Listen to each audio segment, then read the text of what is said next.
Naruto Altered History Chapter 20 The Moment. Uzumaki Naruto was moving out of instinct.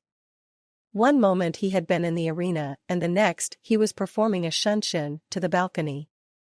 Reaching the railing a split second later, his eyes adjusted to the sudden change in the world. He had a moment to see the sheer chaos of swirling sand and a screaming red head before he was swept back into the arena by a whip of sand. Wincing from the pain, he forced his way through his surprise, performing a somersault to land on his feet. The sound of an explosion followed this, and he grunted, springing upward with a burst of chakra. Grasping the railing, he yanked himself up and over, landing in a half-crouch, weapon in hand. Instincts honed from training with Anko and his combat experience focused immediately on several key things. Sand covered everything, including a mangled corpse. There was a massive hole in the back of the small balcony leading into the village, and most of the examinees were either sprawled on the ground unconscious or absent. Spotting Ino, Naruto rushed to her side, other concerns forgotten beneath the need to make sure she was okay. Shit, Naruto muttered frantically, check for a pulse a half-second before he felt someone moving behind him and twisted kunai poised to strike. Well, the girl said, lifting her hands in a stalling gesture, a small trickle of blood trailing along her face. Naruto flicked his eyes from hers to her forehead, then relaxed. Right, Panda Girl? Panda Girl? Yeah, 'cause you look like a panda with those buns. Naruto said before shifting his attention, the white-eyed boy who was approaching from behind supporting a battered-looking Lee. Ten Lee, what happened to fuzzy eyebrows? The same as occurred with Yamanaka, the white-eyed boy said blandly as he eased the green-clad boy into Tenten's care. Gaara, the sand ninja, was caught in an attack from behind. He lashed out in a blind rage, brutally killing one of the attackers, and then crippled one of his teammates when they got in his way. Niji, I think he's going to be okay. Tenten said, looking up from her careful inspection of Lee's face. Or at least as okay as he ever is. Naruto, however, tuned them out, turning back to Ino to check on her. His medical knowledge was embarrassingly simple. He could feel a heartbeat, could tell she wasn't coughing up blood and that she was breathing. The others seemed to just be unconscious, Shino said, and Naruto looked around to find the boy unsteadily regaining his feet using the wall. How is she? Okay, Naruto said softly, before climbing back to his feet. I think. I'm not a medic or nothing. Here, let me look, Tenten offered, and Naruto stumbled away as the older girl elbowed him aside. After a moment, she sighed, looking back up at them. She's fine. She took a nasty bump to the head, and I think her arm might have been hurt again. I suggest we gather all those unconscious and carry them to the infirmary, since that is our most pressing problem at the moment. Yash, he is correct, Lee said, struggling to his feet unsteadily. Naruto opened his mouth to object, to point out that they had a whole arena full of people going crazy. Now that he had found out Ino and his friends were okay, hurt but alive, his every instinct was screaming for him to enter the fight. He knew Anko would be out there and she would be having fun, and Naruto wanted to be doing the same thing. Actually, we have bigger problems than you think, Anko's familiar voice said as she appeared as if by magic in the balcony, followed by an Umbu whom she promptly killed with a kunai to the eye. Much bigger problems. Anko. Naruto said, startled, even as the others, save for Niji and Shino, produced weapons. Anko, however, ignored him for the moment, scanning the field silently before looking back at them. What the hell is happening? Nothing you need to know about, Anko said, blandly twirling her kunai absently. All you need to do right now is go after that Gaara prick. Huh? Look, Anko said, sighing as she fixed them all with a stare. We can handle the Umbu and whatever else is going on right now. Except for Gaara, and trust me, from what Kakashi and the Hokage have told me, he's the bigger threat. Why? Naruto asked, feeling a cold chill race up his spine. He had never heard that tone of voice from Anko, anxious and afraid. He's got a lot of power, Anko answered, fixing him with an intense stare. A lot of power. And when he loses control, it's not pretty. From what I've heard, the Kazekage can't even control him when he gets to that point, and now he's loose in our village, while all of our forces are trying to handle this problem. So it is up to us to track him down and subdue him, Niji summarized before glancing at Shino then Lee. However, I do not believe that all of us are fit for this pursuit. Score 1 for the Hyuga, Anko muttered. Naruto, take Buns and Whitey there after Gaara, okay? You others, try to get these guys to the infirmary or something. We're wasting time and I gotta get back to work. Naruto nodded, grinning. Why, kick ass. I always do. Anko said, flashing him an equally insane smile. Do you have any suggestions? Tenten asked worriedly. Yeah, Anko said, turning to head for the railing of the balcony. Don't get killed. With that, Anko jumped back into the fighting and Naruto, with a last look at Shino to convey his message to watch out for Ino or else, led Tenten and Niji out the hole after Gaara. That was the last one. Looking up at his assistant, the Hokage nodded, then glanced at the Kazekage, who was standing silently near the railing. Sandaime just couldn't fathom what was going on. All of their intel involving unity indicated a strategic strike, not mass chaos.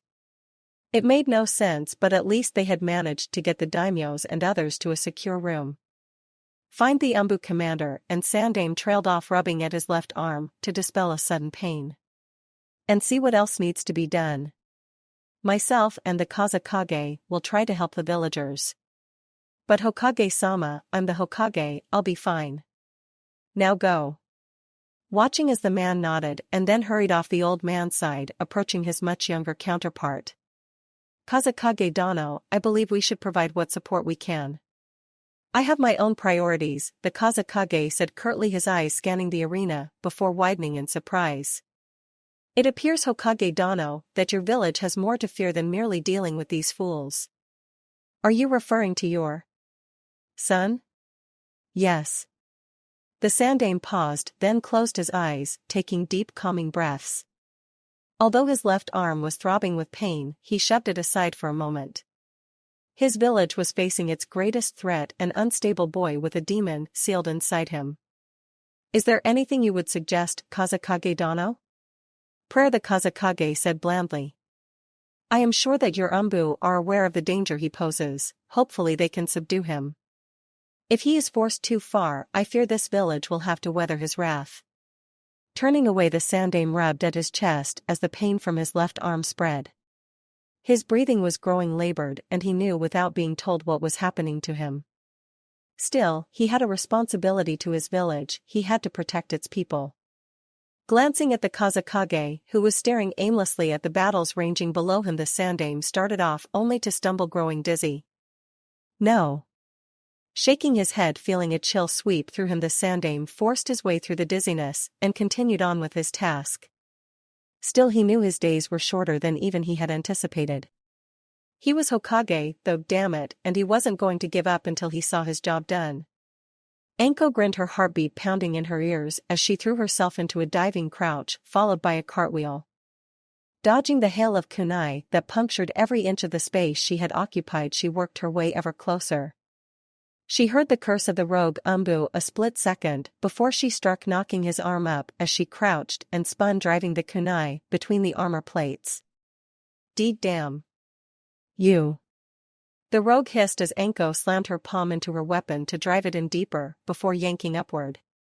A spray of blood later, she was moving like a flash, once more like a ghost, avoiding the man's partner.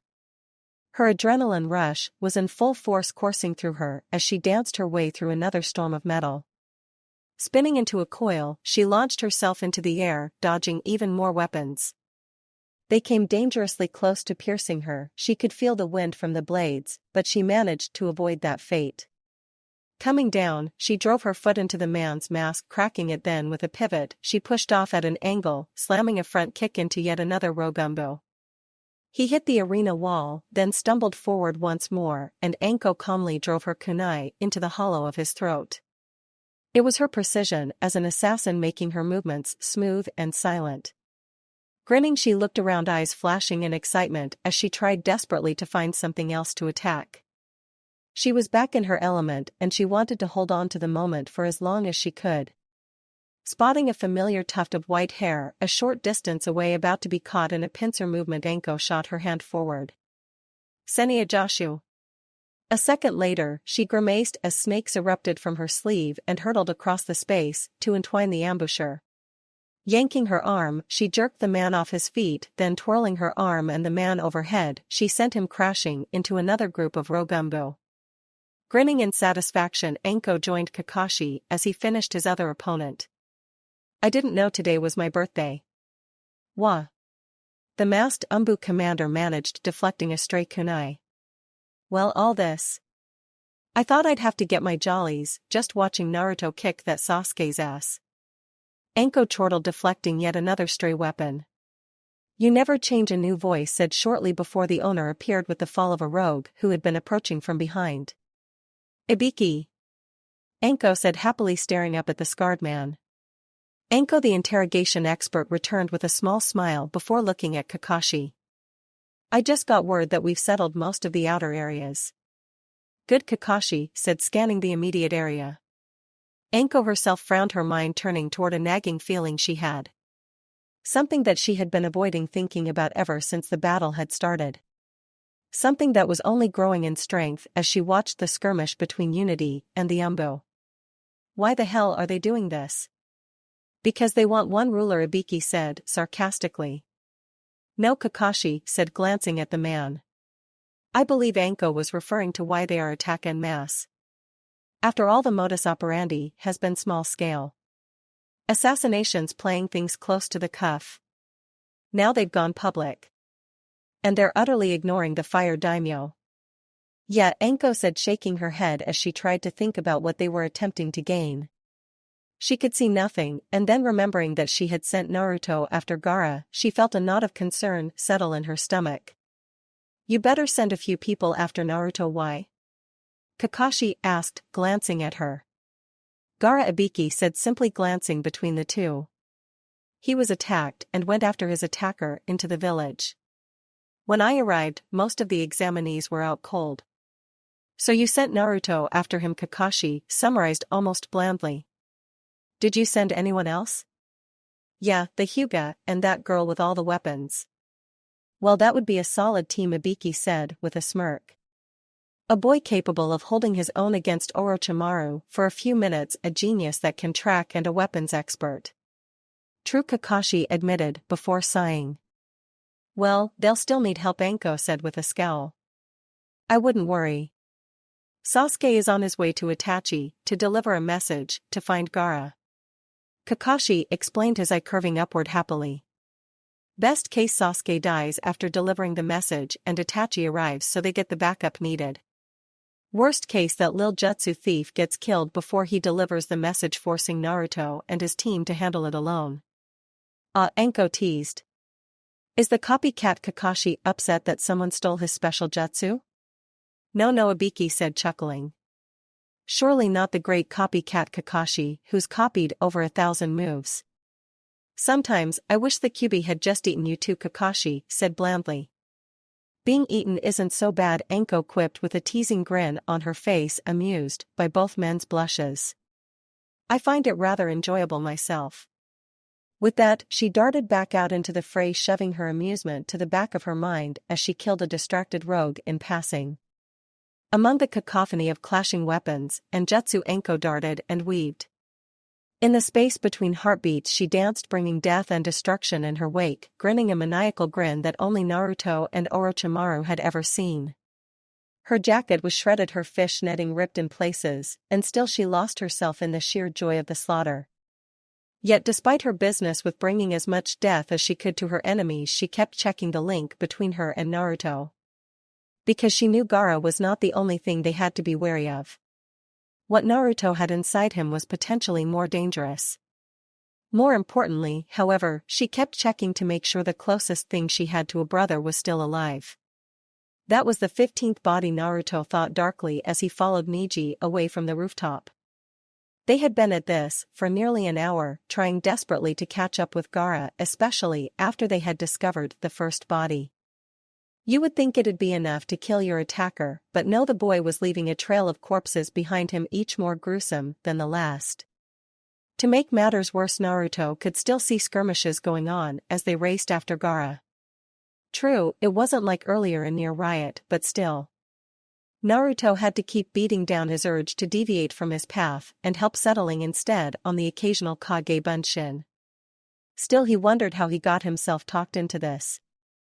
He remembered, of course, Enko telling him to go after the red head, but he was seriously beginning to think this was a waste of his skills. After all, there was fighting going on all around him and he was stuck chasing a ninja. Naruto, for all of his skill, brilliance, and roguish good looks, did not have the patience to deal with an invisible enemy.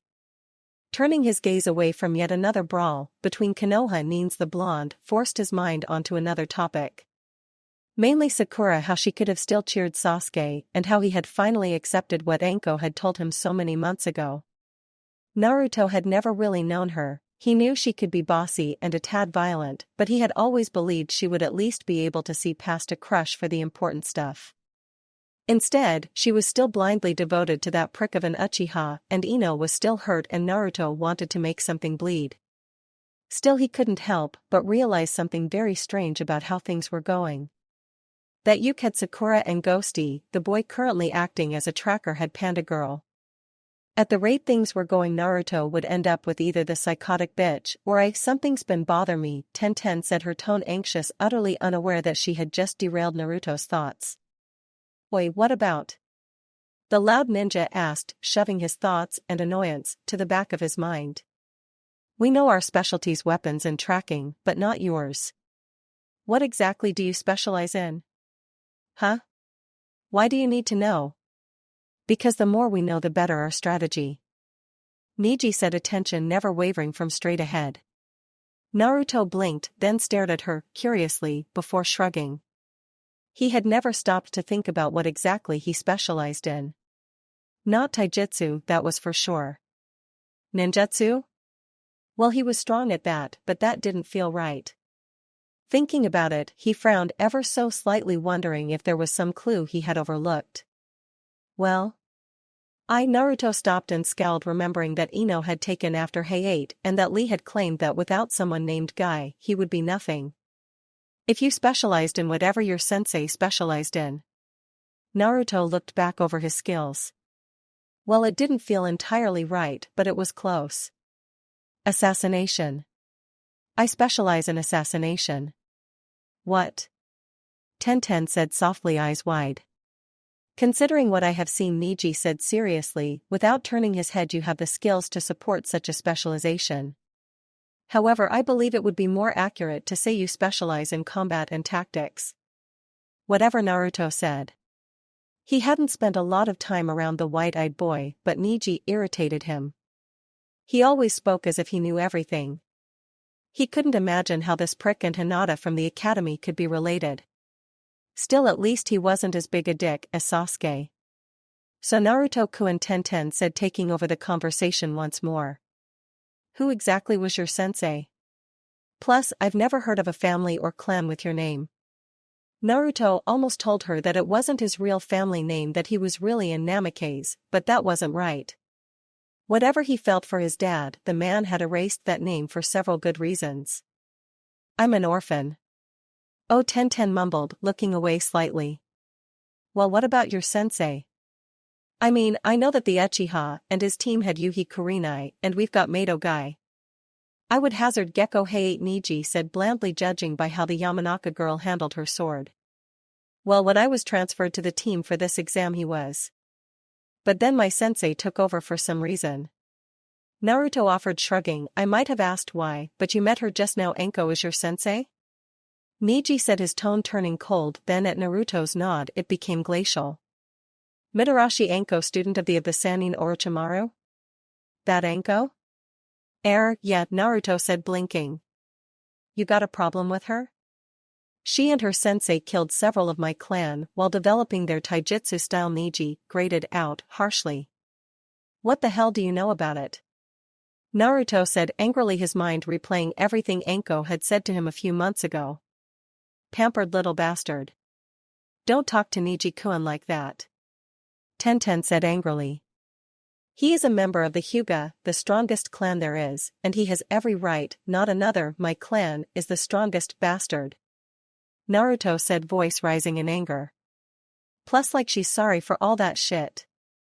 You don't understand what it's like to be so desperate for acceptance that you do anything. First Niji said, finally looking away from the path they were following. Do not mistake me for that pretentious Uchiha Sasuke. Hyuga are the strongest, but it is the clan itself, not the individual members. Any one Hyuga can be overcome, but as a clan we are the strongest in the leaf. There is after all a difference between justified arrogance and pompous stupidity. I don't see a difference, Naruto said darkly. You're both stuck-up bastards. Second Niji continued as if he hadn't heard Naruto. There is no excuse for what she has done to my clan. She is forever an enemy of the Hyuga. Like I said, you're exactly like that bastard Sasuke. Naruto said as he spotted another body, which brought him back to the situation. So does anyone have a plan? I have an idea, Tenten said almost cautiously. His sand is the biggest problem for us, right? I noticed that when Niji-kun used his explosive notes in his match, it was momentarily rendered useless. If we have at least one person providing explosive attacks, then the two best at combat could strike. It is a sound plan, Niji said with a curt nod. However, we are entering an area of the village I am unfamiliar with, and our target is still ahead of us. Naruto blinked, then grimaced. Now that Niji mentioned it, Naruto realized where they were. Still, he had a job to do, and no matter what he had to stop Gaara. Better here in the slums of Konoha, where almost no one lived, than in the more populated areas. I know where to go, Naruto said sourly. Where? There, Naruto nodded at a taller and slightly less decrepit building. We can cut him off there, trust me. He does appear to be heading toward that building, Niji allowed his tone guarded. However, I don't see how to arrive before him on our current path. I know a shortcut. How can you be so sure? Niji asked as the group shifted directions with Naruto taking the lead and Niji watching Gaara. 'Cause Naruto said lamely. It's my apartment.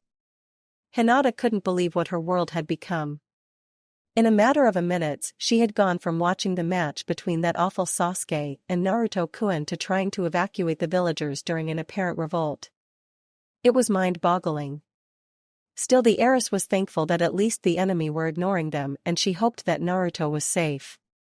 Using her Byakugan to confirm that her teammates had the last of the villagers from this section of the arena, she froze. The immediate section was clear, and she had stretched her sight looking further, and what she saw made her pause.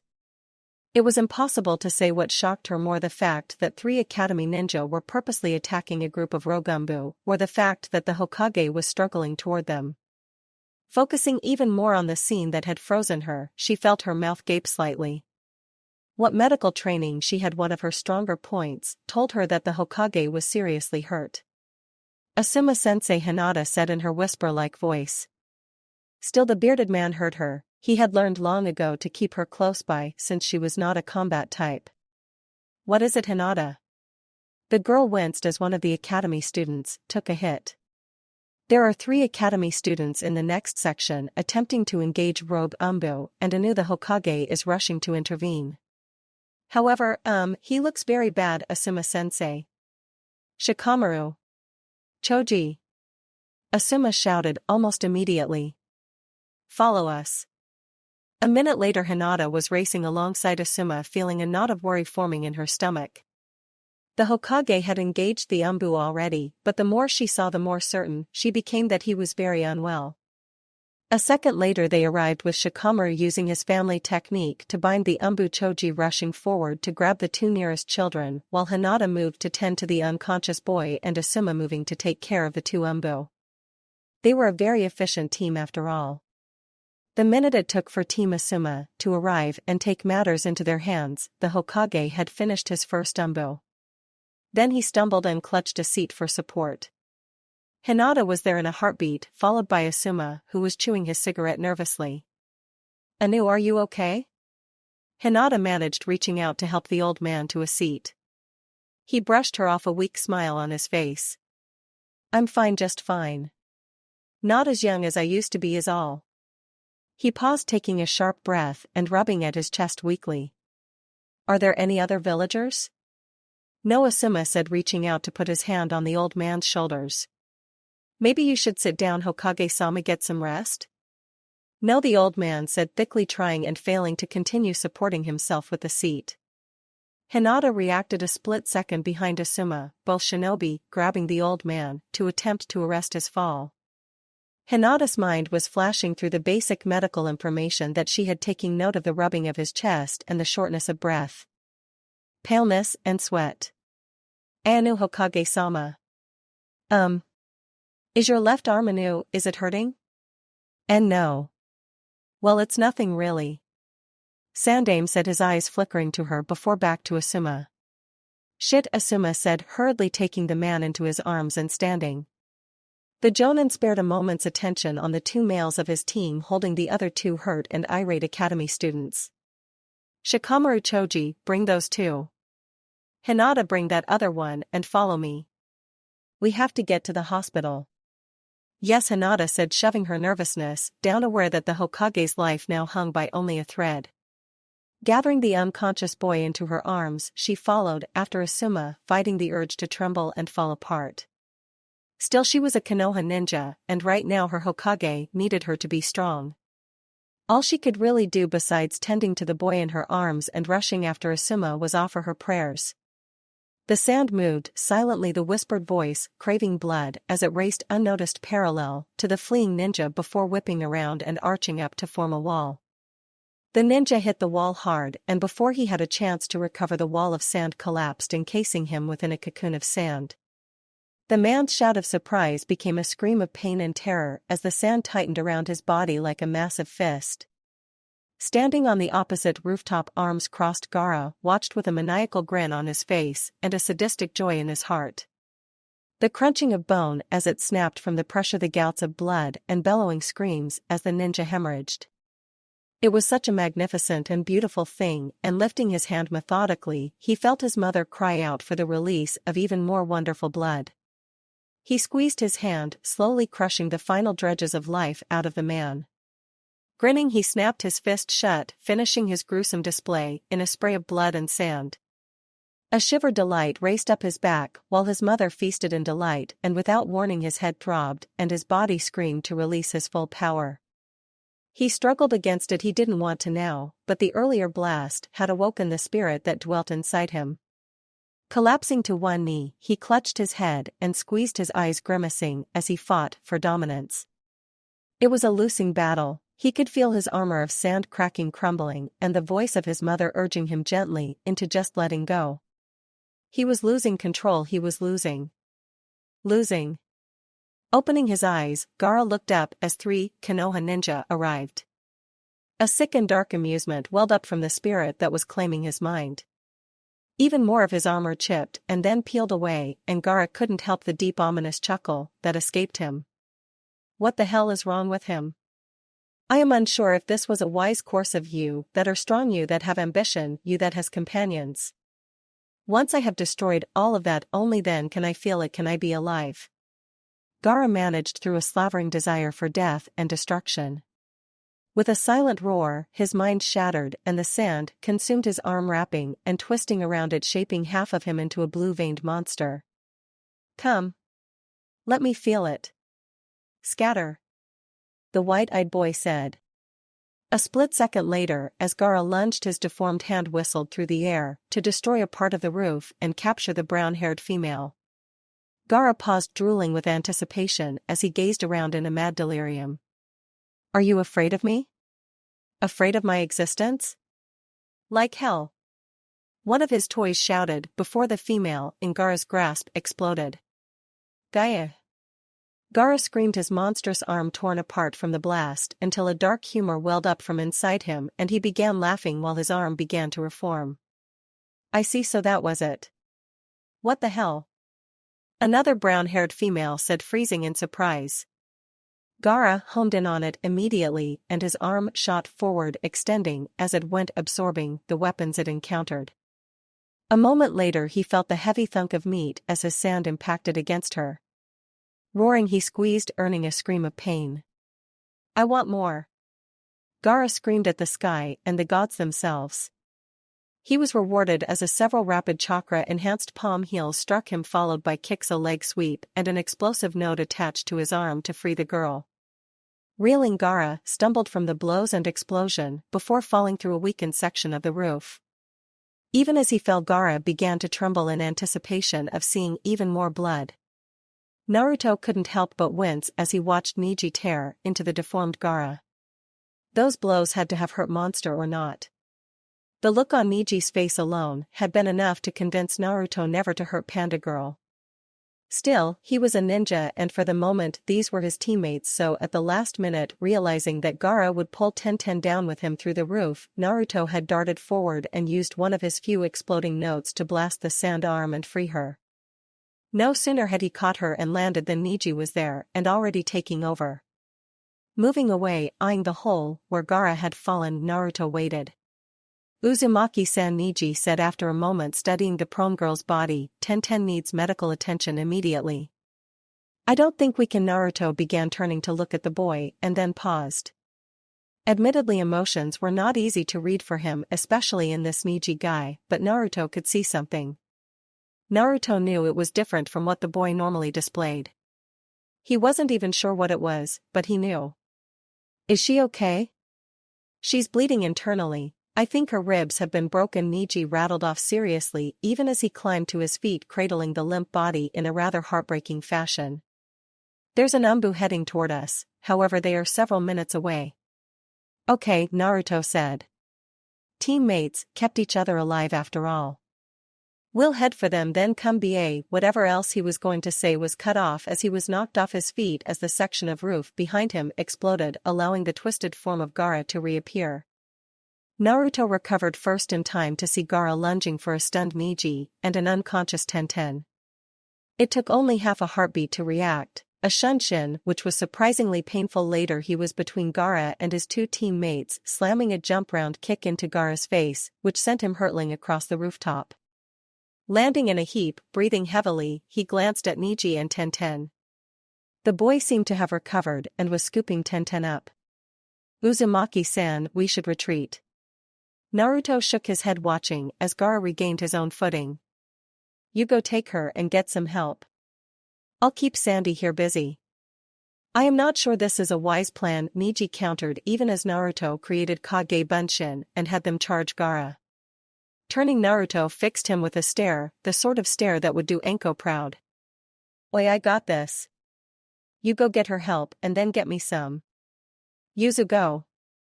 Neji nodded once and then took off.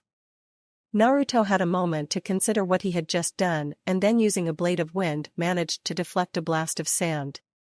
His body, however, seemed to be more exhausted than he first thought, and without warning Naruto wavered before collapsing to one knee. Struggling his way up, once more he locked eyes with the monster across from him, noting almost absently how cold and lonely they seemed. What's the matter? Aren't you going to run away too?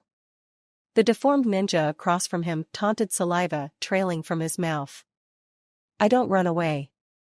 You're protecting them, Gaara said, his features contorting slightly. Why? What do they mean to you? Why are you protecting them? Because, Naruto said, creating even more Kage Bunshin and realizing once more just how low on chakra he was. I'm the only one that can. So stop now, or I'll kick your ass. Let me prove my existence. Naruto charged without a second thought, his clones following his lead. He doubted he could produce another shunshin, so he settled instead for the tried and true method of channeling chakra into his legs. The distance between him and Gaara shrank, and Naruto pulled his arm back, kunai in hand, ready to strike, mirrored by his clones. Then his world exploded as that tail of sand whipped around and slammed into him. His chest felt like it was caving in, his head hammered with a throb of pain. Then he slammed painfully into the roof and rolled away, clutching at his chest. Coming to a stop, he winced as he smacked into the edge of the roof, wishing he had thought that through better. Forcing his pain aside, he had felt worse under Anko, not by much, but still. Naruto pushed his way back to his hands and knees. Shit. Fine, no taijutsu. Is that all you have? Glaring at the hulking creature, Naruto decided it was time for the big guns. Gathering as much chakra as he dared, the blonde lunged to his feet while forming the Taurus seal. Futon de Tapa. A second later Naruto watched in satisfaction as the gale force wind slammed into Gaara, throwing him bodily backward. However, that attack had no other real effect except to cave in the wall of the building behind him. Cutting it short, Naruto stumbled head swimming. He had used a lot more chakra than he had intended, and worst of all, Gaara was already on his feet and laughing completely unfazed. The blonde prepared for an attack but watched in muted fascination as the boy crouched, the sand spreading even more until his entire upper body was now deformed and covered in those thick blue veins. "I fight only for myself," Gaara shouted, and Naruto started to charge until the boy crossed his arms and swung them forward, sending blasts of sand at him. "Soon a shuriken." Naruto cursed and tried to perform a shunshin only to feel his body jerk in pain from the attempt. It was too late, however, and he was caught in the hail of sand shuriken. It was all he could do to cover his head and chest with his arms. Not that it did much good, since he was knocked off his feet and sent slamming into the edge of the roof once more. Coughing, the blonde rolled over onto his side, then tried to push himself upright. He collapsed and then tried again, wincing as his body reported just how much he was hurt. What the hell is he?" Naruto murmured to himself in a daze, staring up at the ninja that was now more monster than human. Whatever had been Gaara was gone. All that remained was a creature made up of massive arms that ended in oddly shaped hands, a curving spiked tail, and those sad and same gold eyes. "What's wrong? Afraid of me? To fight for yourself? Or to fight for others? Just love yourself." Naruto, shaking his daze off, struggled to his feet. He didn't waste the time on thinking of what to say, instead he thought desperately toward how to win this fight. He was low on chakra, alone outmatched, wounded. But he refused to stop. "Fight only for your own sake. That is the way of the strongest," Gaara taunted, flexing those odd clawed hands of his. "Come on, fight me. Show me the power that you think would make you Hokage, and I'll crush it." With a wordless roar at the insult, Naruto charged, forgetting about why he was even fighting. Despite what Kakashi had said to Enko earlier, he really had hoped that Sasuke would reach Itachi. He knew that Naruto was strong for a genin, probably the strongest one at the moment, but Gaara was a very large threat to the village. He had seen the reports, had heard the cobbled together case history. Gaara was basically uncontrollable, especially when he gave into what was sleeping inside him. Plus there was the little matter that Naruto was his sensei's last living relative, and he would hate to have the boy's death on his hands. So when Kakashi received word that Sasuke had turned up on the other side of the village without having ever made contact with Itachi, the commander was understandably pissed. To make matters worse, despite having for the most part settled the fighting outside arena, he couldn't spare any umbu. So when he received a garbled report from an umbu who had just returned from a long-range patrol, he had felt a moment of joy. He had issued his orders and left it at that. After all, any umbu was better than none. Or so he had thought, because now he was receiving yet another report from the previously assigned umbu and was feeling a great deal of annoyance. Why?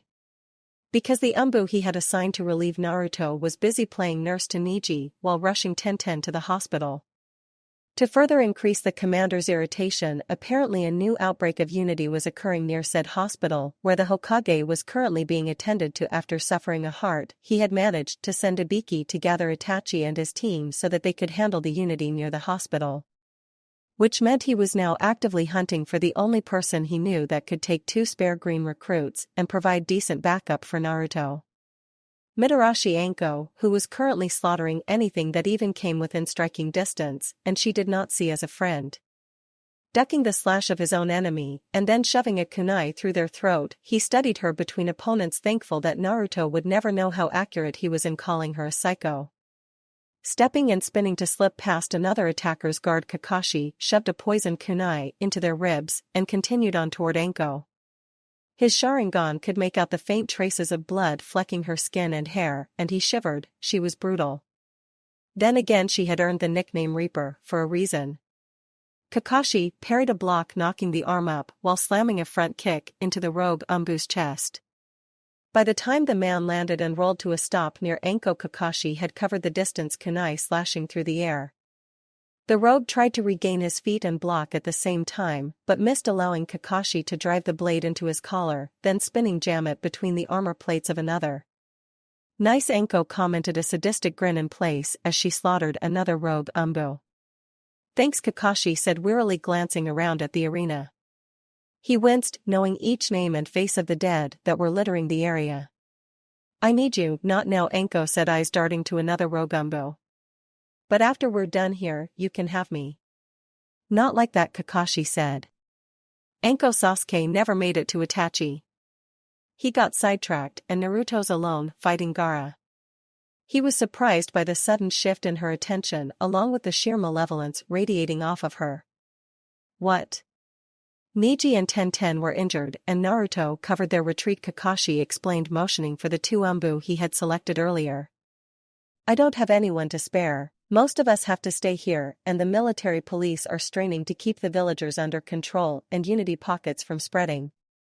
I sent Itachi and Ibiki to the hospital because unity was in the area and the Hokages there in critical condition. You talk too much, Kakashi, Anko snapped. I'm going to help Naruto.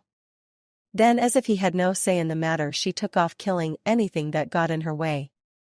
Her backup was several steps behind her, muttering that this was a very bad idea. Great, Kakashi muttered, moving back into the fighting. I must be getting old. I just sent the Reaper to help a boy that managed to hold off one of the Sannin. Gaara's going to be slaughtered. Killing a random rogue, he sighed. I'm going to be blamed for the death of a Kage's son. Ducking, he killed yet another unity member. Kami, if Anko wasn't great in bed and a new Ika was due out in another month, I'd have nothing to live for. Why? Gaara inhaled deeply, his monstrous chest expanding before he belched forth an overwhelming gust of wind to turn back the pathetic attack. The Kage Bunshin, who had all been attempting to use the Kaze no Yaiba, were decimated by the combined power, and the real Naruto suffered the brunt of the remaining force. It should have been over. The blonde should have been begging or trying to flee. Instead, he was struggling to stand again, blood dripping from his mouth. Why? Gaara hurled another blast of sand shuriken, knocking the boy down once more. Naruto started to rise, shaking his head as he reached his knees before collapsing. Still, he tried to stand yet again. Wouldn't. Gaara lashed out with one of his massive hands, slamming the boy into the roof and then pressing down. He was rewarded with a scream, but when released, the blonde tried to rise once more.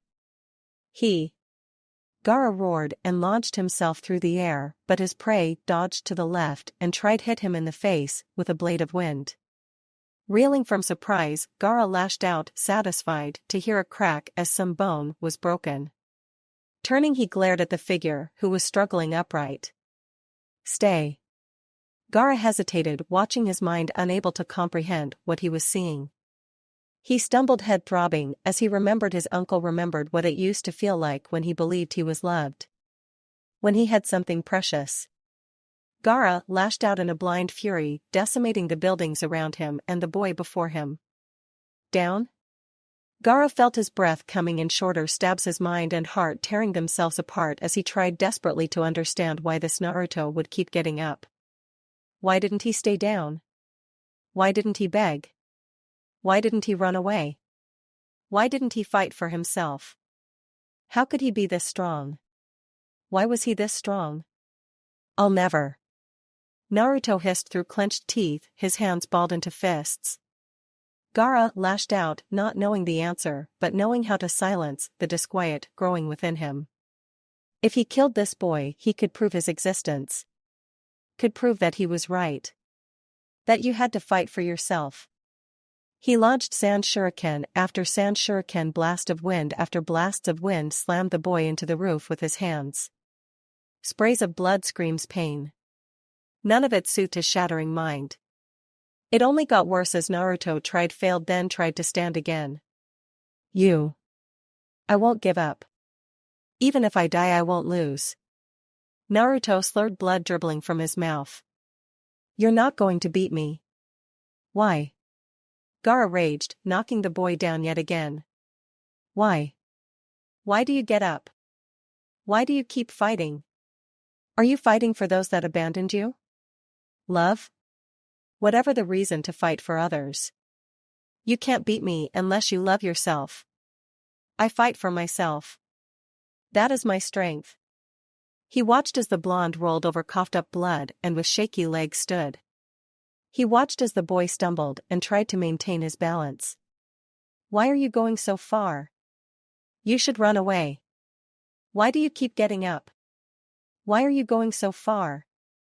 You should run away. Why do you keep getting up? Those words echoed as if from a deep well, and Naruto shook his head. He couldn't concentrate. All he knew was that he had to get up, that he had to fight. Only as he struggled to his feet once more did he realize he had nothing left. Clenching his eyes, he concentrated, grasping for even a shred of his chakra. He felt his body make contact with the roof yet again, but slowly he started trying to stand, digging deeper than he had ever dug before. Yet he couldn't concentrate enough. The pain was almost too much, and he was distracted by a distant voice screaming one word as he was battered. Why? Because Naruto said in annoyance, crossing his arms. If you don't, then who will? Naruto dug deeper. Why? You know, I wonder if Anko will scream. No, I think she'll cry. Because I'll tell her you could have stopped me and didn't. You won't touch her. Naruto coughed in a spray of blood but dug even deeper, desperate. Why? I'm tired of people telling me what I can't do. That I can't be a ninja. That I can't reach my dreams. I'm going to get to that damn application, I'm gonna sign it, and I'm going to present it. And then I'm going to keep kicking asses until that old man has to make me Hokage. Naruto dug deep and grabbed something magnificent, something powerful.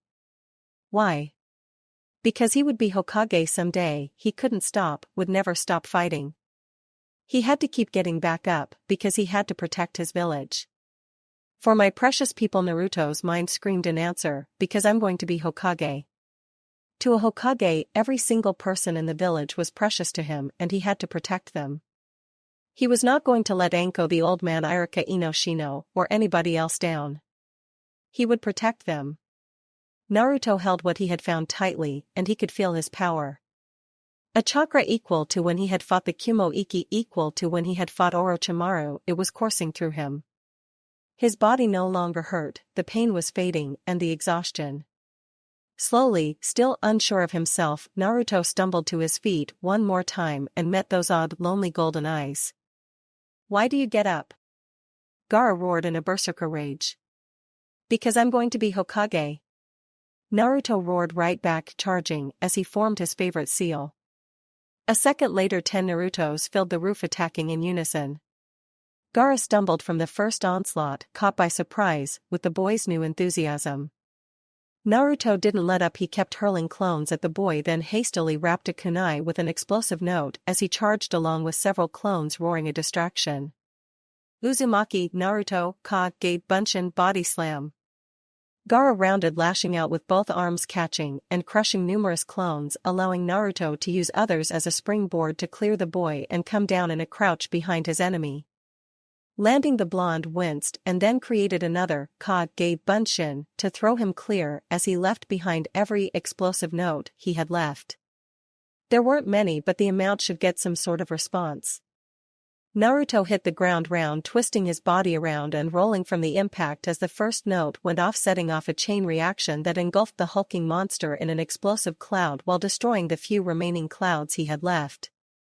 As the smoke cleared, Naruto got to his feet, shaking his head to try and clear it. Turning his gaze toward his opponent, he felt his stomach drop.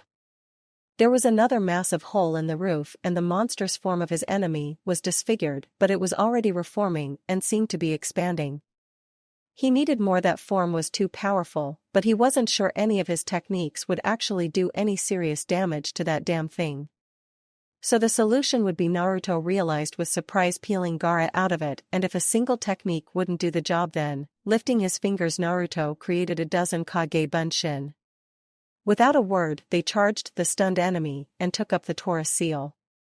With a final surge of chakra, Naruto ran for all he was worth, and then using the back of a Kage Bunshin jumped, forming his own Taurus seal, and a second later 13 Futon de Tapa were unleashed on a single target simultaneously. The blasts created a backlash that not only destroyed the Kage Bunshin along with their target apparently but sent Naruto somersaulting out of control as it tore gouges out of nearby buildings and collapsed a good portion of the roof. Naruto hit the ground with a bone-jarring thud with enough force that he was stunned into immobility, but that didn't last long as the roof began to sack and a frantic Naruto desperately got to his feet. A loud and devastating crack shook the building and a large portion of the roof in the far corner crumbled, followed by the space that Naruto had been standing on falling half a foot. The blonde was confused and terrified but rallied enough to scramble back up, but the building was shifting again. With an ominous rumble, it tilted to the right, viciously nearly throwing Naruto off the roof. Kami, what had he ever done to deserve this? Then with a thunderous crash the building crumbled and Naruto went tumbling end over end, only the building hadn't crumbled. It had been blown apart. His eyes saw a massive blue-veined arm or at least a portion of it. It was so massive and he was so close that he had no scale for reference. But he knew that this was Gaara unleashed and that he had no hope of stopping this thing. Naruto however had no use for despair and creating even more Kage Bunshin used them as stepping stones as he tried to climb skyward towards the head. Maybe he could hurt it if he struck the eye. He had to try something. Apparently, Gaara noticed him because suddenly Naruto was forced to perform a painful shunshin to avoid a massive arm as it smashed through the space where he and his clone had been. Creating another Kage Bunshin, Naruto hurled himself toward the monster's face. His momentum allowed him to escape the arm, but he fell short of the head. One last Kage Bunshin solved that, and now he was standing on the snout of the massive sand creature panting and sweating. Eyes darting left and then right, he tried to find something to strike or some way to hurt this monster. There was nothing else for it, he'd just have to run up there and cause as much havoc as he could. Oreawea. A blur of speed, Naruto darted forward fighting for his balance, left arm swinging back to search his weapon's pouch. An explosive note in the middle of the forehead might do it. And then he was jerked to a halt. Looking down, he swore, finding his ankles trapped in the surface of the monster. Looking up once more, sensing more than knowing, he witnessed Gaara's upper torso sliding to the surface to face him. The red head hung forward limply, eyes rolled back into his head, and only the most ominous gaze on his face. "Thank you for keeping me entertained." Naruto struggled, knowing that he didn't have long before he was killed and this bastard was set free on the village. "I'm not going to kill you. First, I'll let you watch. I'll destroy your existence here and then I'll kill you." Gaara intoned his voice a mockery of humanity. "My existence will continue." Naruto knew the futility of it. The kami had never answered his prayers before, but this was not just for him. This was for his village, his precious people. Clasping hands together, he concentrated every erg of himself into this, prayed for the chakra he needed to be there, and then looked inside himself. He found it. It was dark and tainted, but it was there beneath his own chakra, flickering and waiting for him, and Naruto took it. He felt his skin burn, he felt the sand release him from the sudden burst of chakra.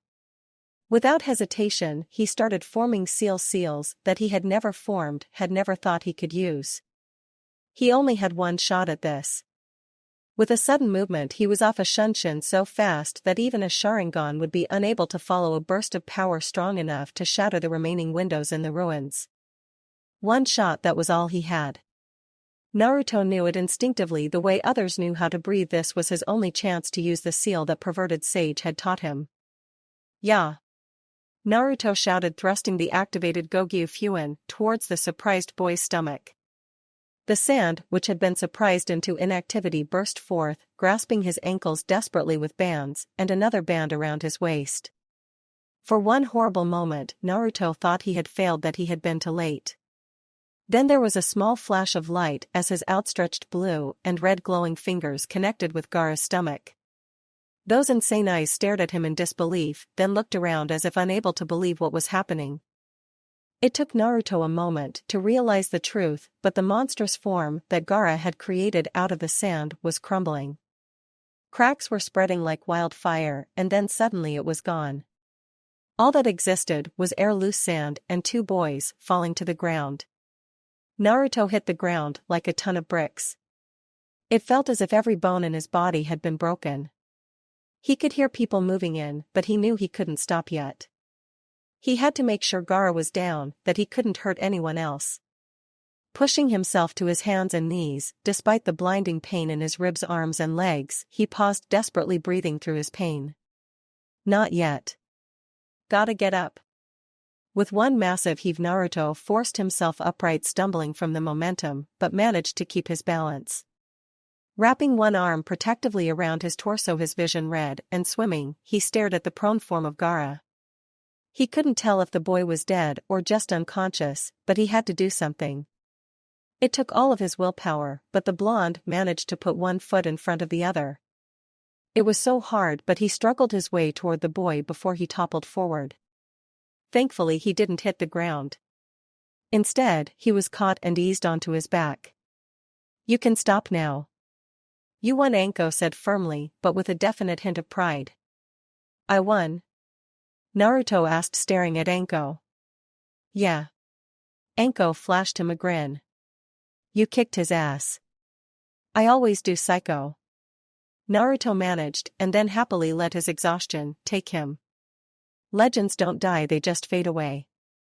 It was a widely held belief among the villagers in every country from Kaminari no Kuni to Kaze no Kuni. Taken as a gospel truth by all save for the shinobi. Shinobi knew the truth that legends did die painfully, and usually alone, but always as a legend. No, where was this knowledge more prevalent than among Konoha shinobi? They had produced a great many legends, including what they and many other countries, however grudgingly, considered the greatest legend, the Yondaime Hokage.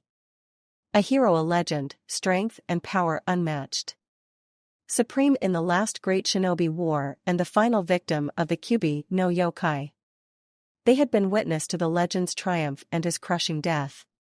So Konoha shinobi knew better than anyone that legends died painfully and alone. That was why in all of the shinobi villages Konoha was considered unique. They knew the true fate of legends, and they would still watch. Would still cheer. As Konoha brought order to the chaos in the Chunin arena and the surrounding area, as heroes stood tall and proud, there was a roar that pierced the air, and all eyes turned to the sight of yet another demon destroying their village.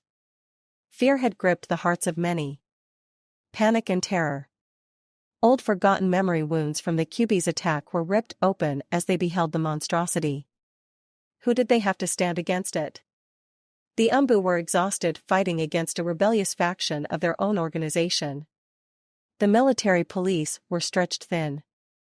The forces on the walls were too far away to stop it, if they even could. The Hokage, rumor whispered, was critically ill. It was then that everything was eclipsed. Nobody knew who it was not at that moment, but they saw what appeared to be a blonde boy fighting against that thing, and everyone stopped breathing to watch. Was it a savior, or just a preview of their own inevitable deaths? Cries rang out as the boy was bashed and battered, and yet he kept coming back. He was not stopping, and when with a flash of light the boy finally struck and the monster began to crumble. They knew and they cheered. For the younger shinobi, who did not understand the truth about legends, there was nothing sad. They celebrated in their innocence. Villagers cheered happily, calling out to the nameless savior. It was the elder shinobi, the daimyos, the villagers who had been samurai or had been around long enough, that offered the most respectful forms of praise. Each offered a wan, sad, knowing smile. A new legend was coming. They would watch, of course, but for them any joy they found in this would always be bittersweet. Still, this was the moment it all started, the beginning ascension of the brightest star of the current generation. Uchiha, Hyuga, Umbu, military police, all others were forgotten. All that mattered was this moment, when a boy defined his beginning as a legend. The battle would be whispered throughout the world, it would be embellished as time went on, and things would be forgotten, but a legend would still be defined. Most importantly, however, Konoha would begin to believe that perhaps, just perhaps, they were witnessing the creation of their next Hokage. The moment Uzumaki Naruto defined himself, he set himself on the bitterly painful path that all legends followed. Naruto Altered History Chapter 21, Kyuubi no Yoko revealed. Naruto returned to the land of the living with a small groan of pain. His entire body felt like it was raw meat. Eyes opening to thin slits, he stared up at the ceiling wondering briefly where the hell he was. He couldn't even remember anything before waking up. His last memory was about hitting that bastard Sasuke. And then it all came rushing back. Unity attacking that Gaara fighting desperately trying to save the village. Then suddenly he sat bolt upright despite his body's protests. Whatever concern he felt was offset by pain that caused him to jerk and fall back onto the bed. Breathing through his teeth, he winced trying to force his way through the pain.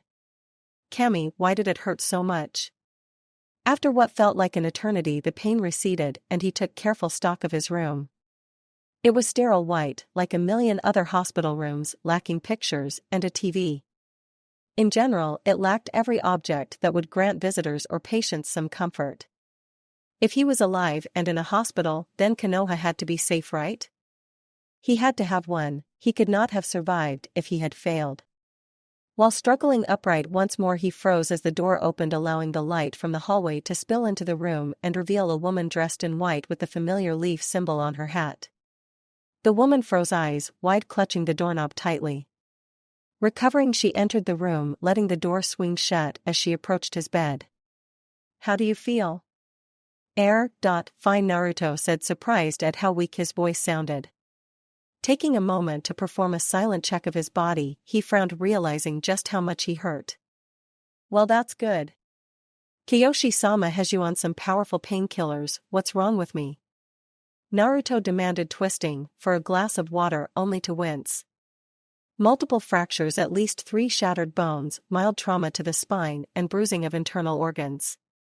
Inflammation, fluid in the lungs, broken ribs, and...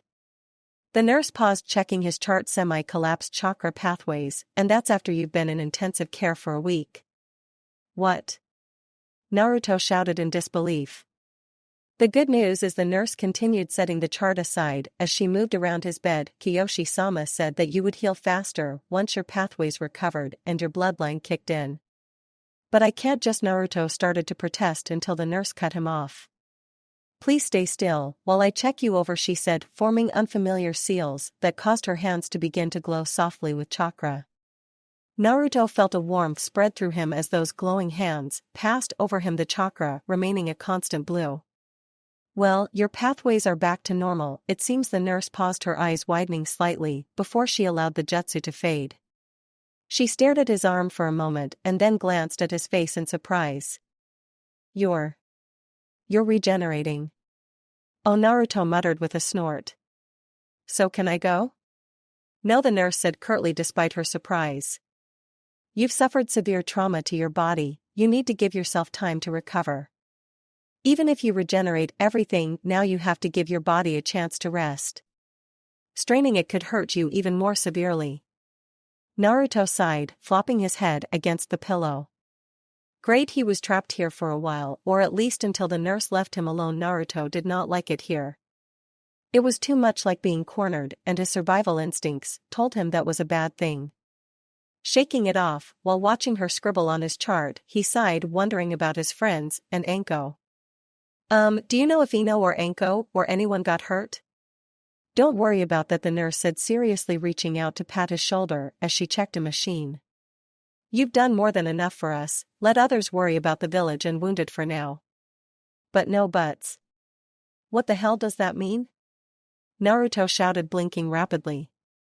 He was about to force the nurse to tell him what he wanted to know when the door opened and one large, wildly dressed old man entered with a yellow frog riding his shoulder. Naruto jerked slightly, as did the nurse, then the future Hokage grinned, slightly realizing who it was. "It means Jiraiya," said, crossing to the foot of the bed while giving the nurse a charming smile, "that Kakashi doesn't want you concentrating on anything else other than recovering."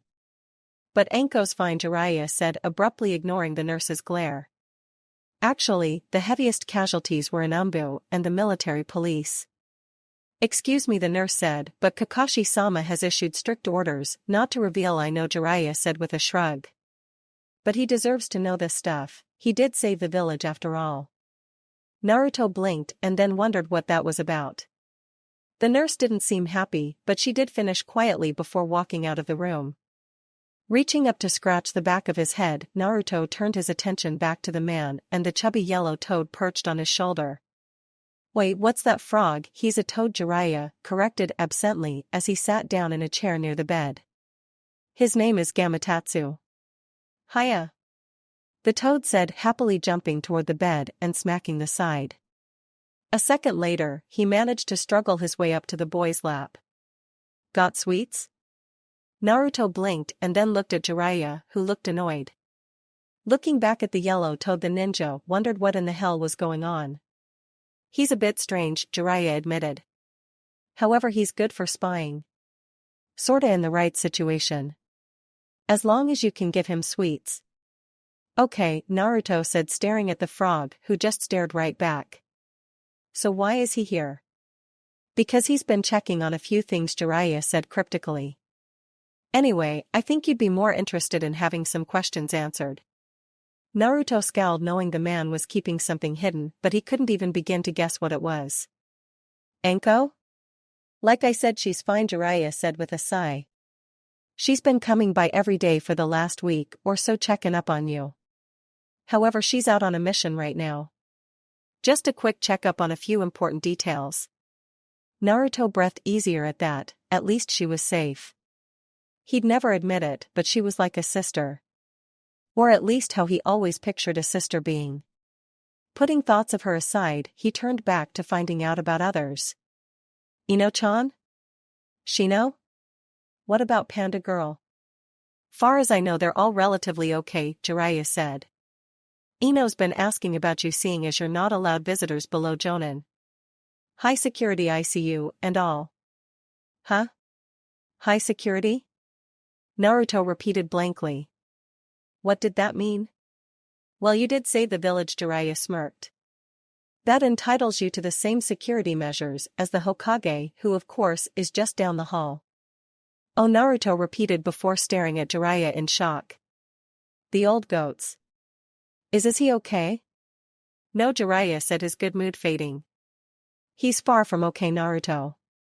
He's old and he pushed himself too far, saving villagers before he collapsed. Oh.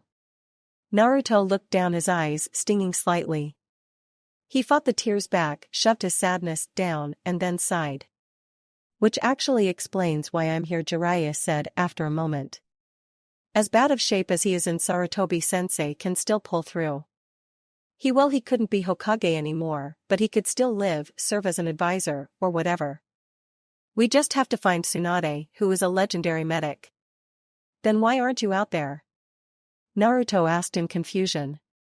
If Anko's or another precious person's life depended on some legendary medic, he'd sure as hell not be waiting around. Because she's a Sannin and none of us have ever wanted to be found, least of all by each other, Jiraiya said, his tone darkening. We've all been in hiding for a long time and we are all very good at it. But they found you. First, I'm the only one that's even maintained any sort of contact with the village, Jiraiya said with a roll of his eyes.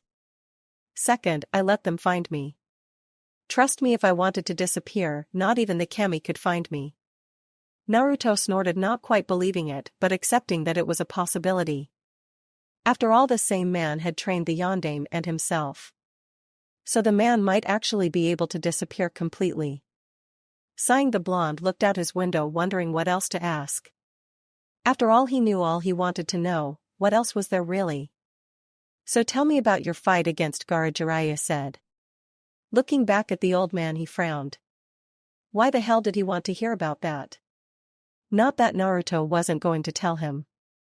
Seeing the man's unreadable look, Naruto launched into his story, with the yellow frog squeaking in fright and his own yelps as he tried to energetically act out certain parts. So Jiraiya said after the boy had finished scratching his cheek. This extra chakra you used for the Gogyo Fuin, did it feel different? No, Naruto said before frowning. Well, I guess maybe. Can you describe it? Jiraiya asked, looking suspicious. Naruto shrugged, fighting to keep the wince off his face. Actually, now that he stopped to think about it, most of his bones were starting to itch. Maybe he was healing faster than the nurse had thought? Think in terms of color if you need to. Well, Naruto said, pulling himself away from his realization of healing.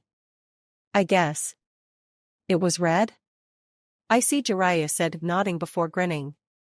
Anyway, I suppose I should tell you the reason why I'm here talking to you. Huh? But what about the Chuck later, Jiraiya said, cutting him off. When Anko gets back. Well, when is she supposed to be back? Naruto demanded, glaring at the older man. Sometime tomorrow, Jiraiya said thoughtfully. Now you want to hear why I'm here talking to you, instead of completing some very important data gathering? Probably, 'cause there's no girls to peek on, Naruto grumbled, crossing his arms and feeling a sharp pain in his shoulders. Actually, I'm here because I've asked Anko if I could give you some more training, Jiraiya said, rolling his eyes. Wha? Naruto managed, going slack-jawed. It's a special technique, and since I'm waiting for info on Tsunade's location, I figure I might as well get you started on it, Jiraiya explained. It took the Yondaime 3 years to create and master, plus, you might find it useful. So what is it? It's called the Rasengan, and it's a rank. The rest can wait till after you're discharged, Jiraiya said, standing up to retrieve the yellow frog that had moved to a small table beside Naruto's bed. Naruto blinked, just now noticing it covered with chocolates, cards, and few flowers. Who are all those from? Get well presents from some of your admirers in the village, said Jiraiya happily. Everybody has been rather worried about you. I hear Kakashi's been forced to give daily updates to the council. The pile was getting really high, Gamatsu said. So I had to eat some of the chocolate to stop it from falling over. What about the flowers? Ah, that Yamanaka girl, I believe. She's been rather persistent in sending them. Oh, Naruto said, looking at the man curiously. Do you think you could convince them to let her visit? I guess she know too. I'll see what I can do, Jiraiya said, smirking. Now you want to know anything else, besides that chakra bit, before I go? Naruto sighed, shaking his head before pausing. Yeah, the Shunshin. What about it? I used it during the exam, but when I was fighting Gaara it started hurting. Ah, there's a simple reason for that. There is? Yeah. The Shunshin is a double-edged sword, remember? It might be D-ranked, but it's actually a very handy trick. It lets you move faster than most ninja can follow. Right, Naruto said slowly, eyes widening, but it uses up a lot of chakra, right? Exactly. But how much chakra can it really use? Well, I never did explain that exact details on that part, did I? Jiraiya mused while rubbing his chin. Okay, think about it like this. You have 100 Ryu and are in a dark room, so you decide to turn on the light. Now making the decision costs you 10 Ryu, while actually turning it on cost you an extra 20. So you use 30 Ryu. Exactly. Now then, let's say you pay the 30 Ryu and then decide you don't want to turn it on. Which means you've not only lost 30 Ryu you can't get back, but are now trapped in the dark, Jiraiya said. So the Shunshin uses 30% of my chakra? Actually about 15 or 20, Jiraiya mused, rubbing his chin. I didn't exactly give an accurate example, did I? Important thing is that most ninja that can afford to spend the chakra can only perform Shunshin a couple times on any given day. But I used it more than that. Oh, I know, Jiraiya said, nodding. Those are just average ninja. Some ninja like you and Kakashi have large enough chakra capacities and can use it a lot more than others can. The Yondaime had a large enough supply that he could literally go an entire month using it every time he had to take more than 3 steps. But the larger your chakra, the more you use it and the faster you run through your chakra supply. Oh, Naruto said, staring at his hand silently. Sighing, he looked back up at the man. So basically it chews up a lot of chakra really fast. Yes, now get some rest, you earned it. Naruto watched the old ninja leave and then scowled, flopping his head back into the pillow behind him. Staring up at the off-white ceiling, he wondered what exactly was going on, because you didn't need to be a genius to know that Jiraiya was hiding something. Sighing, Naruto rolled over and let his eyes rest on the flowers and cards, a small smile tugging at his mouth. It was nice to be appreciated. Ino sighed, looking up at the door, then grumbling, she propped her chin on her hand and turned her attention back to the scroll currently opened before her on the counter. Beside her, within easy reach, were her notes from the academy. Since she no longer had a sword, nor would she be able to afford one anytime soon, and her arm was in a cast, Ino had started to study. So she had gathered her notes from her academy days, mostly empty pages with comments on Sasuke, which she winced upon seeing, and scrounged through her family scrolls to collect the one discussing clan-specific techniques. After that, she had promptly reported for her afternoon shift in the flower shop and began studying. Rank C close and mid-range, Ino muttered, scanning the words listlessly. Supplementary Shintenshin no Jutsu yada yada yada. She already knew this one by heart. Still, knowing it and doing it properly were two different things. So she suffered through the torture of rereading the explanation, then with a sigh went on to the next one. Rank B close and mid-range supplementary, Ino read aloud, sighing. Shinranshin no Jutsu used to confuse the target into attacking nearby allies. Which I can't use until I freakin' master the Shintenshin and am thus a pathetic Yamanaka. Sourly, she skipped further down the scroll, noting curiously, as always, the brief reference to a Mokuton no Jutsu. There were no details, just a name. She had asked her dad once about it, but he had said that it was a lost technique from her mother's side of the family. Still, Ino wondered, toying once more with the idea that they were something extremely powerful. Sighing, she put daydreams aside and turned back to the last entry, chewing on her pen absently.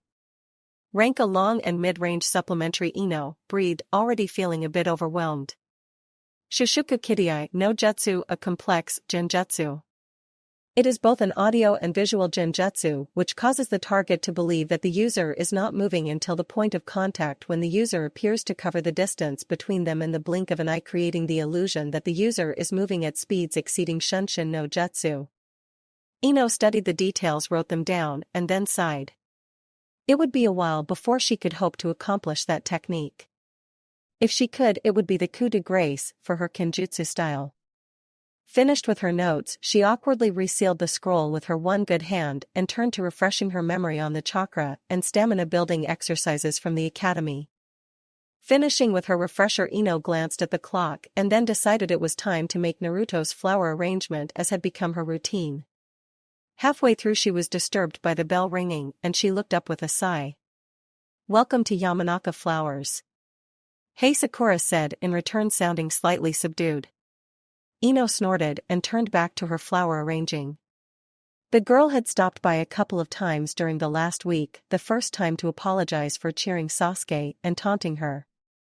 The second time she had actually brought a sword as a peace offering from Sasuke. It had pained Ino to reject it, but she wanted nothing from him. So Sakura said, strolling through the shop, before stopping next to the counter. "Have you heard?" "Heard what?" Ino said, not looking up from her task, quickly becoming aware of how awkward flower arranging was with one hand. "Well, Sasuke-kun overheard it from his father. Apparently we're getting a new Hokage." Sakura said, her voice almost hesitant. "One of the Sannin." Ino paused, glancing up at her former friend and rival. That was big news, so the question was, why did Sakura want to tell her this? Not just to brag about knowing. Sakura always knew in advance, so it wouldn't be impressive, which meant there was something else to it. "Why are you telling me?" "Because he's been visiting Naruto," Sakura said, meeting her gaze intently. "According to what Sasuke-kun's dad has said, the new Hokage trained him for the Chunin finals." Ino blinked, flabbergasted. Naruto had never mentioned that the new Hokage had trained him. Which meant either that he hadn't known, unlikely considering his obsession, or that he had been ordered not to tell anyone. Naruto was not a fan of authority figures from what she could tell, but if the Hokage ordered him, and Ino could easily see Naruto doing as he was told. "I also heard something else," Sakura said, carefully glancing around. "Something that's upset a lot of the bloodline clans, especially the Uchiha." "Before you tell me that," Ino said, just as carefully meeting the girl's gaze, "why are you telling me all of this?" "Because," Sakura said, glancing down. "Look, I love Sasuke-kun, okay? I mean, I love him, and with my dad being how he is, and mom turning a blind eye to." She trailed off, before glancing up. Ino, I blind myself a lot where Sasuke-kun is concerned. I know I do, but you were the first person to help me to be nice. My first friend. I ruined that over him, and I am sorry. It was just with the other girls already." And then you my best friend you were always so, and I couldn't Ino frowned. Sakura's father had always seemed nice to her, but then again Ino could remember Sakura's mom having bruises on a regular basis, and Ino had her suspicions. Confirmed, it appeared if she read between the lines of what Sakura had just said. So Ino supposed it wasn't unusual that Sakura would get so obsessed over Sasuke. He was like a prince, someone who would protect her, and nobody would mess with an Uchiha's girlfriend. Not that it hadn't hurt and badly to have her best friend turn on her like that, but Ino could understand, and maybe it was time to just grow up and forgive the other girl. I understand. It hurt. And I won't forgive him for what he said, but I understand, Sakura. Thank you, Sakura said, looking away quickly to stare at a few flowers. Isn't that arrangement wrong? Huh? Ino blinked, then glanced at the arrangement in question, smirked. Good, I guess you haven't forgotten everything, huh? It's for Naruto-kun. They still won't let anyone below Jonin in to see him, but they let me send flowers. Aha, Sakura said, a sly smirk on her face as she glanced back at Ino. So how is Naruto-kun doing?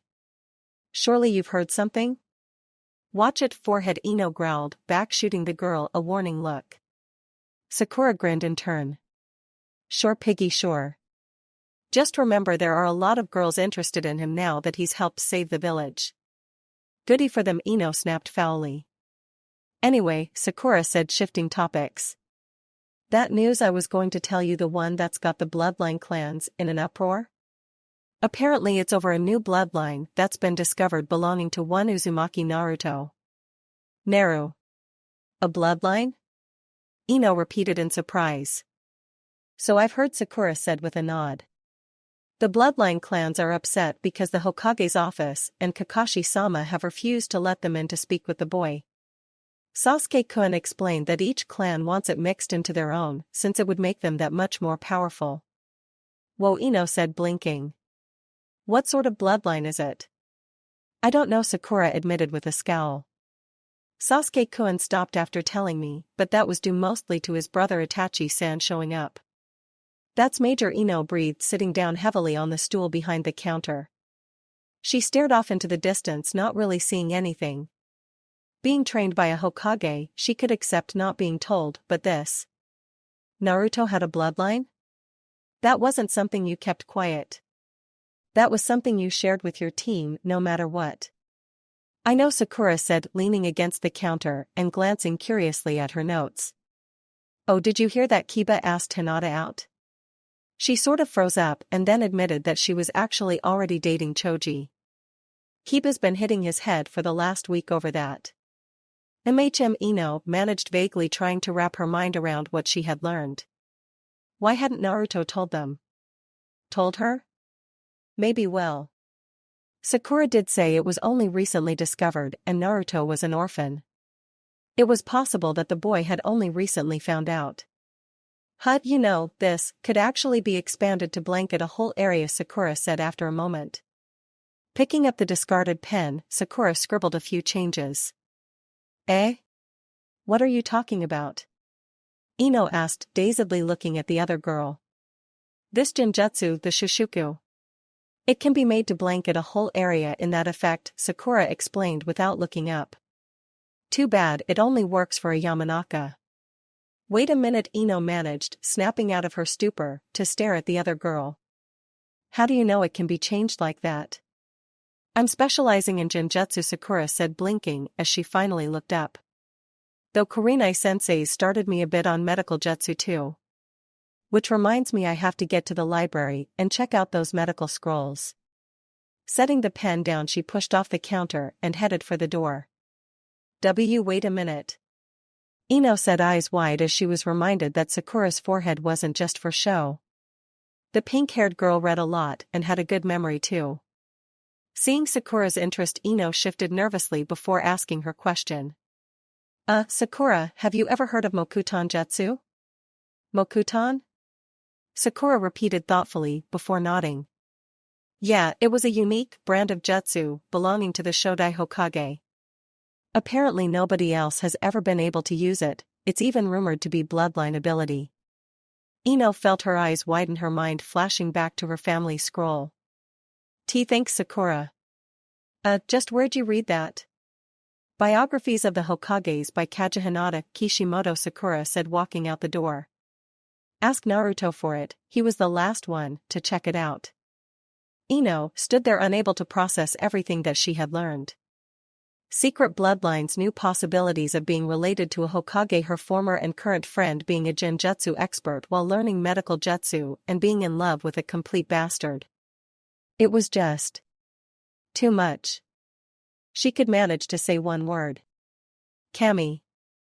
Naruto stirred, rolling over toward his dripping, four bleary eyes staring at a dark wall.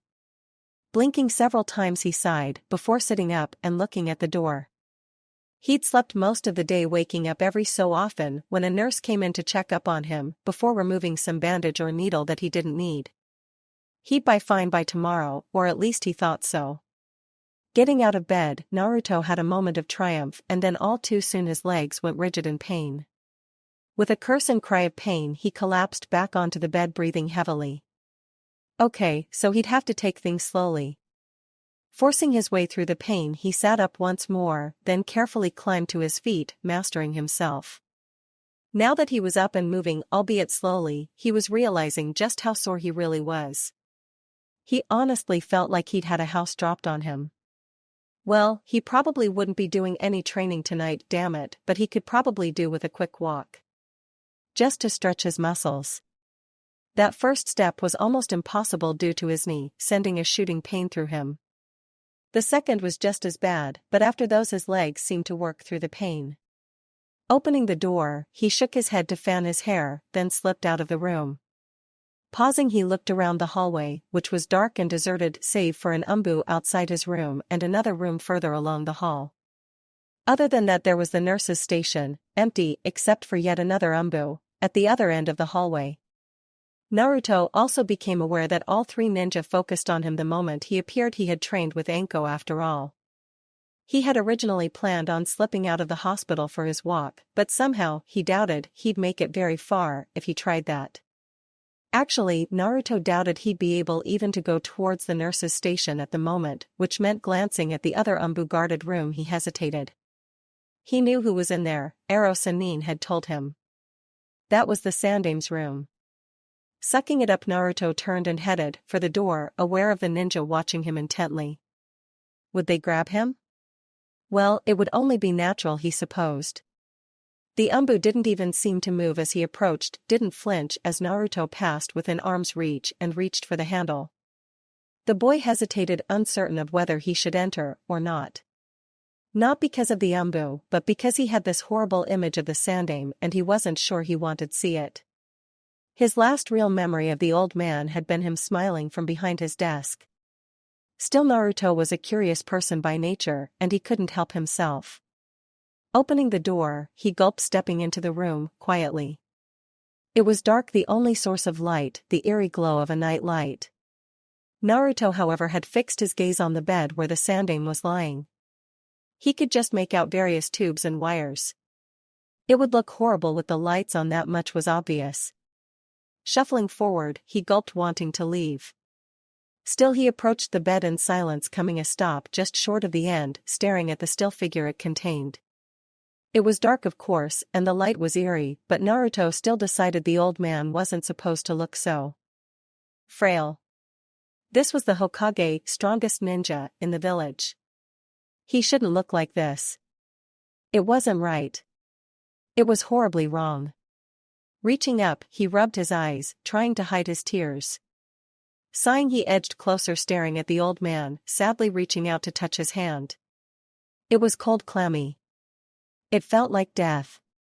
Naruto shivered and pulled his hand away out of instinct. Mastering himself, the boy moved closer to the bed yet again and stared at the old man. You shouldn't be laying there.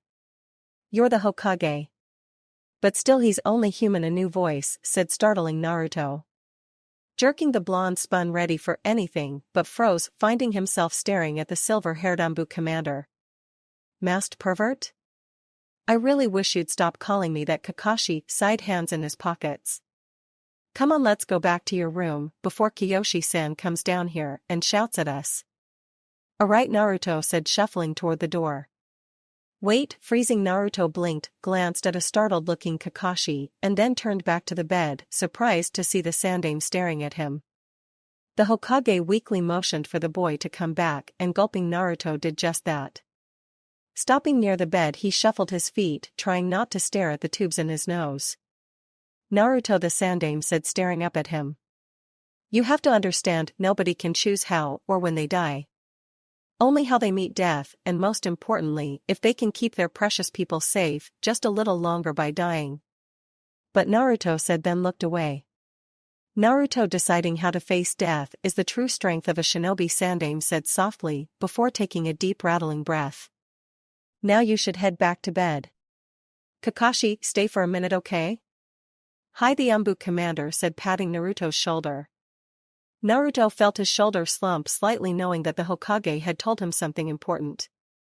But the old man was talking as if he was beaten. Then again, seeing him in that state, Naruto had to agree that he did appear beaten.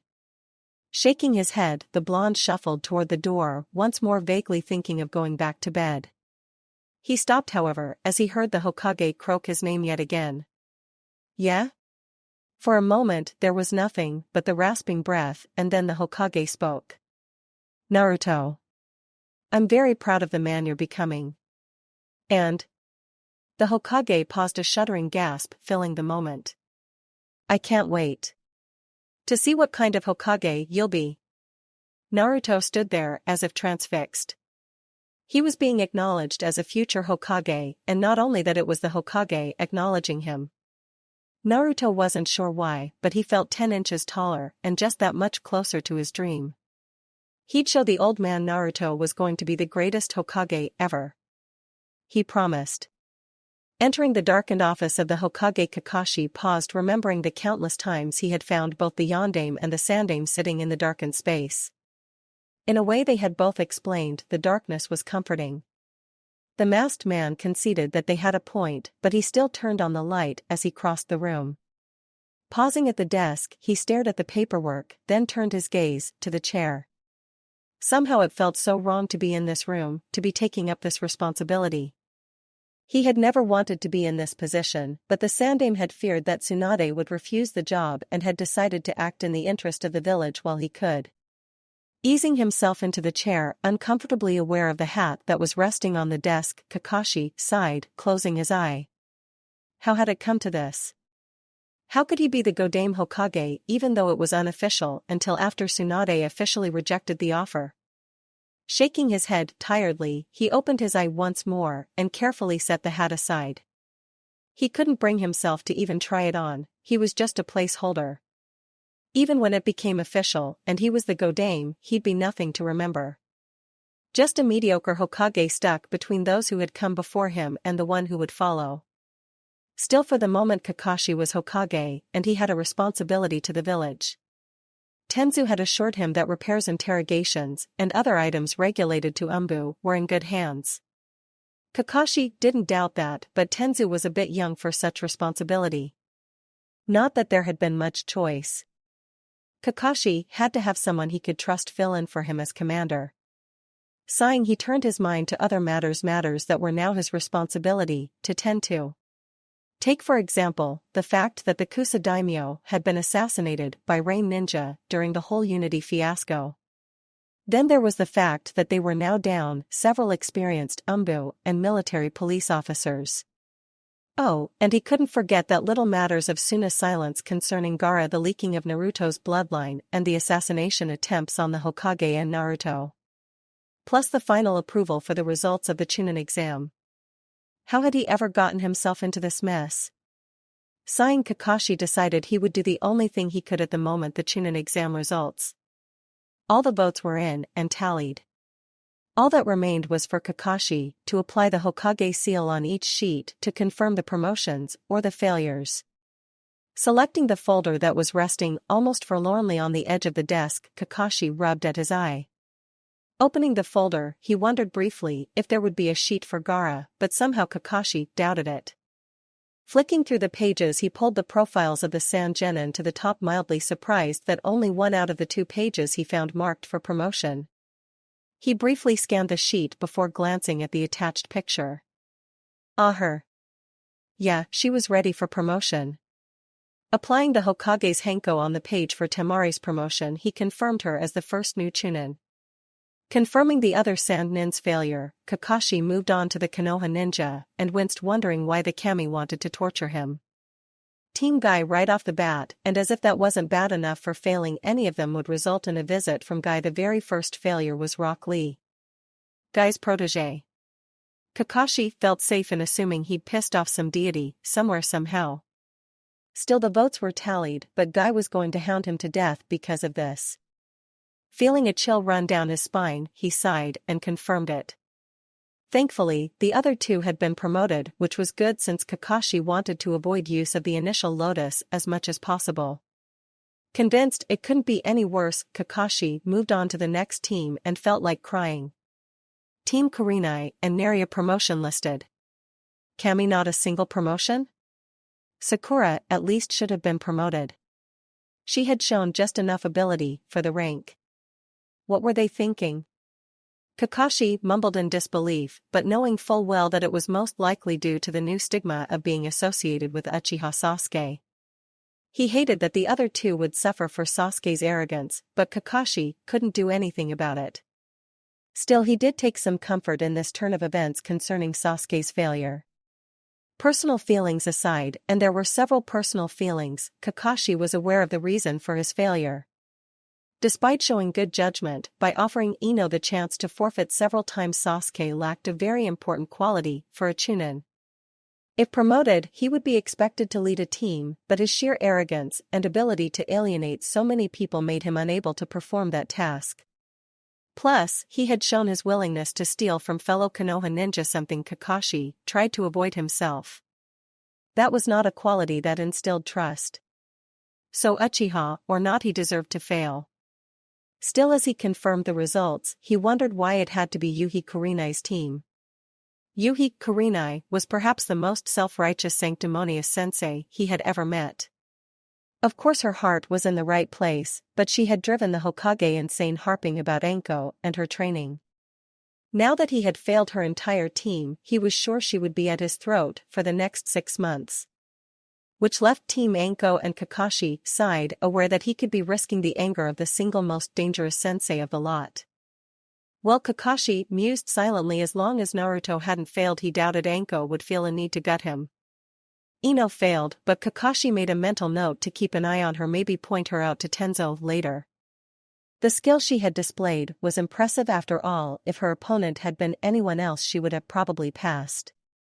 Shino was promoted, no surprise there, and Kakashi made another mental note to point him out to Danzo. That left Uzumaki Naruto, and in all honesty, it hadn't been a hard decision. First, Naruto had displayed a sound strategy to stick to taijutsu and shunshin so that he kept from revealing too many techniques. Then there was the tactic of using his Kage Bunshin to distract, combined with a few under Mesgai to create an explosive trap unnoticed so that Lee was forced into a position for the Kanashibari. Second, Naruto had battled Sasuke, and while it had been cut short, had proven he was at least equal to the other boy and probably superior if the match had been allowed to continue uninterrupted. Naruto had even displayed an inventive tactic for using the Shunshin against a Uchiha, which was normally considered pointless. Plus, though it wasn't technically part of the exam, Naruto had led a team and displayed an ability to lead well. So Kakashi happily applied the Hokage seal and promoted Uzumaki Naruto to Chunin. Now I don't have to worry about her killing me in my sleep. Kakashi chuckled, relieved. Shino was a morning person. Really, he was an any time of day person. With a colony of insects inside him, the boy had an irregular sleep pattern. So when Anko had ordered them to train every morning, it hadn't bothered him. Ino, on the other hand, was less than thrilled with that concept. Which of course was understandable. Ino was not a morning person at all, as anyone who had spent any time with her knew. Which probably explained why Anko had chosen morning as their training time. Still, Ino was there and dutifully throwing her kunai at the selected target while Shino was constantly creating his Kakachi Bunshin and sparring.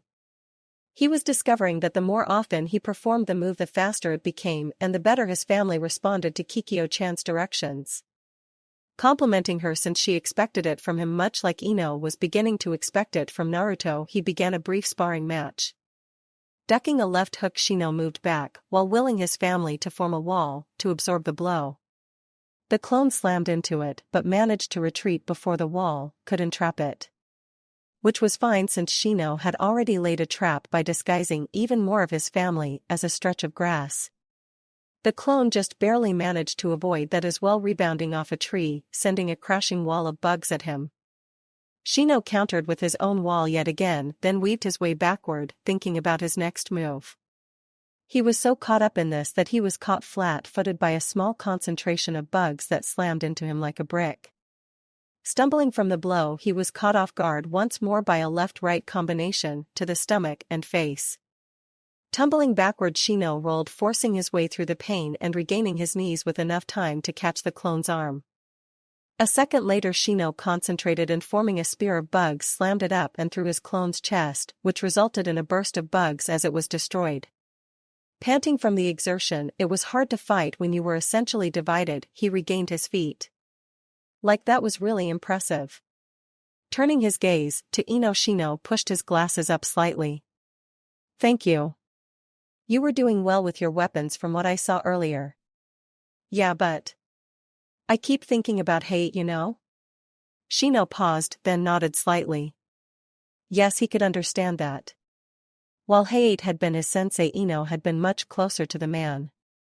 To learn of his death had been a blow, but thankfully Iruka-sensei had been tactful about revealing it. The details were unclear, merely that he had died in the line of combat. Which they both took to mean that he had died in something involving this unity during the Chunin exams. Still, Ino had been bothered by it, and Shino was inclined to listen to her thoughts. After all, she was the most instinctual one of the team and her instincts were usually correct. I mean, what Iruka-sensei said. Ino paused, frowning slightly. Or maybe it was the way he said it, you know? Died in combat. That can be awful vague, right? Yes, Shino said, nodding slightly. Plus we haven't seen him for a while now. Ever since Anko took over as a temporary sensei. Actually, Ino said, using her good arm to adjust the sling on her bad one. Maybe they're just trying to hide him from us? That is a possibility. Or he could just be dead. A new voice supplied, causing both ninja to jerk in surprise. Who the hell are you? Ino asked heatedly, turning while keeping her hurt arm tight against her side. Shino, however, noticed her forehead protector strapped to the leg of her casual black outfit. Her face looked drawn and tired, her purple hair unkempt. So obviously she was a Konoha ninja, but who she was and why she was here he couldn't begin to guess. Yuzuki Yugao, the woman said dully, glancing between them. The Umbu commander asked me to come find you and see which of you wanted to visit Naruto. He's been allowed one visitor. I just one? Ino said in surprise. Apparently, they feel he can wait till tomorrow when he gets out to see whoever doesn't show up. Yugao supplied, her arms hanging limply at her sides. So which one? Shino hesitated. He would like to speak with the boy if for no other reason than to clear up a few details up concerning the Chunin exams. However, Ino seemed almost beside herself and she had been sending him flowers every day. Kikyo-chan agreed, he could wait till tomorrow. Ino, you should go. I am sure he would appreciate you more. Huh? Are you sure? Ino asked, startled. Yes, Shino said, his tone growing almost teasing. Say hello to Naruto-kun for me. What do you mean? Ino snapped, before Yugao interrupted her. We don't have time for this. Come with me or stay here. Without another word, the older woman turned and started walking away. Ino shot Shino a dirty look, then hurried after the older woman, leaving Shino alone. Nodding, he agreed with Kikyo-chan that Ino was fun to tease and returned to his training. When we arrive, don't speak. You'll have a truth seal placed on you, Yugao said quietly, and Ino sighed, realizing she left no room for pleasantries. After that, you'll be asked 2 questions: your name and your relationship with the patient you're seeing. Answer promptly, the Umbu guards will restrain you otherwise. Relationship? Ino repeated blankly, staring at the older woman. We're teammates, nothing more. It doesn't matter to us what your relationship is, Yugao said blandly. We just need to make sure you're who you say you are. After you're admitted, you'll be guided into his room and there will be an observer. Like, why are you so paranoid about him? Ino asked, running fingers through her hair before straightening her ponytail. She knew that he had saved the village, everybody knew that. She also knew the Hokage was under heavy guard, which she could understand of course, but this was Naruto. What reason could there be for this much security? He was just Naruto. There have been 3 attempts on both the Hokage-sama and Uzumaki-san, Yugao said simply. They are at the moment a symbol of this village, and those factions that acted a week ago would like to see them neutralized. Huh? It doesn't matter, Yugao said dismissively. Right, Ino managed, glancing at the older woman. So like, what about my weapons pouch? Surrender when asked, Yugao said without glancing at her. You'll get it back upon leaving the ICU wing. The genin nodded again and they both fell into silence as they entered the hospital, then slowly made their way to the highly guarded ICU hallway. Ino felt her nerves going on edge as she noticed fewer and fewer nurses. It was almost eerie, really. Turning a corner, Ino paused, staring at the doors labeled ICU. It wasn't so much the doors, but the 3 Umbu who stood silently in front of this door. 2 on either side of the door and 1 watching the entryway. Well, let's get this over with, Yugao said tiredly as they both reached the Umbu in charge, who Ino was startled to realize was unmasked and wearing a forehead protector that resembled the nicknames from the history books. Yuzuki-san, I see you brought a guest, eh? The man asked, his face and voice devoid of emotions. Yeah, Yugao said blandly. One of the genin under Anko Yamanaka Ino. The man nodded politely, not even giving her a first glance, then gestured to Monkey Mask. The Umbu moved away from his station, producing a small sheet of paper that he applied to her forehead along with a burst of chakra. Ino felt a jolt run through her, followed by the unnerving sensation of her normally carefully built walls crumbling. It was as if her entire ability to lie had been ripped away. It was a very uncomfortable sensation. Name? Monkey Mask asked, almost bored. Yamanaka Ino. Why do you want to enter this room? Do you have any other weapons, besides the ones in your pouch? To visit Naruto-kun and no. Ino said promptly, wondering why the man had not asked about her relationship with the boy. That was what Yugao had said would happen after all, but Ino felt secretly relieved, though why she wasn't exactly sure. Relationship to the patient? You know, Ino said with a shrug. He's my teammate and he's a friend and helped me through some stuff in the exams. But like, I used to make fun of him in the academy, and he can be a bit annoying, but he's okay really, but it's like that, eh? Monkey Mask said, cutting her off as he removed the note. Ino breathed easier at that feeling. Her mind returned to normal almost instantly. Shaking herself, she glared at the man who nodded at Yugao, before returning to his post. Satisfied? Yugao asked wearily. Yes. The lead Umbu nodded. Your weapons pouch, please. Sighing, Ino handed over her weapons pouch, then with a motion from the man approached the doors and entered the ICU hallway. For a moment she worried about how to find her teammate until she saw the 2 sets of Umbu guards outside 2 different doors. Well, that made things easier, she could just ask one of them. Even that was rendered pointless since the first door she approached opened and a nurse walked out with Naruto's voice drifting after her. I don't care, I want ramen. You'll eat it and be happy. The nurse shouted over her shoulder before glancing at Ino. Oh, are you here to see him? Why, yeah, Ino admitted, blushing at the knowing look the older woman gave her. Honestly, it wasn't like that, and she couldn't see why everyone was starting to assume it was. First Sakura, then her own mother Shino, the guards, and now this nurse. I'm his teammate. Of course dear, just go on, and the nurse said brightly, and Ino snorted, stepping into the room. She spotted the old man first, dressed in red and green with white spiky hair and a strange forehead protector. He glanced at her briefly, then turned back to the bed. Ino followed his gaze and felt part of her nearly freeze. There was Naruto. Blonde hair, blue eyes, a grin, but he was sporting bandages. He looked worse than what he probably was, but still, it was a shock to see. Then he spotted her, and his grin widened. "Oi, Ino-chan." Naruto-kun. Ino managed entering the room, completely glancing at the older man. Who was he? He seemed familiar, and he seemed to recognize her somehow. Turning back, she focused on a bemused Naruto. "So how are you feeling?" "I'm fine," Naruto groused. "Only they won't let me out of here yet, and they can't even serve good food." Ino didn't even bother glancing at the tray. She agreed with him on sheer principle, if nothing else. Hospital food was like academy food, not edible by any known human other than Choji. "Well, I guess I should let you talk in private, huh?" the old man said, smirking before he walked out of the room, despite Naruto's comments about going off to peek on women. When the door closed, Ino breathed a tad easier. The entire time he had been there, Ino had felt like there was some sort of overbearing weight. His presence had made her feel uneasy about saying anything, which was probably why he left. "So how are you and Shino and everything?"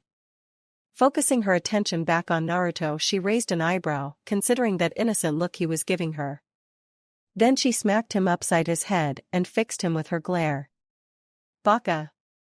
Ino shouted. Then, seeing his confusion, she crossed her arms and looked at his table, mildly pleased to see her flowers. "Ow! What the hell was that for?" Naruto shouted, rubbing his head. "You lied to us." Ino snapped, glaring at him. "You should have told us about your healing ability. Kami, we've been worrying about you, and you have this bloodline that can totally heal you. How do you think that makes us feel? We're supposed to be teammates, and you lied." "Oi, how the hell you'd find out about that Tenkichi thing?" Naruto shouted. "Plus, like, it didn't seem like a big deal to me." "Not a big." Ino repeated blankly, looking at him. "Advanced bloodlines are. They make you special, and it's not even that. It's that you didn't tell us about it. You didn't trust us." "I do trust you," Naruto said defensively. "I just forgot about it is all. I mean, it's nothing special. Doesn't make me any better than anyone else or nothing, just means I heal faster than most people. You Ino, it's just some stupid thing that I got from my stupid family. I don't want it, but I got it, and I would have told ya, but I just never thought about it," Naruto said, flopping back onto his bed, banging his head on the metal railing. "Shit." Ino felt like laughing, then decided against it. Watching him rub his head, muttering darkly, Ino chewed her bottom lip, then sighing, pulled up a chair to sit down beside his bed. "Fine, just don't keep anything else from us, okay?" "Okay," Naruto said, grinning at her, the pain forgotten. "What is it?" Ino said, knowing that smile. It was his "I have you at my mercy now" smile. "Well, you figured out what my secret was," Naruto said, sitting up once more. "So I think you should tell me yours." "No." But Ino-chan, don't you trust me?" Naruto pouted, and Ino glared at him. She was pretty sure he was messing with her, but she didn't like him throwing that in her face. She was about to berate him for that, but then decided better of it. Maybe she didn't have to tell him her original secret. After all, she did have a new one she could share with him, and it would explain why she wanted that book Sakura mentioned he had. "Okay," Ino said sweetly, noting his surprise with a grin of her own. "My secret is I might be related to the Shodai Hokage." "The Shodai?" Naruto repeated blankly, then a sort of shock washed over his face. "Yeah," Ino said, nodding. "I'm not entirely sure, but in a scroll listing jutsu that only my family can use, it mentions something called Mokuton Jutsu. The Shodai Hokage was famed for his use of Mokuton Jutsu, which was the reason for being given the title of Hokage. He used Mokuton Hijitsu Jukai Koten to grow the trees that serve as the foundation of Konohagakure." Naruto said, a small grin on his face. He favored diplomacy over force and believed in a passive form of manifest destiny. "How the hell do you know all that?" Ino asked in amazement. All this time, and never once had Naruto shown an ability to retain that sort of information. "You know. If it's got something to do with the Hokages, I can usually remember it. I've always been like that. Oh really? Ino challenged smugly. What about the yondaime? What was his nickname? Kiro Hiramiku no Konoha Naruto said, smirking. There was something to his new smirk that told Ino he knew more than he had said. Ino really tried to keep from caring, but damn it, there was just something about that smirk that made Ino want to know. I swear if you don't tell me whatever it is you know, I'll show you just how you'd look bald. Promise not to freak out? Naruto asked, almost laughing. Yeah, sure. Now what is it? Leaning forward, Naruto's smirk grew even more pronounced. The yondaime Hokage had a lover who had a son named Uzumaki Naruto. Ino blinked, staring at him. At first, she thought he was pulling her leg, making fun of her for claiming a relationship with the Shodai, but then she realized that he was being honest. Naruto was actually. But that was. Ino felt her eyes widen in surprise and shock. You are related to the yondaime? The yondaime? The stronger than anybody ever. I killed the freaking strongest demon in the world, yondaime. Yeah, Naruto said softly this time, his gaze shifting from teasing to a more guarded look. I'm his son. Wow, Ino whispered before ginning slightly. Wait till everyone hears about no. Naruto said forcefully, startling the girl. I don't want people to know about me being related to him. You're different cause.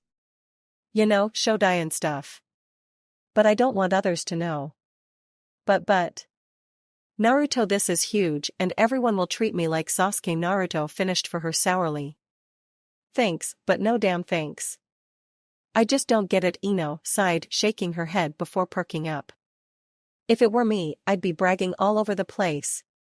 Hey, you're related to the Shodai, Naruto said with a grin, and I think I'm the first person you told me? Yeah, but that's like so totally different. Ino said defensively. Honestly, how could he compare the yondaime to the Shodai? If you say so, Naruto said, shrugging.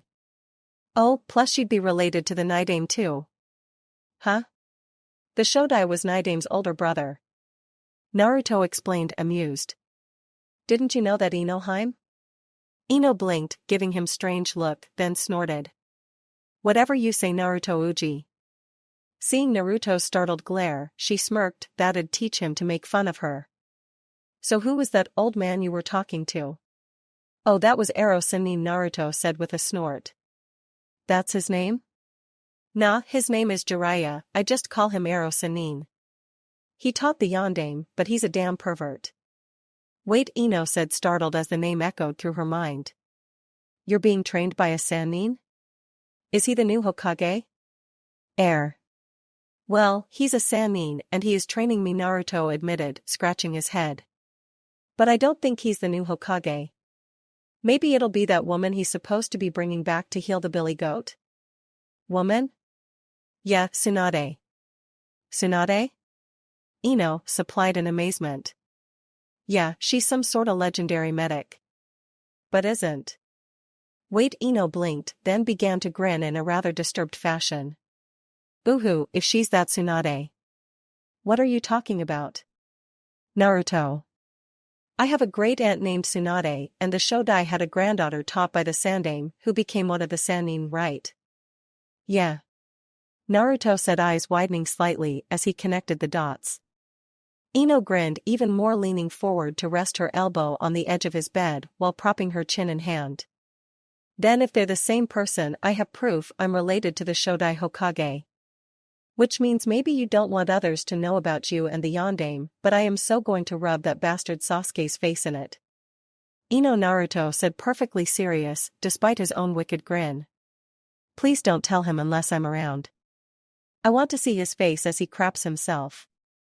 Deal, Ino said with her own equally wicked grin. Anko was tired.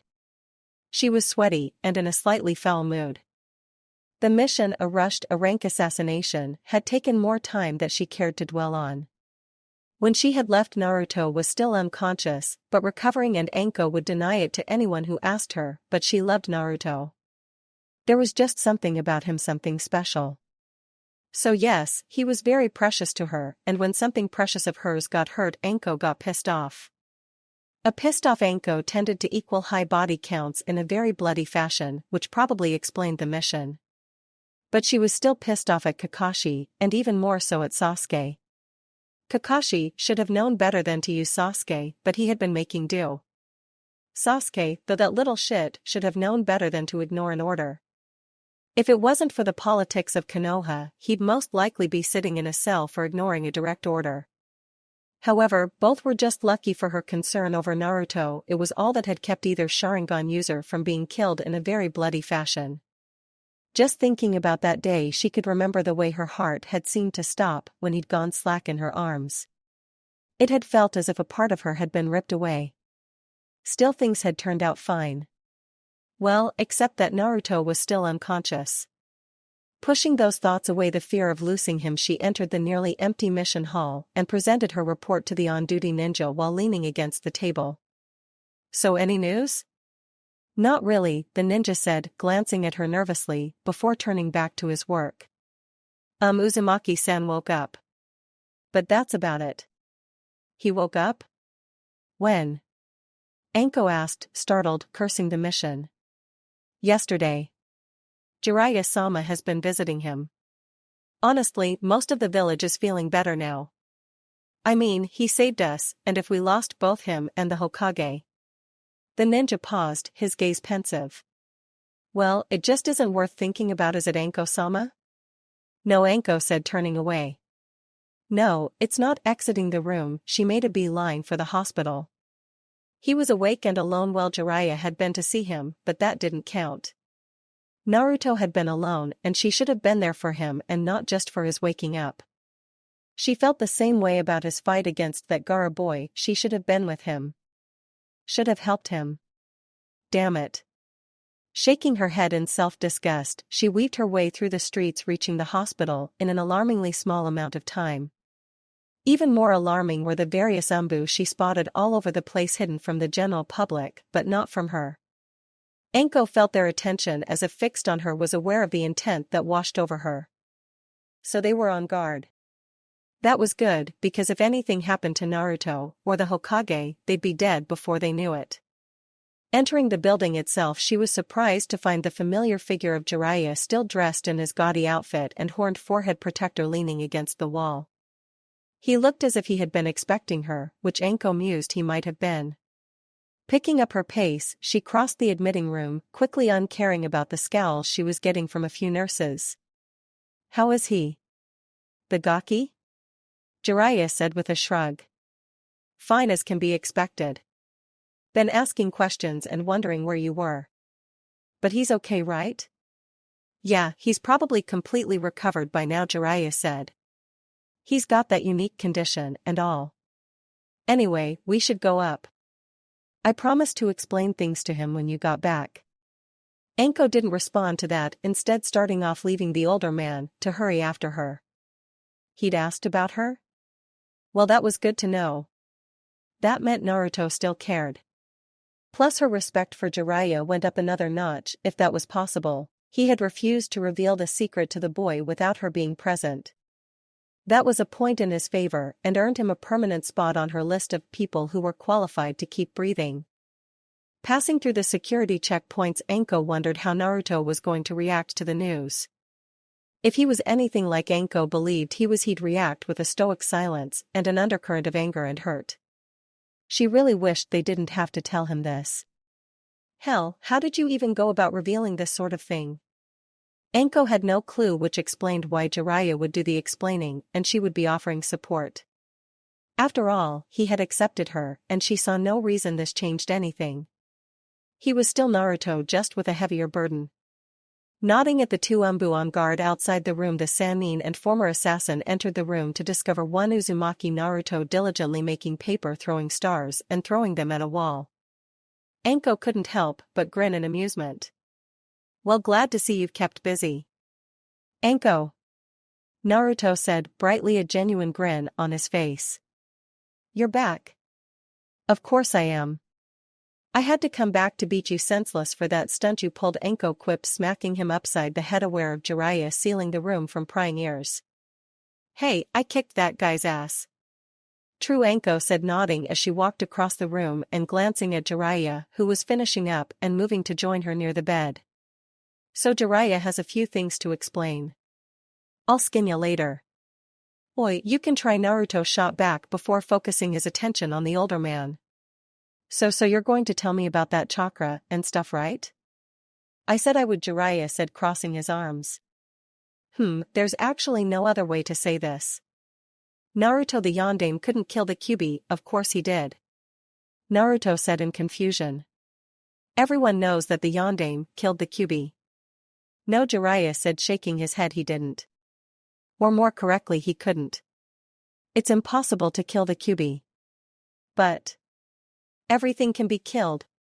No, the Sannin said tiredly. The Kyuubi is an isothermal adiabatic core of intelligent energy which is capable of so directly manipulating nature that it can split matter into component parts, then split those further into their components and those into theirs, and so on until it has created pure energy that is non-isothermic and non-adiabatic. Say what now? Jiraiya blinked, then reached up to rub the bridge of his nose. Anko, you explain it to him. Anko blinked, then scratched her head. Sure, just as soon as you explain what the hell you're talking about. Oh, for the love of, Jiraiya grumbled, crossing his arms. The Kyuubi was both pure chakra and a generator of chakra. It could literally convert matter into energy, and since even the smallest amount of matter can produce a lot of energy, it was insanely powerful. Now, of course, since chakra is a form of energy, it had no real need for a physical body and was thus held together in a physical form by a malevolent intelligence. So since chakra is just a type of energy and energy can't be destroyed, Anko said, getting his meaning, but looking at a still slightly confused Naruto, the yondaime couldn't kill the Kyuubi. But if he didn't kill it, what happened? Naruto demanded in annoyance. Well, energy can't be destroyed, but it can be changed into other forms, and even contained, Jiraiya said, slowly glancing from Anko to Naruto. The two options were either to convert the energy into matter, or to store the energy in something that could harness it. So? He converted it? No, if he had converted it, he would have had to condense it, which would release so much residual heat that it would melt the entirety of Hai no Kuni. Also, you would need time to do anything that would disperse its energy, time that it would be attacking you, and most importantly, being a conscious energy, it might be able to reassemble itself and come back for revenge. So he stored it, Naruto supplied curiously. Exactly, Jiraiya said with a nod. Which was a very difficult task, because limiting its ability to do anything required storing its energy in an appropriate vessel. Something that already contained the same kind of energy, or in this case chakra. To make it even more complicated, the vessel he had to use would have to be human so it could exert control over the Kyuubi. So he sealed it inside a human, Naruto said, slowly. Anko focused her gaze on the blonde at his tone, and she saw it. He was guessing what this had all been building to, he knew without being told. Naruto wasn't a genius, but he was far from stupid. He could put two and two together. She could even feel something through their link. Naruto knew. Yes, and a baby at that, Jiraiya said, almost ashamed, because only a baby which is constantly changing, adapting and growing would be able to adapt to the unique frequency of chakra the Kyuubi emanates. Me. Yes. Anko forced herself to remain impassive. She had known for a while now. Ever since the Forest of Death, she had only asked Jiraiya to confirm her thoughts on the matter. Now, however, it was real, and Naruto's carefree mask was shattered, and it broke her heart. Wasn't it enough that he had lost his father? Or that he had spent so many years ostracized? Did they really have to tell him this? He sealed the Kyuubi no Yoko inside you, creating the very thing that Konoha has said was inhumane. But creating a Jinchuriki was the only way to save the village. Jiraiya explained firmly with a small frown. Then I unknowingly saw to the final details, by hiding your connection to him, making everybody believe the Kyuubi was dead. Orochimaru knows, Anko said, tiredly fighting her urge to sit on the edge of Naruto's bed and offer something to help him. Well, he is part of a group that's hunting people like Naruto and Gaara down, so that's not a surprise. Not that he'll share that piece of information anytime soon. Too much power in that information, Jiraiya said dismissively. More important is the fact that we keep everyone else from figuring this out. It won't last forever, but the more time we have, the less time our enemies have. Others know, Naruto said, looking up at the older man. The spiders and the forest, even against Gaara, that power. It was evil, the Kyuubi, right? People have to know. Not really. Oh, they might know instinctively, but they'll deny it. Jiraiya explained while lowering his chin. See, the Kyuubi reduced this village to almost nothing. People are not willing to accept that it's alive. On just hints, he would literally have to break free before they would admit it. Hence why nobody questioned my explanation of Orochimaru being the one to unleash that chakra in the forest. Anko said, glancing at the older shinobi. Exactly, Jiraiya said with nod. Right now everyone that knows is in a state of deep denial. What about the seal? Could it break free? Or could I transform like Gaara did? Break free, not likely. Now transforming. All Jinchuriki can do that, but they're taught how. You haven't been, so to ensure that you don't until I get the chance to train you properly, I've sealed you up again. Anko watched as Naruto nodded, his face a mask once more, but his eyes dark. She felt Jiraiya glance at her, she looked back, and then the man sighed. I need to go see a toad. Naruto, I'll see you tomorrow to start our training. I'll leave the silencing seals up for the night.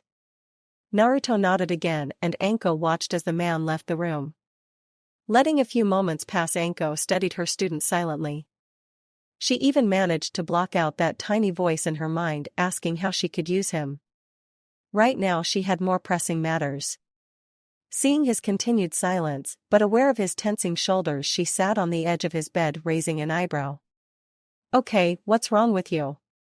Naruto blinked, staring at her in surprise, as if just now noticing her. What's wrong? What isn't wrong? Naruto shouted. I find out my dad, who I only just learned about, sacrificed his life to save the village. Then I find out that his teacher is the one that made I grew up an orphan. Oh, and before I can even wrap my head around that, I find out that I have the fucking demon that nearly destroyed our village sealed inside me because my dad couldn't kill it. Anko was silent for a minute. She understood him well enough to know he wasn't looking for pity. He was angry, and he wanted to rage at someone. Waiting another moment to see if he had anything else to shout, Anko chuckled. Well, I suppose if you put it like that. How the hell else could I put it? Naruto grumbled darkly, crossing his arms. Anko mused for a moment before smirking. How about this? Your dad loved you enough to try and spare you the pain of knowing the rest of your horrible family. His teacher cared enough to try and give you a life of your own, and if he hadn't, you wouldn't be half the man you are today. And finally, your dad chose you to contain the demon because he didn't think anybody else would be strong enough to do the job. But why? Why did it have to be me? Quick! I need your baby. What for? To seal the Kyuubi in? Well, hell no. Use your own goddamn kid. Anko deadpanned, raising an eyebrow. Well, when you put it that way. Naruto said with a weak chuckle before turning serious. He's gonna take me away. Yeah, Anko said after a moment, looking away from the blonde to keep her own emotions in check, and then chuckled. That's okay though. You'll come back. What makes you say that? You're too much like me to stay away, Anko said with a smirk, starting to get up. Why, Anko? Yeah, runt? Would you stay? Just for a while? Naruto asked, looking at his hands. Anko grinned, happy that he wanted her around, and plopped back on the bed. Sure.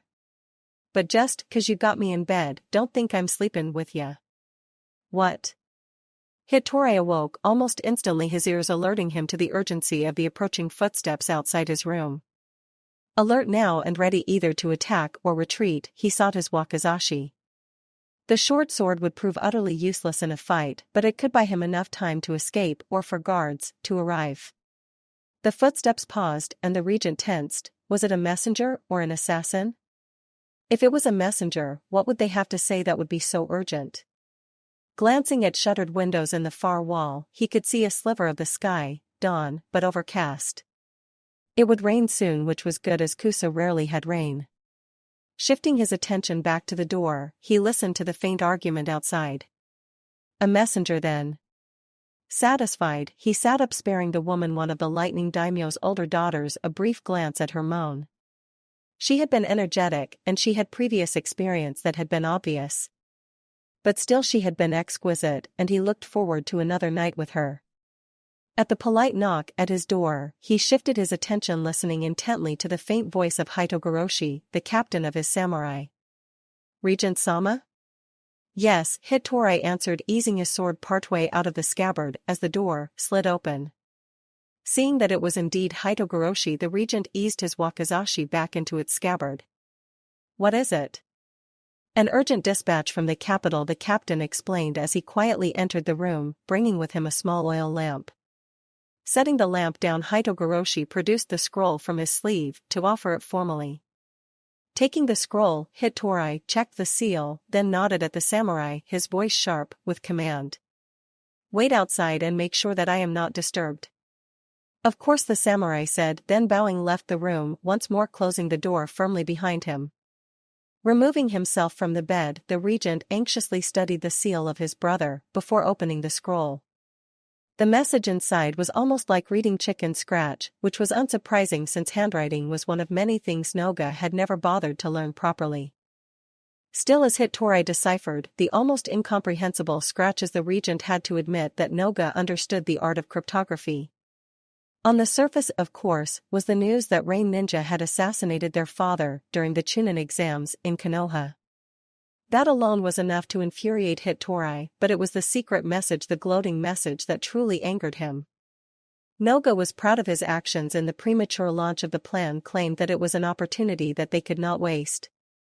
It was as he read his brother's eager and proud reasoning for using the alliance with Unity, which Hitori had so painstakingly set up, along with the fake Rain Nin assassination, which had been slated for use in another plan, that Hitori realized who was really behind this atrocity. Noga was a fool. Cunning and vicious at times, but a fool. The boy would not have acted in such a manner on his own. Oh no, he had been manipulated by someone else, someone who had discovered the plans. Noga had probably been maneuvered into revealing them and used them for their own ends. Hitogoroshi-san. The door slammed open, the called-for samurai on the doorstep with his sword almost drawn. Seeing the man, Hitori continued angrily. Go get Jamin-san and Heian-san, I need to see them at once, and prepare to return to the capital immediately. Immediately, Hitori-sama. Hitogoroshi said with a bow, before hurrying off. Hitori frowned and stared at the scroll once more. Everything was now in jeopardy, Kusa, and all of his dreams, all because of this one action. He would have to advance his plans faster than he would have liked. He would have to change his pace, and Hitori did not like having his plans disrupted. Noga's mother would pay dearly for this. Naruto Altered History Chapter 22, 8 minutes to midnight. Oceans of ramen. Was there anything lovelier? Naruto didn't think so, but then again he was staring out across the vast ocean of ramen, so it'd take a lot to break its hold over him. Limbering up, the blonde crouched and then jumped, hurling himself into the air, before plummeting into the ramen. Only instead of stopping, he exploded through into a vast sea of darkness, where something malevolent roamed. You're the Kyuubi. Naruto panicked and twisted around in the darkness, trying to locate the voice. Demon. Evil. Foul. Naruto looked around frantically, feeling invisible hands grasp him. Struggling free from their grasp, he screamed wordlessly in anger, before slamming into contact with a hard surface on his back. The shock alone froze him, then groaning he twitched his body ever so slightly to make sure that everything worked properly. Assured that nothing had broken, he sat up gingerly, the air turgid and cold. Added to that was the unnerving sound of constantly dripping water and a feeling that this was a very bad place. Getting to his feet, taking in the walls and exposed pipes along with the puddles of dark water, he grimaced, wondering where in the hell he was. He couldn't even begin to place any hallway that even came close to this place, a maintenance tunnel that had received very little maintenance. Approaching a wall, he touched it, the thin layer of slime, prompting him to pull his hand away. He was just beginning to wonder if this was a very vivid dream when he heard the sound of a voice drifting through the hallway. Turning, he frowned, eyebrows knitting together, and thought he could have sworn that voice had called his name. He hesitated, and then hearing it again moved toward it cautiously, wondering. The hallway turned out to be more of a maze made up of interconnecting and identical hallways, each as horrible as the last, and always the feeling that something truly horrendous just lay around the next turn. But that voice, a child's voice, in the most haunting tone he had ever heard, called to him. Following the voice and the labyrinth maze of dark, damp tunnels, Naruto knew things were not going to end pleasantly. If there was one thing Naruto was an expert on outside of Hokages, it was horror movies and stories. This entire thing screamed horror. It shouted it from the bottom of its heart that at the center of this whole place was a demon. What kind he wasn't sure, waiting to rend him limb from limb or deliver some other horrible fate. Still, he couldn't not find the center. He was being drawn toward it like a moth to a flame or a magnet toward metal. It felt like forever, but finally he stepped into a cavern-sized room and paused. At the far end of the room, which bathed in a haunting yellowish light, were thick steel bars that formed a prison of immense proportions. Behind those bars, bouncing a small red and yellow ball, was an innocent-looking 8-year-old girl. "Oh fuck," Naruto muttered, a chill sweeping through. He knew now, beyond any doubt, that he was in for it. Only the most evil of demons pretended to be little girls. It was a fact of nature: the more innocent-looking the little girl, the more evil the demon. This girl was the picture of innocence, which meant Naruto now faced a majorly gruesome end. "Naruto," the girl said, her voice pure and vibrate, and when she looked up at him her eyes were a crystal blue. "Let me out." "Right," Naruto said, moving closer, despite his instincts, "and while I'm at it, how about I cover myself with ketchup to help with the digestion?" The girl smiled at him, and Naruto found it creepy as hell. "Catch." Naruto, of course, caught the ball out of instinct and then looked down curiously. He dropped said ball as if burned and stumbled backward in muted horror and shock. There on the ground, the ball that she had been bouncing had really been the decapitated head of the Yondaime Hokage. Looking up sharply, Uzumaki Naruto now found a gargantuan shadow with glowing red eyes and massive fangs trapped behind the bars. "Can you guess my name?" Naruto promptly jerked awake with a violent sweep of his arm, only to have it caught and held in check by a curious-looking Anko. Breathing heavily, not relaxing one bit, Naruto stared at her, and then his hand in confusion. Why had he tried to hit her?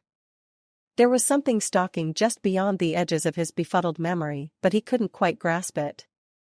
"Ah, good, he's awake," Jiraiya said, happily strolling into the room. "Well, come on, we've got some training to do." Anko released his hand, flexing her own subtly and staring at him curiously. Then, shaking her head, she handed him a semi-repaired jacket. "Up and at runt."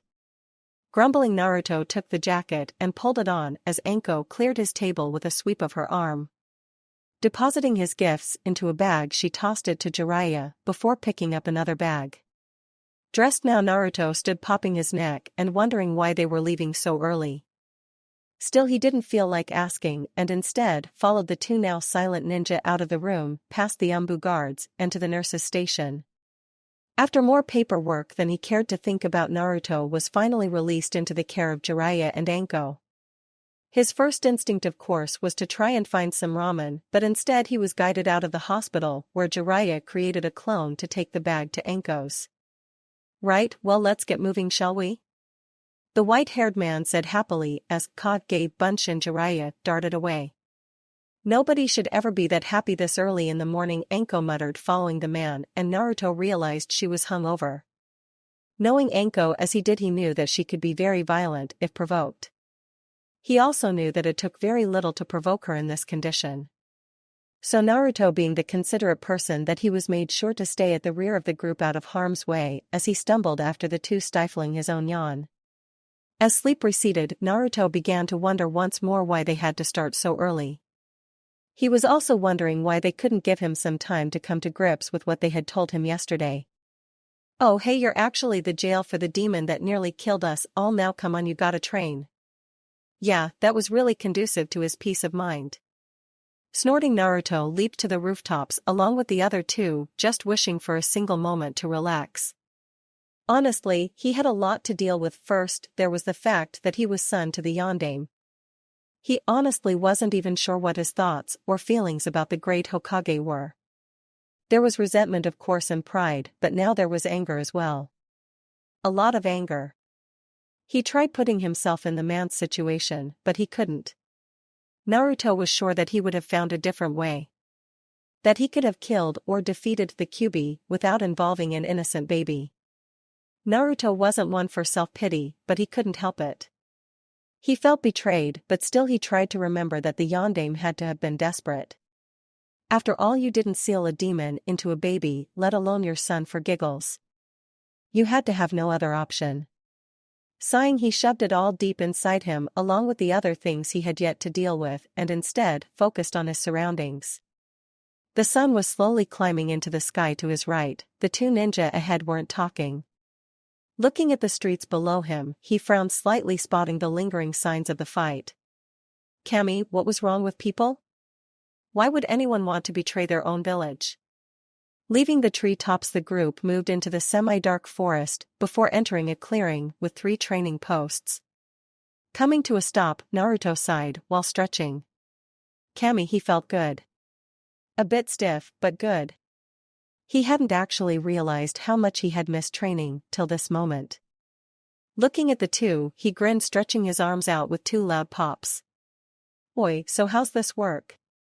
First, I need you to make me a Kage Bunshin, then you need to pay close attention, Jiraiya said, a small grin on his face. Right, Naruto said with a sharp nod before creating the clone. After that he shifted his attention, the Sannin wondering what he was going to do. Jiraiya approached the clone, then raised his hand, looking as if he was doing nothing more than holding air. Until a swirling mass of chakra formed in the palm of his hand. Naruto felt his eyes widen a second before the ball smashed into his clone, who was propelled backwards through a tree before disappearing with a loud pop. Fuck me sideways. Anko said, startled. Maybe later, Jiraiya returned with a smirk before meeting Naruto's gaze. What was that? Naruto demanded, more than a little eager to actually learn that. Jiraiya smiled slightly. Like I said when you woke up day before yesterday, you're going to be working on a move called the Rasengan. Created by the Yondaime rank and extremely powerful. The man nodded at Anko, who, setting her bag down, tossed Naruto a water balloon with a dubious look on her face. Oi, so what's up with this? Naruto asked as he caught the balloon and glared at the old man. Not that he was about to back talk after all, anything that could teach him that awesome move was worth doing. Hell, Naruto was even beginning to wonder what else of the Yondaimes there was to learn. You saw what I did to your clone, right? Jiraiya asked, selecting his own water balloon. Huh? Sure, you somehow made it spin around wildly? From a normal point of view, that's how it looked, Jiraiya said with a slightly amused look, then hefted his own water balloon. Blinking, Naruto looked at the balloon, which was making a soft swishing sound as it deformed. It didn't take a genius to figure out that somehow the old man was making the water spin. A moment later the balloon exploded in a small spray of water and Naruto jerked in surprise. With tree walking, your chakra has to be maintained by focusing your mind and keeping that concentration. With water walking, you have to release a fixed amount of chakra continuously. Jiraiya paused, holding his hand up. With this, you're combining the two. Like with water walking, you release a continuous amount and you have to use tree climbing to maintain a fixed amount in your hand. Oh, Naruto said, gazing at the balloon. So he would have to release chakra and then make the water spin. Well, that didn't sound too hard. I get it. Alright. Get to work, brat. Asu. Nanko Shrine Main Temple. Uchiha Mikoto sighed as she slowly descended the stairs, beneath the 7th tatami mat on the far right side, an involuntary shiver racing up her spine from the chill and the knowledge of who she would facing. The Uchiha clan elders, they were the men that truly controlled the Uchiha clan, they alone determined who led and who disappeared, approved marriages and ended others. Reaching the bottom of the stairs, she paused, her eyes adjusting to the dim light of the chamber, provided by the flickering candles. She noticed the 4 elders almost immediately, each grave and locked in a serious discussion. Uchiha etiquette dictated that any woman that wished to address them did so only after announcing their presence and waited for their approval. Uchiha Mikoto, however, was no mere woman. She was the wife of the clan leader whom they had selected. She would be damned before she let them control her beyond what they already did. She had taken 3, maybe 4 steps before they turned in unison to stare at her. Their combined gaze made Mikoto shiver, but she refused to back down, though she did politely pause to await their greeting. "Welcome, Mikoto-san, please have a seat." Uchiha Geisho the eldest said formally, indicating the seat her husband, Normal, used. "Thank you, however, I am merely my husband's chosen messenger," Mikoto said with a polite bow, knowing the trap, and instead moved to assume her size position on the floor before her husband's spot, as all Uchiha women were expected to adopt. Her eyes briefly glanced at the worn faces surrounding her, then at the small alcove with the paintings of the Tengu leaders Sojo, Bo and Susanoo. Her eyes lingered briefly on the small altar, where a scroll sat, a scroll she had urged her husband to destroy on more than one occasion. A scroll that revealed the Uchiha clan's darkest secrets. Mikoto felt it better to destroy the scroll than to have the information turn against them, to have them revealed for what they truly were. "So Uchiha Ahu, the second eldest of the group, said after a moment. "Fugaku-san sent you here to speak with us to reassure us that Itachi-san is not the threat some of us perceive him to be." "Of course," Mikoto said with a polite half-bow. "It is my husband's wish to reiterate and reassure you, the honored Uchiha elders, that Itachi is no threat to the clan. Nor will he through his actions bring dishonor to our noble clan. Also, my husband wishes to seek your wisdom on the matter involving the Haruno family and an arranged marriage between our youngest son and their only daughter." "Ah, yes, we have heard of that matter already," Towenai said, casually running a withered finger along his chin, thoughtfully. "Of course we are honored that Fugaku-san seeks our wisdom on this matter, and in due time we will give it. However," Geisho interrupted smoothly, "we would like to discuss Itachi-san in more detail. He is after all a more pressing detail than an arranged marriage to a clanless girl." Keeping her temper in check, after all Sasuke was her favorite son, Mikoto instead placed her hands on the floor and then her forehead on the back of them, her voice demure. "Forgive me, elders, I am only the chosen messenger for my husband. I repeat, Itachi is of no threat to the clan or its honor. My husband swears this on his own honor as the Uchiha leader, affirming this by offering his life if he should be wrong." "Very well, Ahu," intoned dispassionately, "we accept his pledge in this matter. I inquire now an explanation from you as to why Itachi-san has been acting so strange as of late. His hours away from the clan district, his distancing of the clan from himself, of his open disdain for the Uchiha clan and its customs." "I can offer none," Mikoto said without looking up or moving from her position, hating the formality and the subservient role the clan demanded of her. "I can only offer my opinion that Itachi has been deeply affected by Shushi's suicide and that the stress is finally getting to him. He is 18, that is so very young with so much responsibility. I believe that is the only reason for his actions. It is a possibility, just as it could be a mother's devotion to not see a serious threat," Geisho started to say before Ajin cut him off abruptly. "We have heard Fugaku-san's answer. He has sworn to us that Itachi-san is not a threat. Mikoto-san also believes this, otherwise she would not be here in such a humble position." The older man said, his tone quiet. "As for the subject of arranged marriages, I see no reason for the Haruno girl to be denied. They do not come from a ninja clan, their genetics should allow for the proper disposition for the Sharingan to be passed along. I do however wondered if maybe we are overlooking another matter that should be discussed." "Ajin-sama, what other matter is there?" Mikoto asked, sitting up, glad for the man who always spoke as the voice of reason among the elders. "The one concerning the Uzumaki," Ajin said with a wry smile. "His bloodline, of course, is highly sought not just by us. I believe the other clans will act soon when it is learned that he has been released from the hospital. However, I wish to act first and request that you find a suitable female to convince the child properly." I will of course try, Makoto said, keeping her disgust at such a tactic carefully hidden. Women in the Uchiha clan were not to expect to be treated any different, merely used to gain an advantage, but Makoto couldn't help her feelings. However, the Yamanaka girl could prove a problem. I am sure with the proper choice any Uchiha girl can solve her. Gizo said firmly. You have our request. Hi, Makoto managed evenly with a polite bow.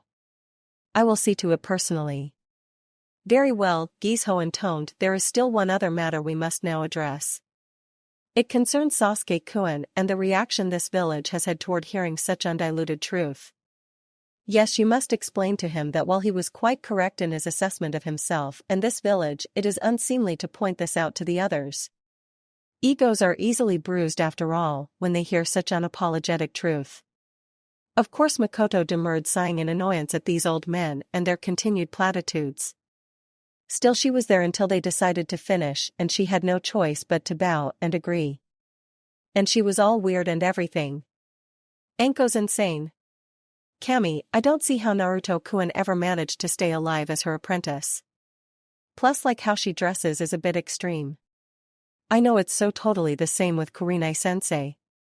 She always wears those bandage-like things, and a shirt, which just barely cover her. Sakura agreed, nodding seriously while grinning slightly. She had never realized just how much she had missed having another girl to talk with. With her rabid Sasuke fandom, she had alienated the other girls in the village, so being back on speaking terms with Ino was a welcome relief. After all, Sasuke was great and all, but well, yeah. At least she's nice though, Ino said sourly. Huh. You've never seen her when she's angry, or you've made a mistake, Sakura said, glancing at her only recently reacquired friend. Kurenai-sensei gets all over you, and won't let up. Then if you do finally get it right, she turns all sweet and stuff. It's like she has a split personality. Well, that is scary, Ino admitted with a nod before grimacing. But like Anko-sensei is even scarier, 'cause she's always smiling even when she's promising to skin us or rip our throats out. But even scarier, they want us to be like them. Sakura said, shivering. I know, Ino agreed before stopping in front of a store display. Ooh. What do you think? Sakura studied the outfit in question. In her opinion, it was ugly as hell.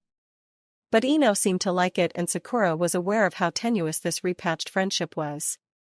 Still, Sakura couldn't just swallow her opinion on everything. At most, she could refrain from using Ino's nickname. Please, that is so last year. Well, I think it looks good, Ino said dismissively, eyeing it critically. So Naruto, Sakura said lightly, studying the way her friend subtly tensed. While Sakura herself didn't particularly care for the boy, Ino seemed fond of him. Sakura even mused that he had to have some hidden redeeming quality.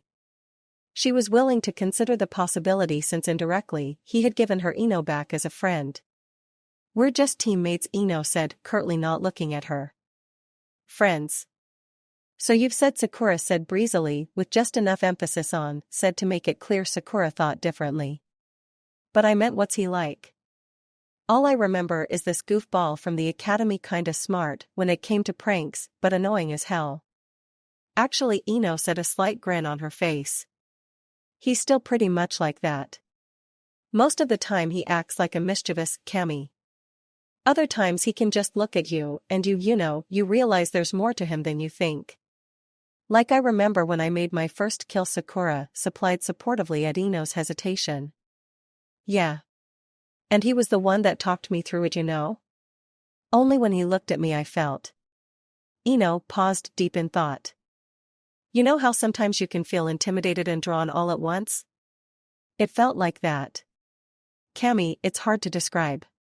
Sakai, Sakura said, nodding. She understood Ino perfectly, and it was hard to describe. So he's definitely worth knowing? Yeah, Ino nodded, walking away from the window display, lost in thought. So is there something going on between you? Sakura prodded teasingly. There is nothing, Ino said, hotly glaring at her, going on between me and Naruto-kun. So you say, Sakura said, dropping the subject. She knew just how dangerous the subject could become because it would lead to teasing Ino about Naruto's fangirls, which would be a fast way of destroying their rebuilt friendship. Worse though it was because talking about Naruto tended to lead into a discussion of Sasuke, and Ino was a long way from being able to discuss Sasuke calmly. So what about Sasuke? Is he still training? Ino asked, startling Sakura. Ino had actually managed that name without a sneer. Yes, Sakura admitted, chewing her bottom lip, nervously lapsing into thoughts about Sasuke and her unease at how fixated he was becoming. He was always training now. He never let up, and her one visit had met with a very harsh response. He seemed to think she didn't want him getting stronger, but all she had asked was if he would like to go eat with her. But it wasn't his fault, Sakura soothed her bruised ego. He was being driven by his clan's expectations. Naruto's the same way, Ino admitted, sounding a bit put out. Sakura nodded but remained silent. What could she say? Naruto was an orphan, trying to become Hokage. He was being driven much the same way Sasuke was. Sakura privately felt Ino was better off being unable to see the boy at the moment. It was a side no girl should see in their boyfriend. Thinking of Sasuke drew her mind to her father, and Sakura surreptitiously hugged herself to remove the memory of his touch. It wasn't just the fixation on training that was getting to Sakura. Without Sasuke around, her father seemed to think he had a free hand. Sakura knew logically that she could stop her dad, but he was her dad, and she couldn't bring herself to. Forcibly relaxing her arms, she focused on the people around her. They were all so happy going about their daily routine, seemingly oblivious to the two kunoichi. Here and there she could hear snippets of conversation mentioning Naruto, and how they had always knew he'd be great. It was another all too painful reminder that Sasuke needed to come back soon, because if he remained hidden away training for much longer it would only get worse. They already misunderstood him, and his continued absence was prompting some to whisper about cowardice. Even Ino, who had a dim view of Sasuke in light of events, had commented at how odd it was that they would say that about Sasuke, since Naruto was doing the same thing. Shaking her head, Sakura put thoughts of Sasuke aside with difficulty. So who do you think will get the promotion? Huh? I don't know, Ino said with a slight scowl. I know I'm pretty much out of the running, thanks to your boyfriend. I'm sorry, Sakura said, annoyance flaring inside her. It wasn't entirely his fault though. You were the one that wouldn't give up. Sakura, at what point during our fight did Sasuke not insult me? Was it calling the kenjutsu I worked my ass off to learn weak and then swiping it? Was it breaking the sword left to me by my now dead sensei? Or was it calling my entire family pathetic while he broke my arm and kicked in my teeth? Ino asked, heatedly. Ino, I'm not gonna do this. Again, Sakura said curtly. I'm not defending Sasuke-kun to you again, he's sorry. He knows he overreacted, I know he overreacted, but seriously bringing it up all the time is a bit much. Well, excuse me for hey, aren't you on Naruto-kun's team? Both girls jerked out of their argument, rounding on the intruder, only to be brought up short by the group of girls in front of them. They looked as crazy as it seemed like academy students. The oldest one looked as if she was just now getting close to graduating. Sakura raised an eyebrow, watching the oldest girl glance from Ino's arm to her face. Yeah, I am, Ino said slowly, a little thrown. Why do you want to know? We're here to tell you not to get any ideas, the girl said haughtily, shaking her hair out. Naruto-kun is off limits. He. Ino blinked, then looked at Sakura in confusion. Is she serious? I think so, Sakura said, blinking in confusion as well. Oh, Ino said, turning back to the other girl. Look, this is a big girl conversation. Why don't you and your friends go play dolls or something? As if crippled, the girl retorted snidely. Just keep your hands off our Naruto-kun. If you try anything, wait, are you like threatening me? Ino asked in surprise, sweeping her eyes up and down the other girl in annoyance. I'm promising. Fangirls, Sakura said succinctly as she rolled her eyes, aware of the tightening of Ino's muscles. Come on, Ino, let's just go. Ino ignored her, a dangerous intent radiating off her. You know you can't reason with them, Ino, come on. Sakura almost pleaded, sensing an impending death. I guess you're right, Ino admitted, with a dismissive sigh. Later thunder thighs thyettes. The girl squawked indignantly at this, but Ino was already walking away, and Sakura hurried after her. Ino, however, was looking less than thrilled.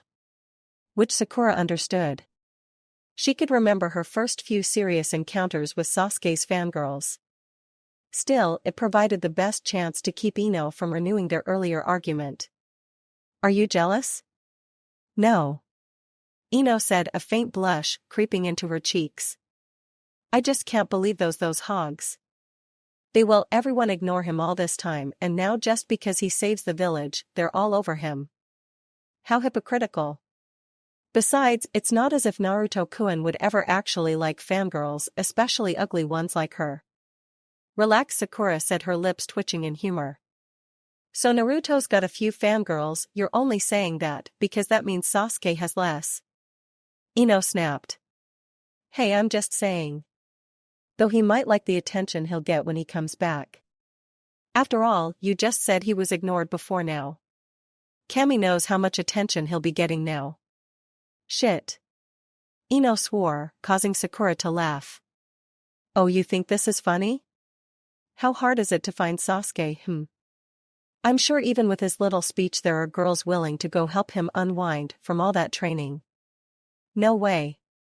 Sakura shouted angrily while glaring at Ino. Then seeing the other girl's smug look, snorted. Huh. In your face, forehead. Watch it, piggy, Sakura growled, then after a few moments of silence, glanced at Ino's arm. You know. I could probably heal that. Huh? Ino managed, startled, then glanced at her arm. But like how? Well, the only reason they reset it and didn't use any medical jutsu on it was because it's preferable to heal naturally. But that's only because healing jutsu created dependence and likelihood of decreased natural recovery, Sakura explained with a shrug. If I let you heal it, how much time would that take off? If I healed it, I might be able to shave a few weeks off, but it'd be a bit tender and sore, Sakura said thoughtfully. What kind of break was it exactly? Partial fracture, Ino said sourly. Well, that'd take like 2 months to heal, normally, Sakura said, nodding. I'm no Tsunade-sama, but if it was at least a clean break and easily set, I should be able to get that down to a month at most. You know, speaking of Tsunade. With a loud screech, several birds broke cover and exploded into the early morning sky in a flurry of flapping wings. The source of their disturbance was one Uchiha Sasuke, who was striking the so far only undamaged training log with all of his strength. Sweat was beading on the sides of his face, his breathing irregular, and most importantly his eyes were fixated on the target before him. Punch after punch, kick after kick, he never let up, not until this log too cracked. Stumbling away, he doubled over, gulping in air. He had been at this since sunrise, as he had every day since the end of the Chunin exams, training and pushing himself, trying to get stronger. Sasuke had even redoubled his efforts 3 days ago upon learning that Naruto had apparently disappeared from the hospital to train. He couldn't understand it. Hadn't he trained enough? Learned enough jutsu? He was a genius and an Uchiha. How could that Naruto keep beating him? He held no illusions about that fact. Even if he believed he could have won his match against the boy, there was a nagging part of his mind whispering that Naruto would have beaten him. Sasuke just wasn't strong enough, and he didn't understand why or how the other boy could be better than him. Was it a karmic joke? Growling in frustration, Sasuke stood upright and flashed through the seals before exhaling a sudden burst of chakra-laced air. A moment later, the training posts, along with the entire clearing, was engulfed in the blinding white-hot flames of his fireball. Stretching it out for as long as he could, Sasuke stumbled, head swimming, as his air finally gave out. Why, Sasuke mumbled, leaning against an undamaged tree for support. How did he get so strong? Briefly he wondered if maybe he was making too much of this. Perhaps if he relaxed slightly, it might help him. As it was, he kept pushing people away, his family and Sakura. He felt a part of him crave some sort of contact with at least the pink-haired girl. She was the only non-Uchiha he could stand after all. But she hadn't understood his need to train. She had tried to talk him out of getting stronger. Angry, he darted from the tree while drawing his shuriken and throwing them in such a rapid manner that the charred branches he had targeted snapped. Angry and frustrated, he formed the 3 seals needed, gathered the burning chakra, then concentrated it into the chirping lightning of the Chidori. With a scream, Sasuke charged across the clearing at one of the few remaining unharmed trees. A moment later, his hand fingers drawn together like a spear drove itself through the trunk and out the other side in an explosion of splinters. Gah! Sasuke screamed, the chakra dying, as he slowly removed his arm from the hole. Breathing heavily, he swore, promising that he would not stop for anything. He wouldn't eat, wouldn't sleep, wouldn't go back home, not until he was stronger. Strong enough to beat Naruto, and then, when he was able to do that, he would be one step closer to defeating his brother. Sasuke would be second to nobody. Not a Hokage wannabe, nor would be god of shinobi. Creating a handful of Kage Bunshin, which thankfully he had thought to copy from Naruto, he leaped backward. Landing, his eyes darted between the Kage Bunshin, then darted again as the one on the right began flashing through a series of seals. Katan Housenka no Jutsu. A second later, the air was filled with a series of fireballs, each hiding a deadly secret of spinning shuriken. Sasuke himself danced and weaved his way through the attack, Sharingan working overtime. Skidding to a halt, Sasuke located his Kage Bunshin and hurled a shuriken and flashed through a series of seals for the shuriken Kage Bunshin. A moment later, the air was filled with several hundred. The Kage Bunshin exploded spectacularly, but Sasuke didn't rest. Pushing through the burning in his lungs, he dropped low, flashing through another series of hand seals. A moment later, he dodged and weaved his way through the hail of kunai from the last Sasuke Kage Bunshin before plunging his Chidori through the clone's chest. The smoke that enveloped the clone was acidic enough to make Sasuke's eyes water and back away. Sensing the few remaining Sasuke Kage Bunshin, he lashed out in a flurry of taijutsu and high-level ninjutsu. A second later, he was alone in the clearing, breathing heavily, dripping with sweat and his body trembling.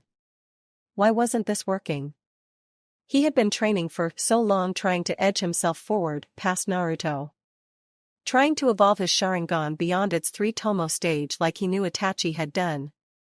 Even now he knew that none of this was actually helping him, it was merely exhausting him. What had Itachi had done for his power? Why wasn't he stronger? Straightening up, Sasuke tried to breathe, but his head swam and there was a sharp pain from the sealed mark on his neck. Suddenly the ground was rushing toward him in a haze of darkness. Landing with a soft thump, Sasuke drifted endlessly in his dreams, trying desperately to grasp Itachi. It felt like he was drowning, like he was dying. Then suddenly the pain was gone and his vision cleared. Slowly at first, then faster, the darkness peeling away to reveal the clearing. Then Sasuke noted the Konoha forehead protector, the white hair and the glasses. "Who are you?" "I'm Yakushi Kabuto, a medical genin of Konoha," the bespectacled male said, his hand still glowing faintly. "You're lucky I was nearby training Uchiha-sama, you nearly died of chakra exhaustion." Sasuke managed allowing the boy to work his magic. He had to train. Every minute he wasn't getting stronger was another minute Itachi was getting beyond him. Naruto too, he silently added, willing his body to recover. "Phew, you've really been pushing it, haven't you?" Kabuto said, lightly, finishing up. "You should get some rest. I don't think your clan would appreciate you killing yourself this way." "I'm fine," Sasuke said, curtly, struggling his way upright while shoving the boy aside. Sadly, his body seemed to differ on the subject and he toppled, almost crashing to the ground yet again, except for the steadying hand of Kabuto who had caught him. "So you say, but I think your body has other thoughts on the matter." "I don't have time for this," Sasuke mumbled, trying to stop the boy from leading him to an almost undamaged boulder. "Uchiha-sama, you have to rest," Kabuto said with a slight shake of his head. "I don't understand why you and Uzumaki-san are pushing yourself so hard." "Naruto? You've seen him training?" Sasuke demanded, glaring at the man intently. "Uh-huh, so that's it?" Kabuto said nervously, obviously unnerved. "I don't think you'll reach him this way though." Sasuke stared at the older teen intently, willing him to explain what he meant. wanting to know if this boy had an answer how to get even stronger. Because Naruto was only short-term. He needed long-term. He needed to beat Itachi. Uchiha-sama, why are you staring at me like that? Kabuto asked, nervously regaining his feet.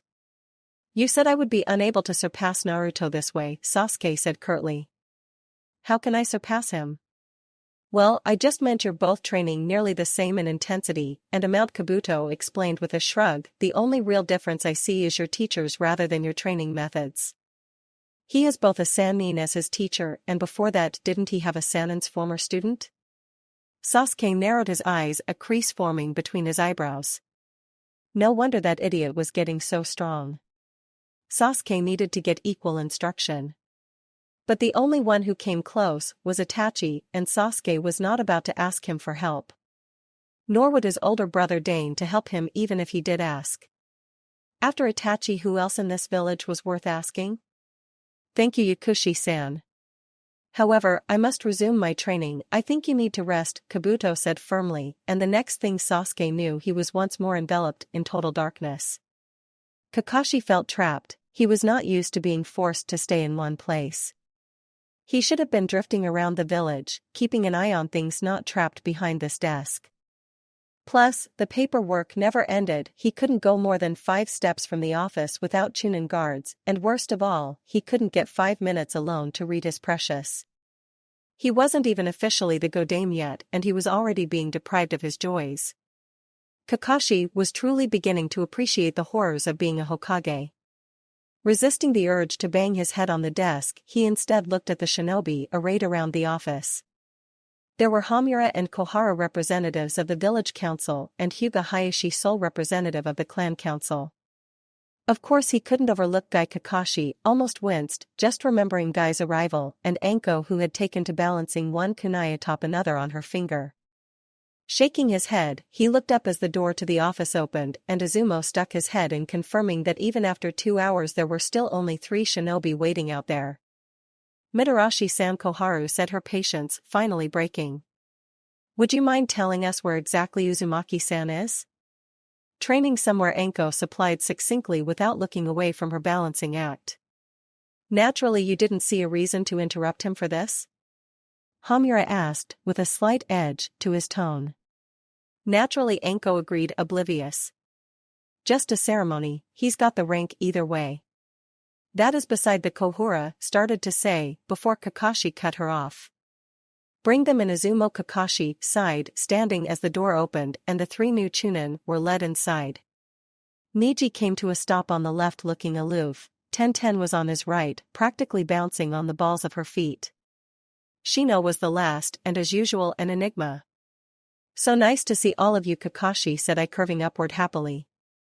I'm pleased to announce that due to your outstanding abilities as well as your loyalty and leadership skills, you have been selected to bear a burden few can bear and even fewer deserve. Pausing, Kakashi made a motion at the vest laid out on the desk before him.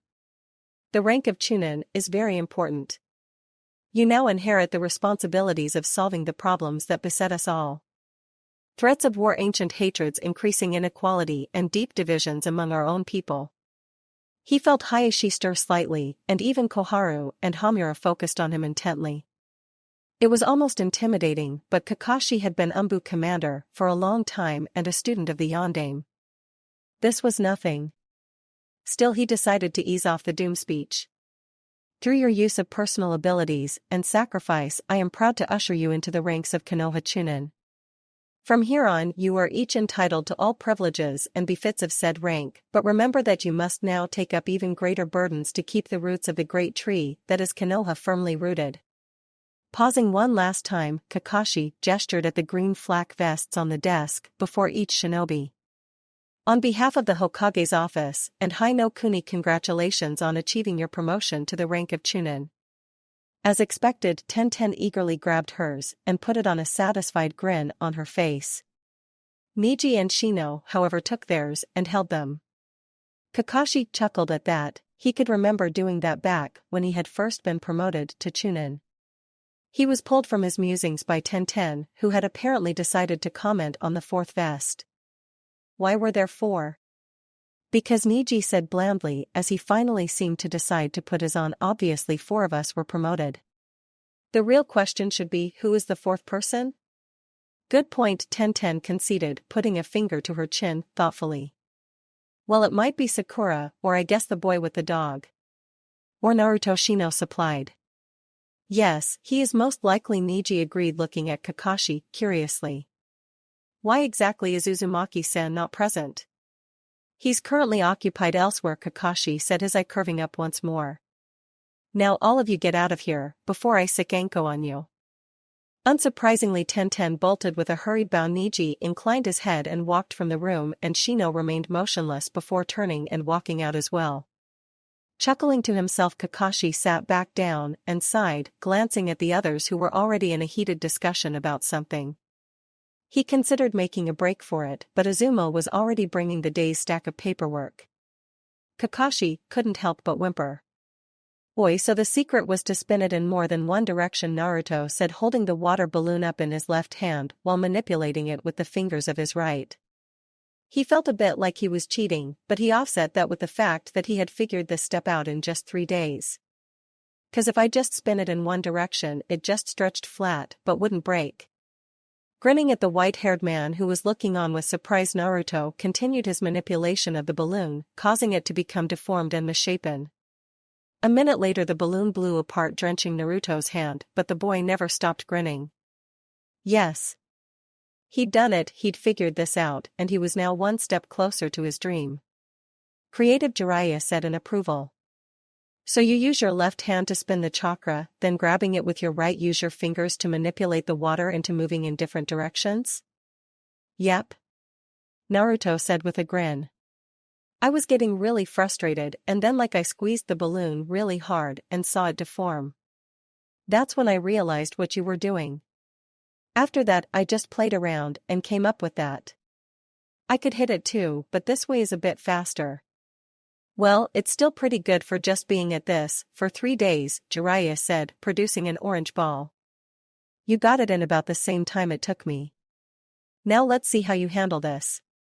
Naruto blinked, startled that he had figured something out so quickly, and a little annoyed as the man began bouncing the ball he had produced. Then he watched as the ball rebounded hard from the ground with a soft poing and then shot into the air before coming down at his face. Naruto reacted quickly, catching the rubber ball while wincing from the sting in his hand. Second step, Jiraiya intoned solemnly, holding his own ball with a picture of a frog up. Break the ball. Naruto blinked, then watched as the rubber ball Jiraiya was holding blew apart with a loud ripping noise and a burst of power. Frowning, Naruto looked at his own ball and, placing his hands on it, began working diligently, managing at least one bump before it suddenly stopped. Panting, he glared at it, then at the old man, before trying again. He tried for a solid 10 minutes, each failed attempt increasing his frustration. He knew that he was doing it just as he had with the water balloon, but this time it wasn't working. No matter how hard he tried, he couldn't get it to pop. Panting and hands trembling, Naruto looked up at the smirking Sannin, wondering if maybe this was all just a trick for that man's sick amusement. So you get it now? Jiraiya asked, finally crossing his arms. It's at least 100 times harder than the water balloon.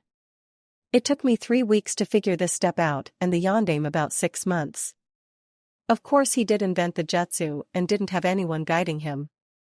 Naruto panted before concentrating on the ball yet again. This time, however, he considered what he was doing wrong. It wasn't technique that much, he knew. Maybe he should try striking the ball instead of using his fingers? Holding it aloft in his left hand, Naruto took a breath. Then, spinning his chakra, he brought his right hand forward rapidly.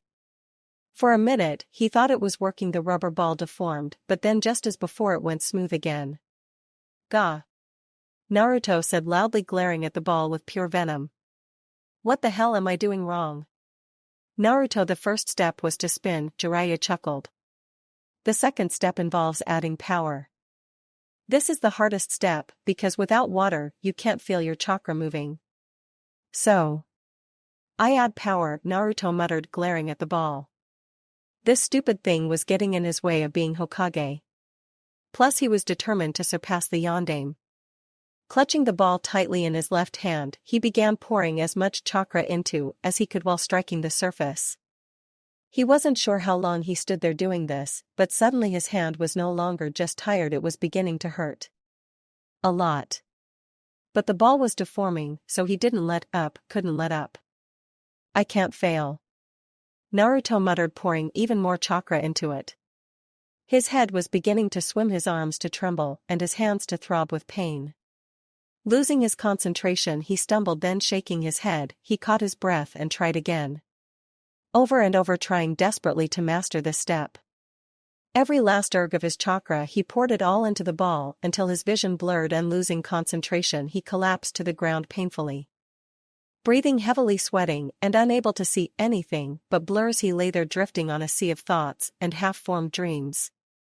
He had to get back up, had to try again, and he even managed to push his way up to his hands and knees. Then, dry heaving, he collapsed to the ground once more, and thankfully unconsciousness swept over him. Still, Naruto never let go of that ball. Uchiha Fugaku should have been at home working on keeping the clan from imploding.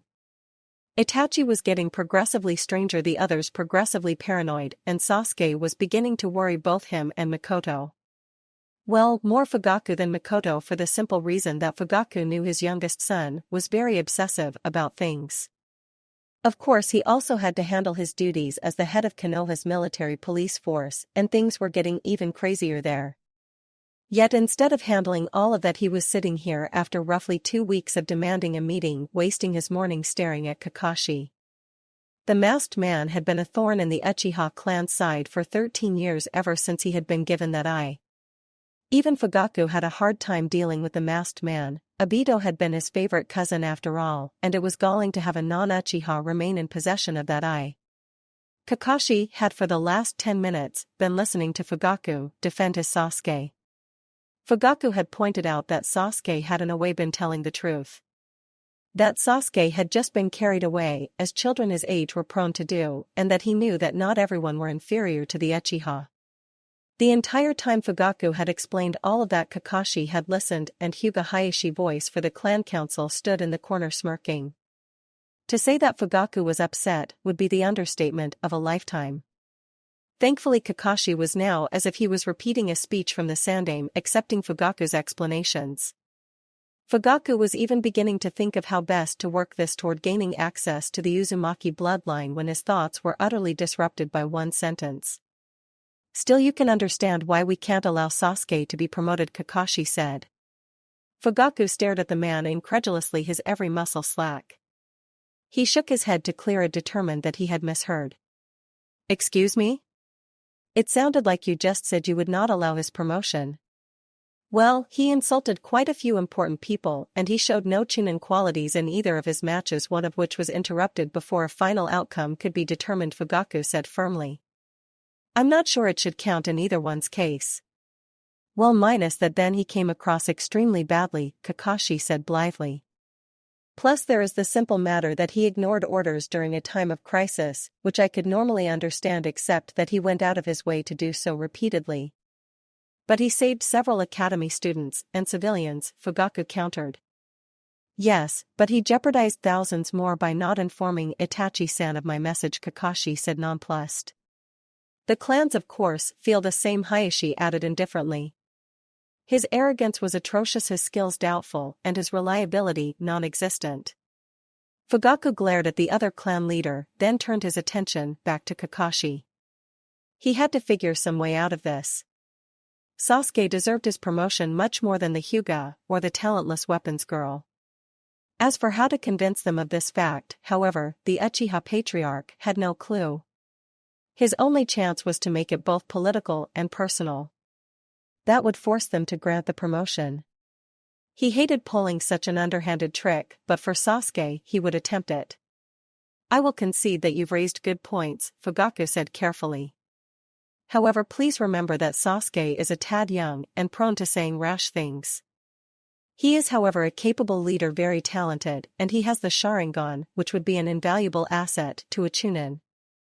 Uchiha-san, Hayashi said. Perhaps you fail to realize that the very people he would be attempting to lead were among the people he insulted? No military commander can lead effectively if his own men are actively hostile toward him.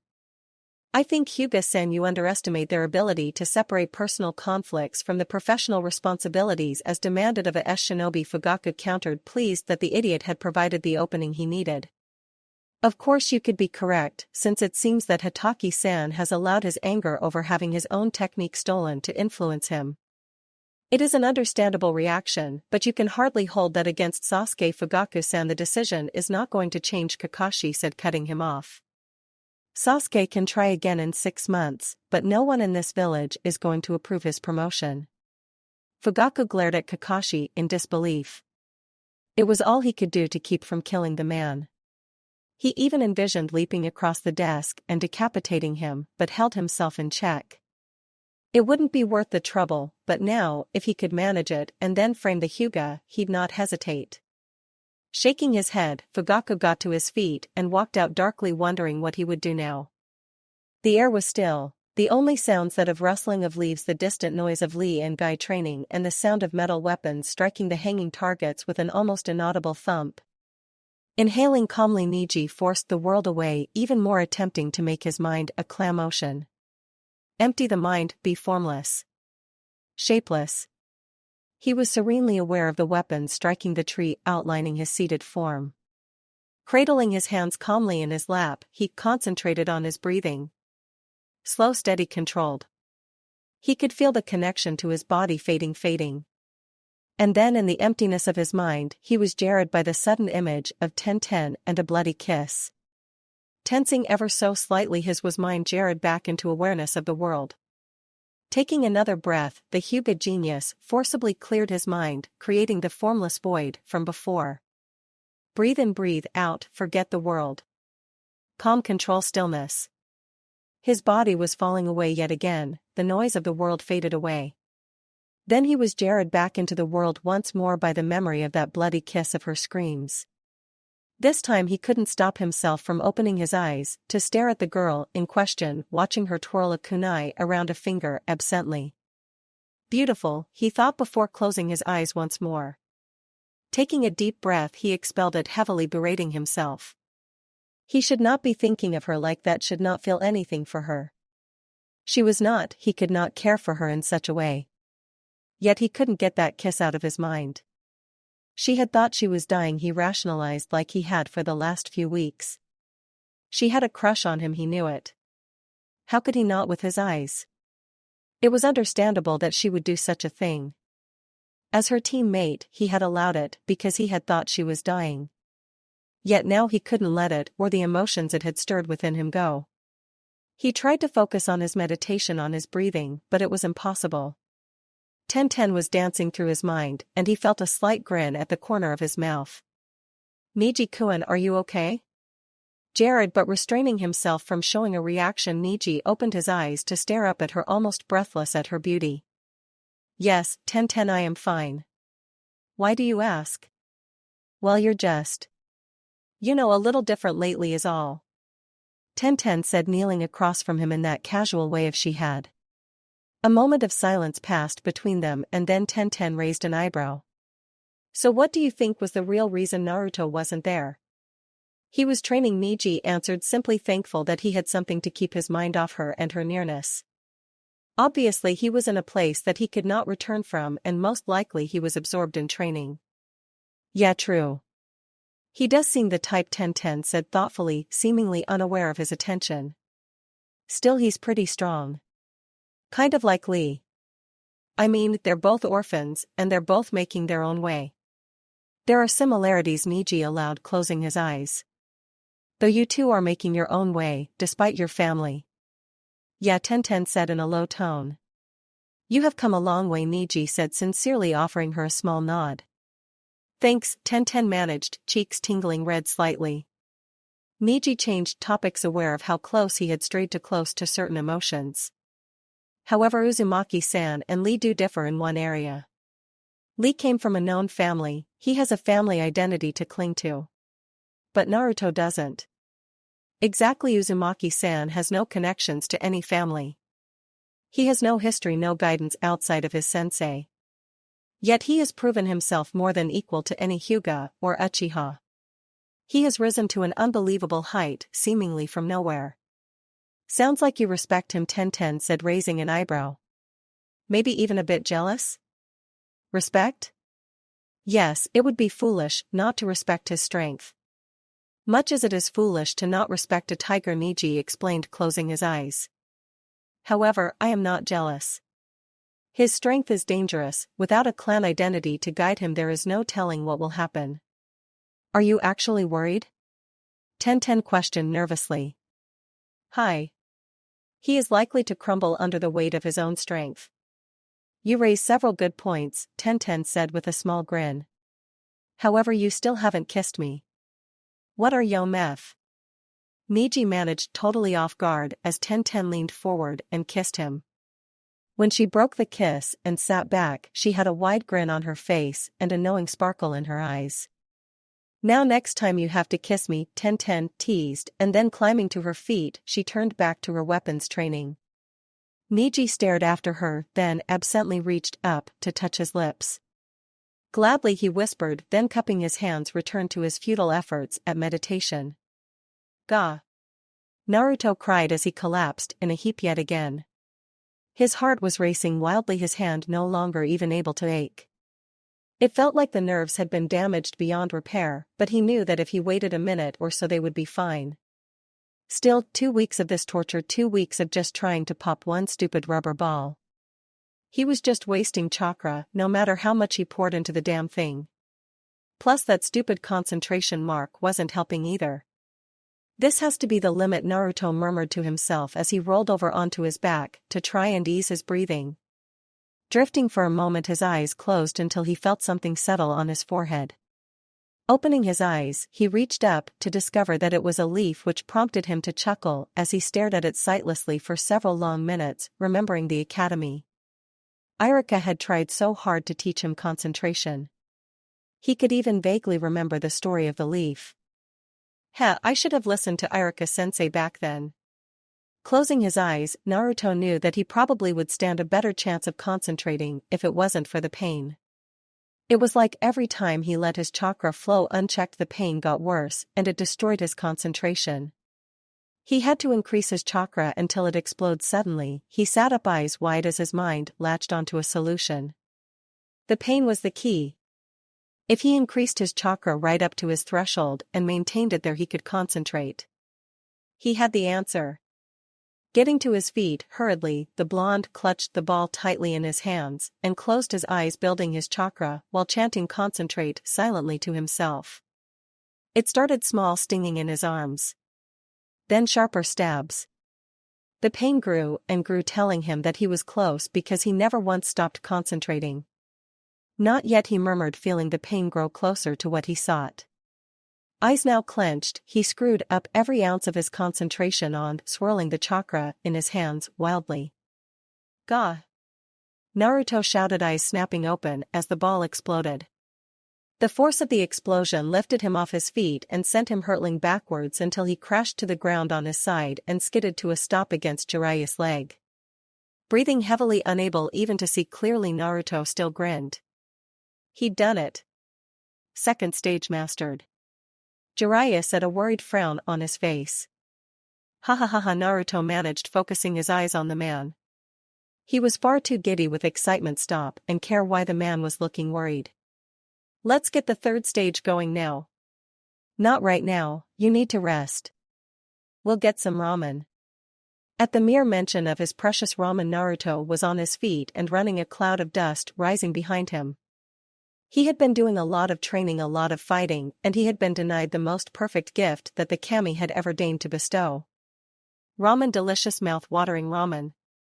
Skidding to a halt outside of his favorite ramen stand, the blonde shinobi blinked in surprise to find Jiraiya already standing there. What took you? Naruto, however, ignored this and darted into the stand, happily plopping himself down at the bar, stomach growling. Eh? Naruto-kun? I am, said, startled, eyes wide. It is you. Hey Dad. Naruto's back. What? Really? The old man said, coming from the back, a look of disbelief on his face. Well, albeit is him. Where've you been? Ramen now, Naruto said with a grin. Talk later.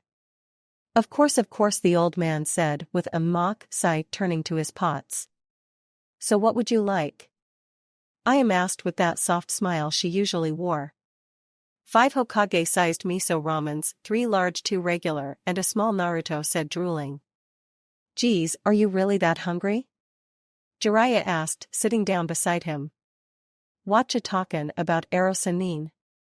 Naruto asked in surprise. That was just an appetizer. Eh? Jiraiya managed in surprise. Oi, and I am Nechan? Naruto said, turning back to the girl, who just smiled all the more at him. He's the grown-up, so he's paying ne? Of course I am, agreed happily. Say what? Jiraiya bellowed. I am not going to pay for your bee, but how can you not? I am, said, pouting cutely, much like she usually did whenever Iruka started questioning his decision in treating Naruto to lunch. Not that, Jiraiya whimpered. Anything but the puppy dog look. I am jutted her lip out adorably, and somehow her eyes got twice as pleading. Pretty please? Naruto-kun deserves it. For me? Okay, Jiraiya said in utter defeat, just like Iruka. Yes. Why, old man, add a couple of number 7s and 8s to that first order. Naruto cheered even as the first bowl was placed before him. After offering up a tearful thanks, Naruto set about satisfying his lust for ramen in a typical feeding frenzy. 3 hours later, a very happy I am and an ecstatic old man waved a sated Naruto and crying old pervert from their now closed stand. Why, that was great. Naruto said happily, hands behind his head. Thanks for treating me. How in the hell, Jiraiya managed thickly, can any human, even a wannabe Hokage, close a ramen stand in just 3 hours? Do you realize how much you just ate? Or how much that cost me? Hee, but I was hungry. I haven't had ramen from there in forever, Naruto said, grinning. Why, plus like it really helps them out, you know? Not even Erashur liked those stupid mochi this much, and he was always eating those every time I turned around. Jiraiya grumbled. Thank the kami I'll be leaving, I'd be broke in a week trying to feed you. Huh? You're leavin'? Naruto asked, focusing on the man raising an eyebrow. Why? Not until I explain the third step, Jiraiya said, resigned, and because the Umbu have finally found Tsunade's location. I'll have to hustle to catch her before she disappears again. Aha, Naruto said, nodding seriously as his mind drifted back to the sandame. So what's next? You said there were 3 steps, right? Hold on, Jiraiya said, stopping briefly to buy a pack of balloons from a vendor. Then walking once more, he blew one up absently. Finishing, he handed it to Naruto and began blowing yet another one up.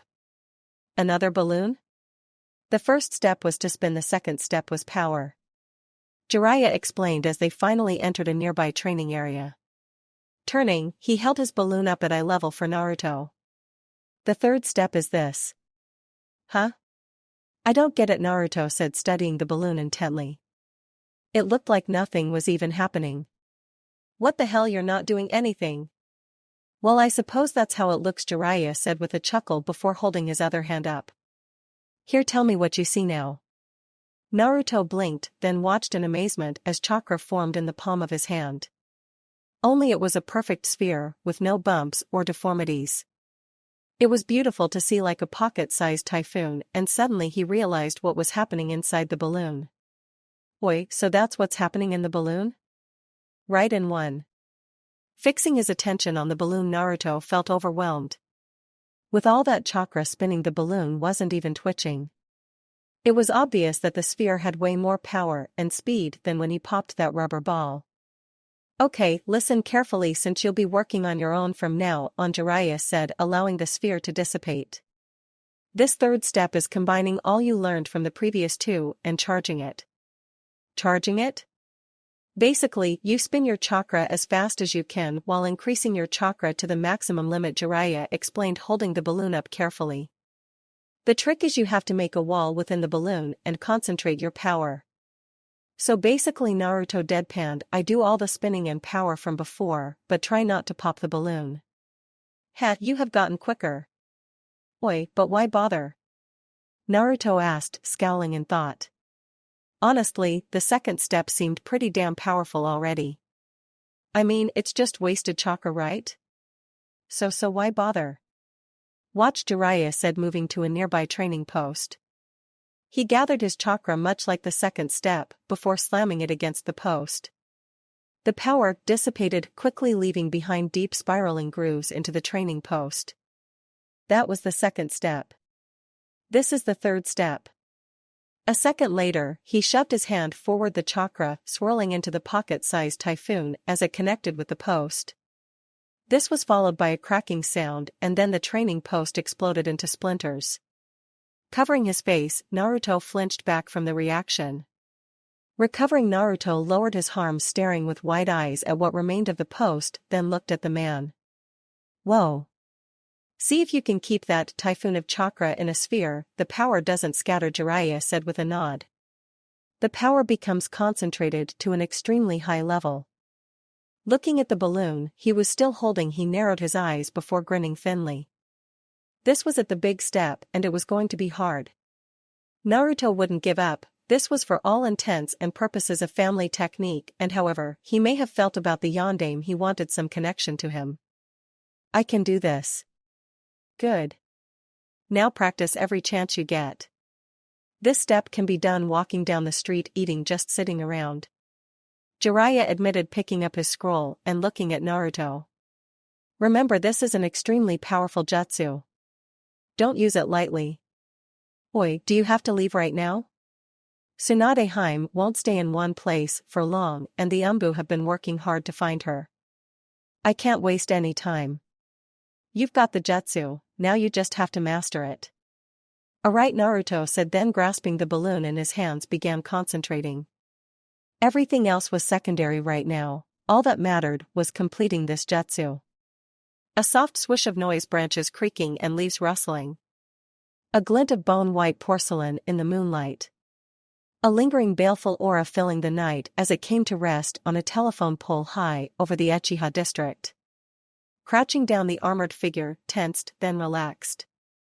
Uchiha Itachi was considered the clan's golden boy. He was a genius among geniuses. Graduated at the top of his academy class at age 7, had mastered the Sharingan by age 8, became a Chunin at 10, and became an Umbu squad captain at the age of 13. Of course, as his mother had pointed out recently, that was nothing impressive. Sasuke, who had graduated at 12, by all rights, should have graduated equally early. However, times had changed and early graduation was no longer allowed even for geniuses. Itachi, however, ignored this, as Sasuke was, and always would be, their mother's favorite. Instead, he focused on something much more important: just how much longer he could delay the inevitable. Closing his eyes, he concentrated and reopened them, Sharingan evolving into 3 elongated swirls, before stalling. Everything was clearer, sharper, brighter, but ultimately no different. He felt a spike of mild frustration at that, still just on the cusp of his final step toward maximum capacity. Silently, he allowed his eyes return to normal and stared down into the silent streets beneath him. It had been this way since the death of Shisui, so close and yet so far. He had pondered the problem for a long time and had only recently begun to realize the solution. The first part of it was the simple fact that Itachi had not cared for Shisui very much, nor feared his death. Hence, it had only nudged his Sharingan forward, frustrating him to no end. The second part was capacity. Itachi was coming to understand that while he had an unbelievable large chakra capacity, the Manjikyu Probaby required an even larger one. So he had been building up his capacity, doubling, then tripling it until he felt the maximum effect. The third and final part was how exactly to finish the development of the Manjikyu Sharingan. Forcing it was pointless and did more harm than good, which made him realize that he would merely have to find someone else. Who exactly that would be, he had no idea. Itachi, after all, did not feel close to anyone. Still, he had not given up on this. After deep consideration, thought, and rereading the Uchiha clan skull, he had come to the solution. With his capacity at its peak, the answer was simply to kill all of them. Every last Uchiha, the entire clan, until his eye made its final evolution. That solution, however, had been placed on hold at first, because doing so would leave him with no place to go and further his goals. But with Orochimaru's offer signified by the Suzaku ring he now wore, that was no longer the case. No, now, he hesitated only because of how many high-level ninja were active at the moment, not the least of which was Jiraiya of the Sannin. Itachi was no fool. Any man that had completed 138 S-rank missions was not one to risk fighting before he evolved his eye completely. Still, this had not meant Itachi was doing nothing. He had taken advantage of the unity affair and removed all those Uchiha that lived outside the compound. Distant aunts, uncles and cousins who could never develop or pass along the Sharingan. Now with Jiraiya finally leaving the village along with the other high-level ninja easing up and lowering their guards, Itachi knew his time to strike was approaching. The Manjikyu was perfect for his goals, and he would willingly sacrifice all of them until he found the one to grant it to him. Just a week left, a week before he was to offer his answer to Orochimaru and join Akatsuki, a week until his capacity was just that much clearer, that much larger. All that was required of him, Uchiha Itachi, was the total eradication of his clan and leaving his brother alive for whatever twisted goals Orochimaru had in mind. Unless Sasuke was needed, Itachi silently amended. If Sasuke's life was needed to evolve his eyes, then Orochimaru would be denied that boy. Yet it didn't matter, all that did was achieving his goals. A cloud drifted over the moon, and when it passed Uchiha Itachi was nowhere to be found. 5 minutes to midnight and counting. Naruto Altered History Chapter 23 Ninsho Uchiwa. There were certain unavoidable facts that everyone had to accept. For Uzumaki Naruto, it was the fact that he needed to re-enter the village proper and buy a new jacket. His old one was shredded. Patched but shredded.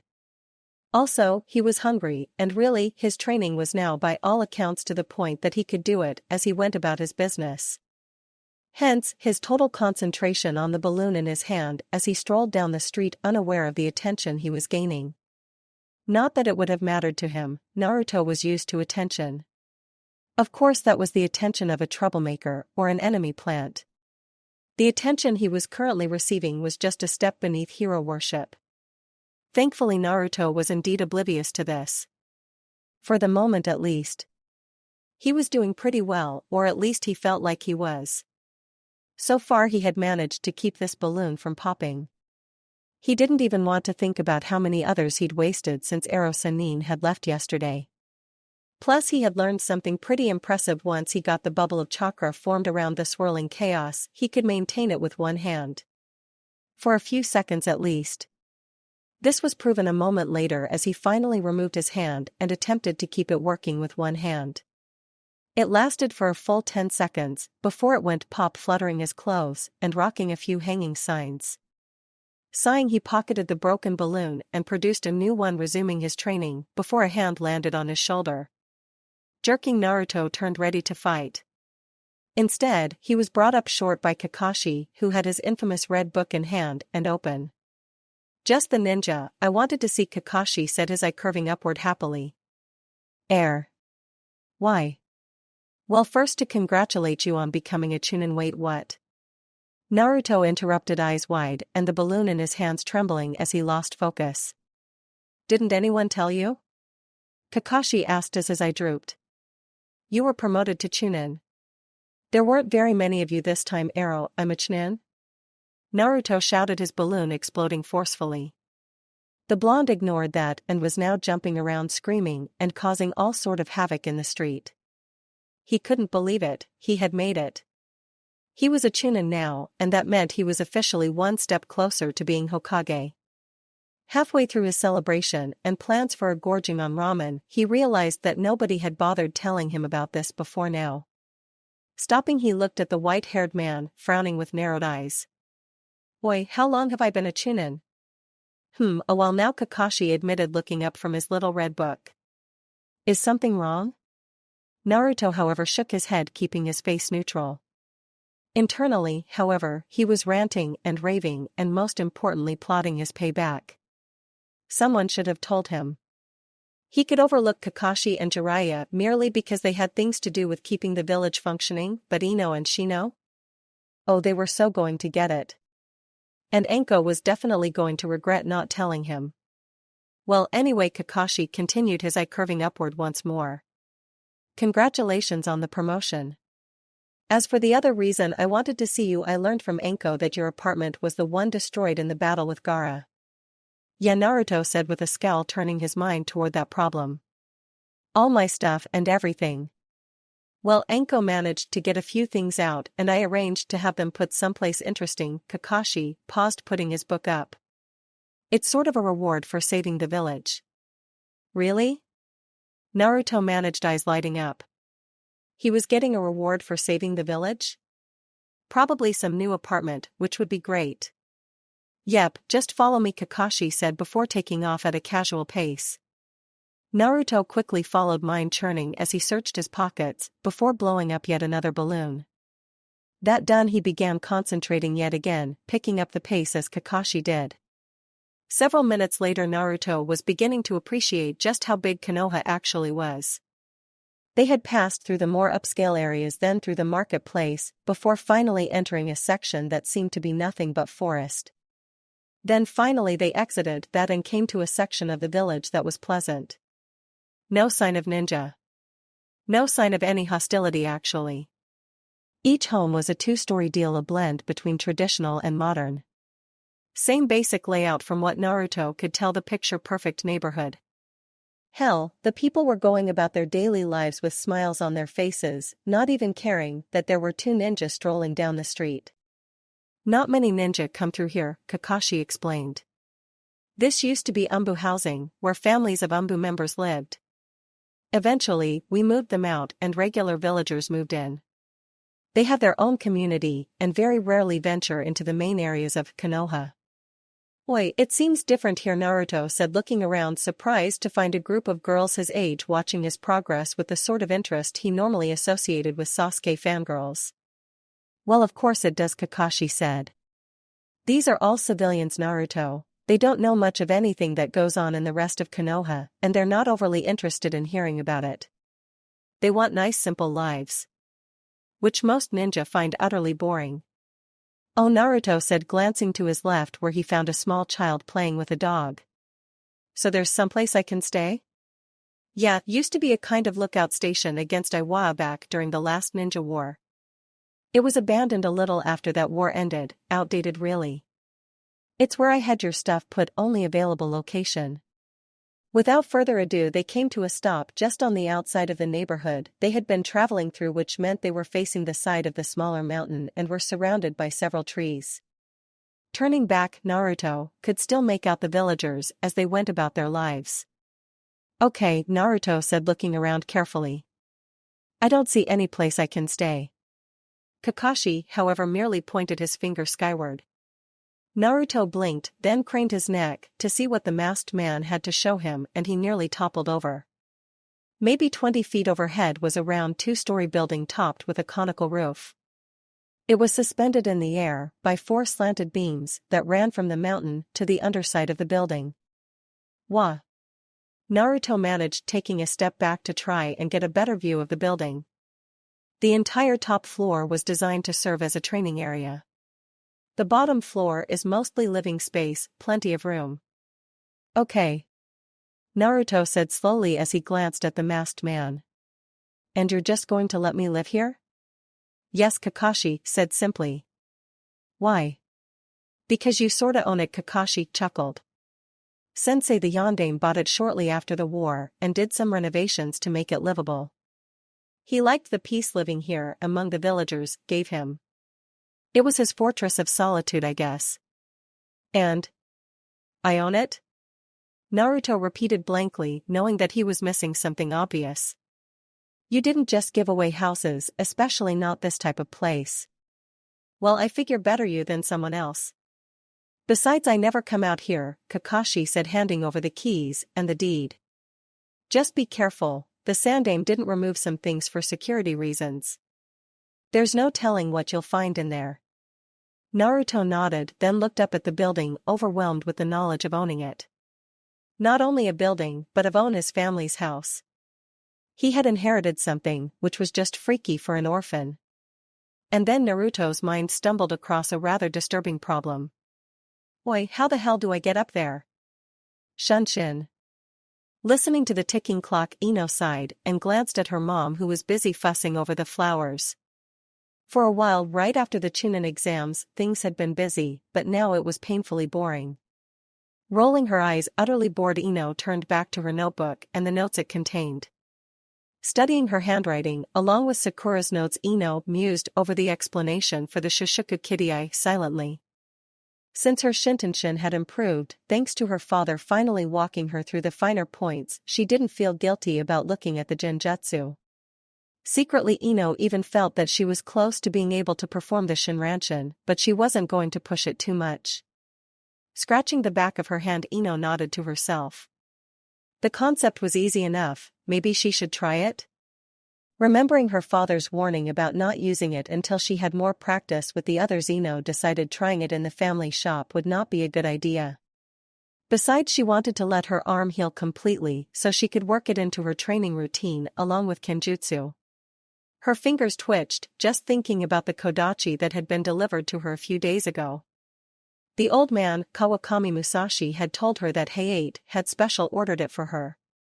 Tsukiha, Ino murmured fondly, seeing the crane handguard and the reversed handle as clearly as ever.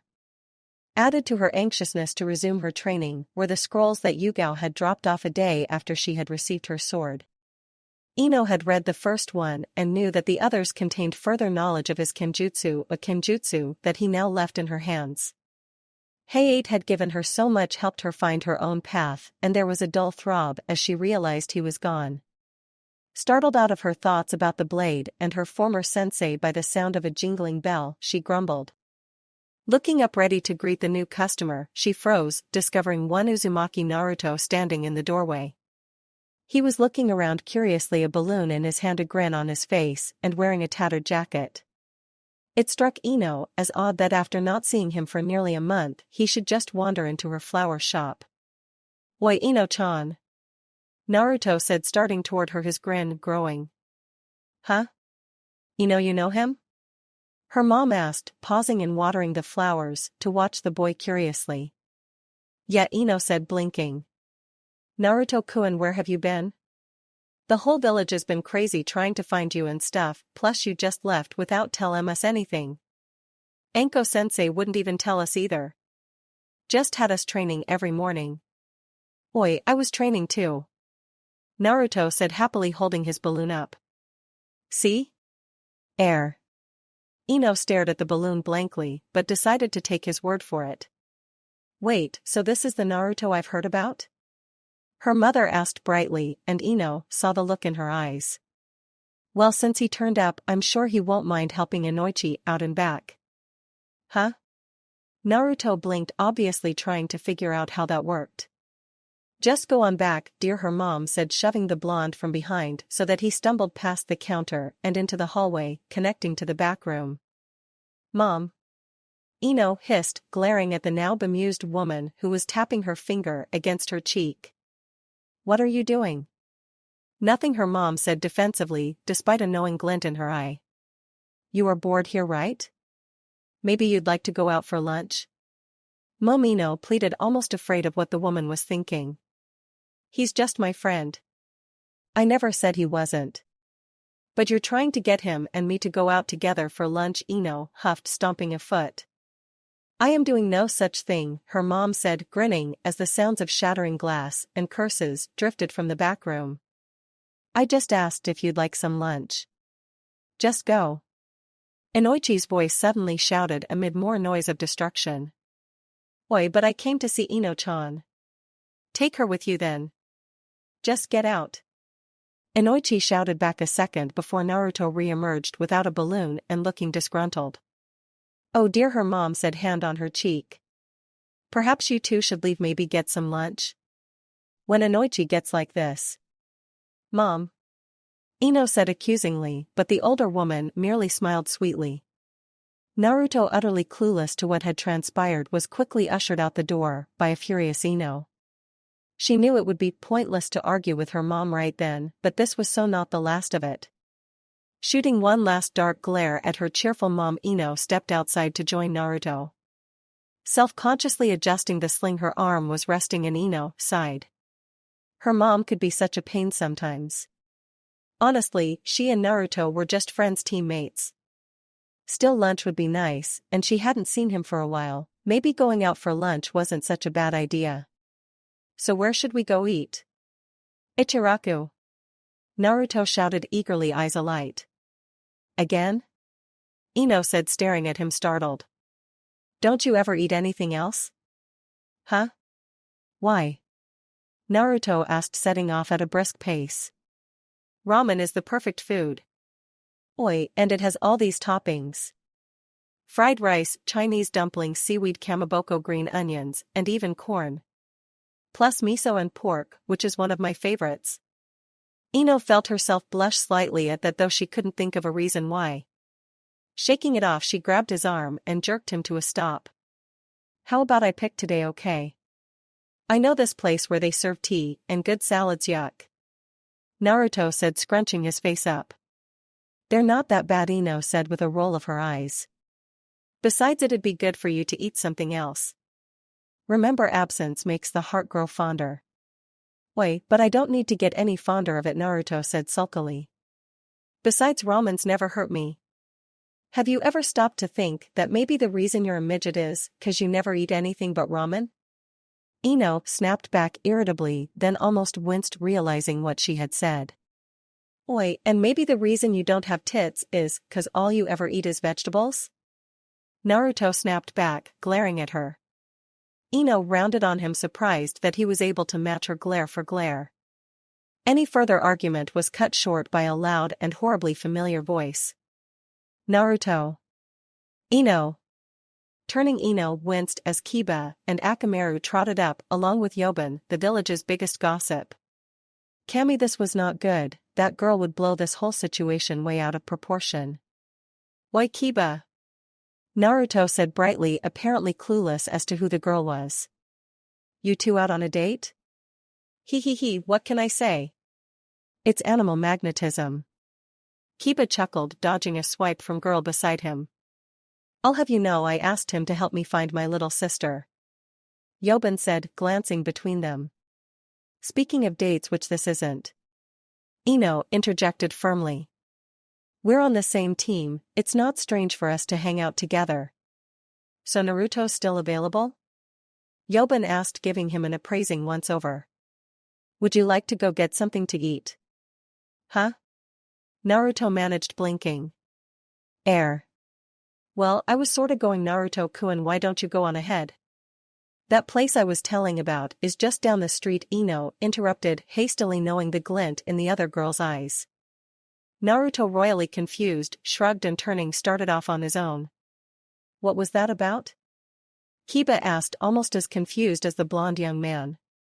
Listen, Kiba, why don't you keep looking around? Yobin said sweetly. Eh? Just go, Ino snapped, not looking away from the other girl. Okay, Kiba said, going off on his own, muttering about crazy girls. So Yobin said, slyly. Back off, Ino said curtly. You really don't want to get involved. All of you fanned girls make me sick. When he wasn't known for saving the village, none of you wanted anything to do with him, and now, oh look who's talking. Yobin said heatedly. You used to fawn all over Sasuke, remember? I'm sure your new boyfriend there is really naive enough to think you've actually changed. Ino paused, feeling as if she had been slapped, then narrowed her eyes. First, he's not my boyfriend.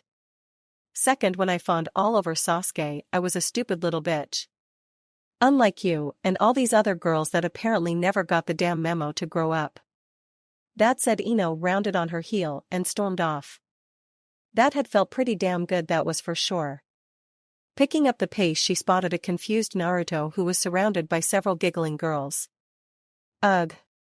Ino managed, grinding her teeth as she stormed up and pulled the boy away. Was it too much to ask for a few minutes alone with Naruto? Shaking her head in annoyance, she led the still confused Naruto into the Konoha Tea Avenue. Oi, I didn't know you could see the Hokage mountain from here, Naruto said, brightly gazing up at the faces. Awesome. Yeah, it's a great view, Ino muttered, dragging the boy into the nearest tea cafe. The place was a bit crowded, but Ino managed to snag them a table. Keeping in mind Naruto and his fixation on the Hokages, she made sure to pick one that they could see the Hokage mountain from. So Naruto said, glancing around then at her. Do I gotta order vegetables? What is your problem with them? Ino asked, in exasperation. They're evil. Naruto said heatedly, crossing his arms. Didn't you see the news report where those giant tomatoes went on a rampage and started eating people? Ino blinked, then hurriedly flagged down a waitress. Jasmine tea. And for you? The woman asked, glancing at Naruto, then doing a double take when she realized who she was talking to. You know, green tea, I guess. Right, of course. The waitress managed, before hurrying off. Oi, so anyway, do I really gotta? Yes, Ino said in exasperation. You do. Now get over it and look at your menu. Seeing his pout, Ino rolled her eyes and resisted the urge to slap him upside the head. It wouldn't look good, she told herself. Slapping a village hero over his problem with vegetables would not be smart. Besides, at least he was willing to eat something other than ramen for her. That had been nothing short of a miracle, and she knew it. Taking the tea from a nervous waitress a moment later, Ino resigned herself to dealing with that reaction from now on when hanging out with Naruto. So what would you like for lunch? The waitress stammered. Salad, no dressing, Ino ordered, glancing at Naruto curiously. The blonde was scowling as he skimmed the menu, before snapping his fingers and grinning. Oi, how about a large vegetarian noodle soup? Naruto said, glancing up at the waitress with a grin. With an extra order of noodles? Oh, of course, the woman said, hurrying off once more. Ino sighed, then rubbed her temples. Well, at least it wasn't ramen. Staring out from the small room adjoining Fugaku's private office over the small garden, which was enclosed by the home's inner wall, Uchiha Makoto silently waited for the girl to settle in. Hearing the girl finally finish, the Uchiha matriarch turned her attention to the girl, smiling gently to ease her nerves. Uchiha Makomi was from a distant branch of the family, considered almost a black sheep as Uchiha women went. At 14, she was both pretty and very temperamental, demanding to be treated equal to the male Uchiha members. Makoto smiled to herself. The girl was a very good choice for the plan the elders had created. The girl was of course a Chunin, which meant she was strong. She had also managed to attain a two-tomo Sharingan, which was very rare for the females of the clan. With her temperament, which from Makoto's observations seemed the type to attract Naruto, she would be perfect. Tea, Makomi-chan? Thank you, yes, thank you, Makoto-sama. The younger girl said with a slight bow, obviously pleased and honored to be meeting with her. Makoto nodded slightly, gesturing for the maid to pour the drinks, and then dismissed her casually. Gesturing gracefully at the steaming cup of tea, Makoto selected her own. Both women drank silently, Makomi obviously caught up in the mystery of it all, while Makoto braced herself to perform this task. These are really lovely cups, so elegant, Makomi said after a moment, looking at the older woman curiously. May I ask why exactly you sent for me? Mom didn't explain, just that I should come here immediately. Yes, the reason I called you here, Makoto said with a prolonged pause. Before that, however, perhaps you could tell me what you think of Uzumaki Naruto? Oh, him? The girl said, her tone suddenly interested. Well, he's strong for a non-Uchiha, obviously, and rumor has it he's very loyal. Okay, Makoto said with a small grin, knowing that loyalty was a strong selling point even among the females of the clan. Several girls have developed a crush on him. Well. Makomi paused, blushing slightly. Don't feel guilty, that is actually a good thing, Makoto said, sighing as she set her teacup down. The clan has decided we would like to bring the Uzumaki into the fold. He has a unique condition that could prove useful if mixed with our own, and as such we are searching for the proper girl for this task. Task?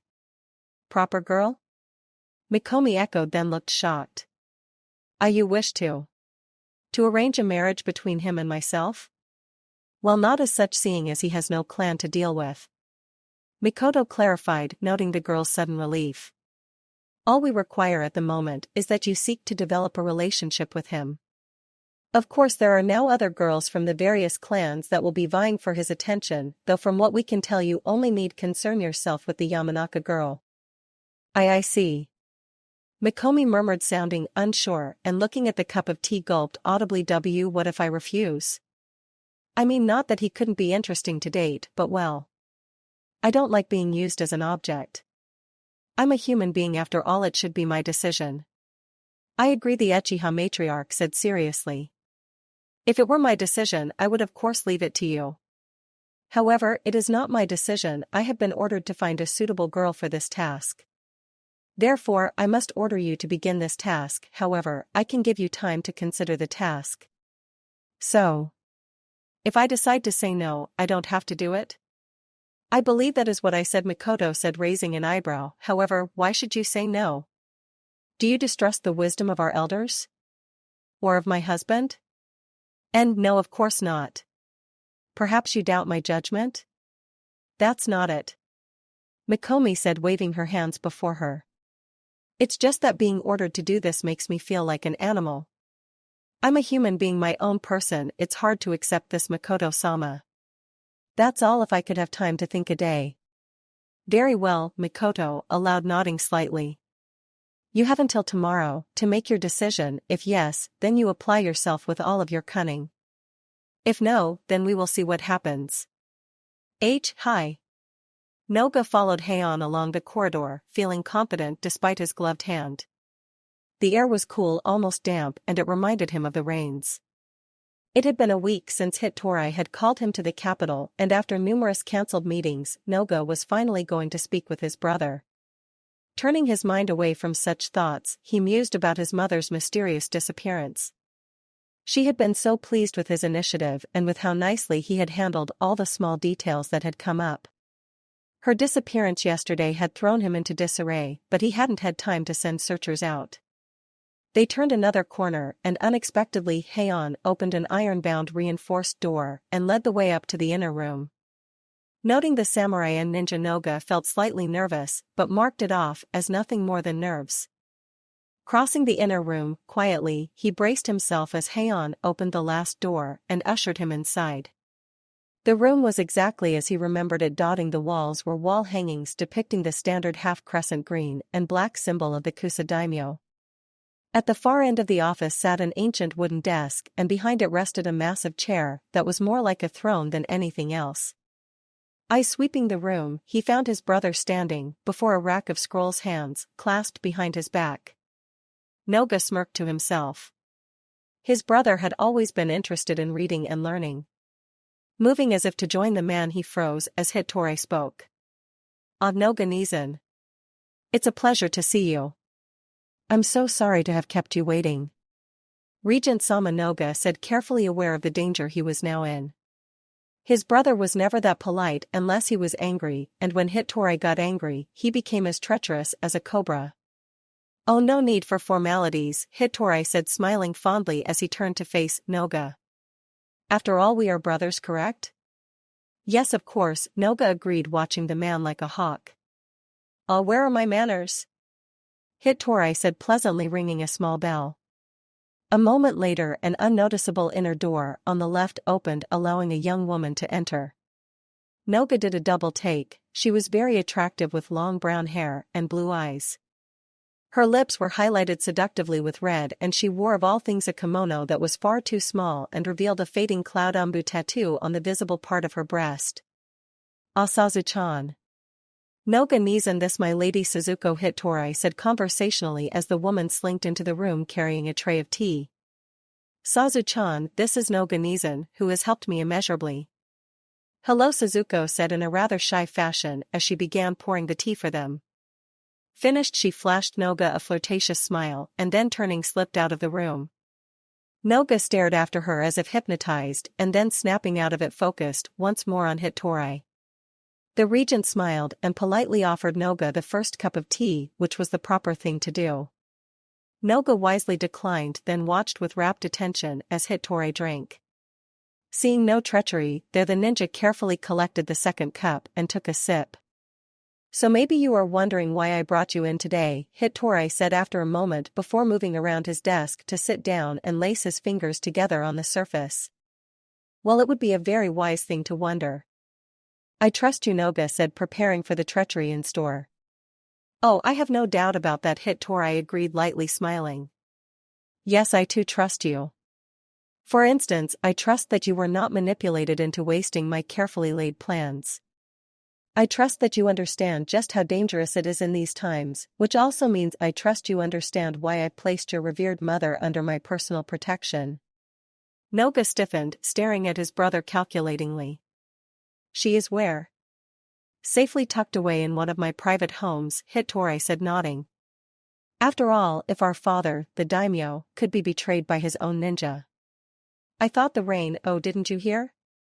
The rain were aided by the Kusa Sosue, who of course has now been executed, Hitori said seriously, eyes darkening. Betrayal must receive its just reward after all, and soon Rain will know the price for this unprovoked assassination of our father.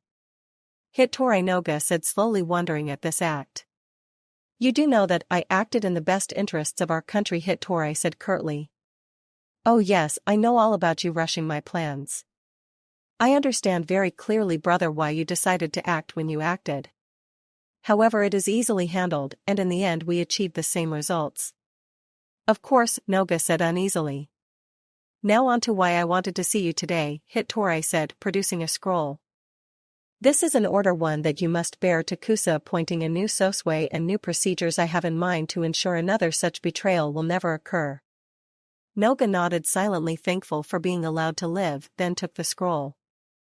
Hitori smiled politely, and then produced another scroll. This scroll contains your new assignment. You'll be going west to a hidden base, where I have a new force gathering. Once there you'll receive further orders. Anything else?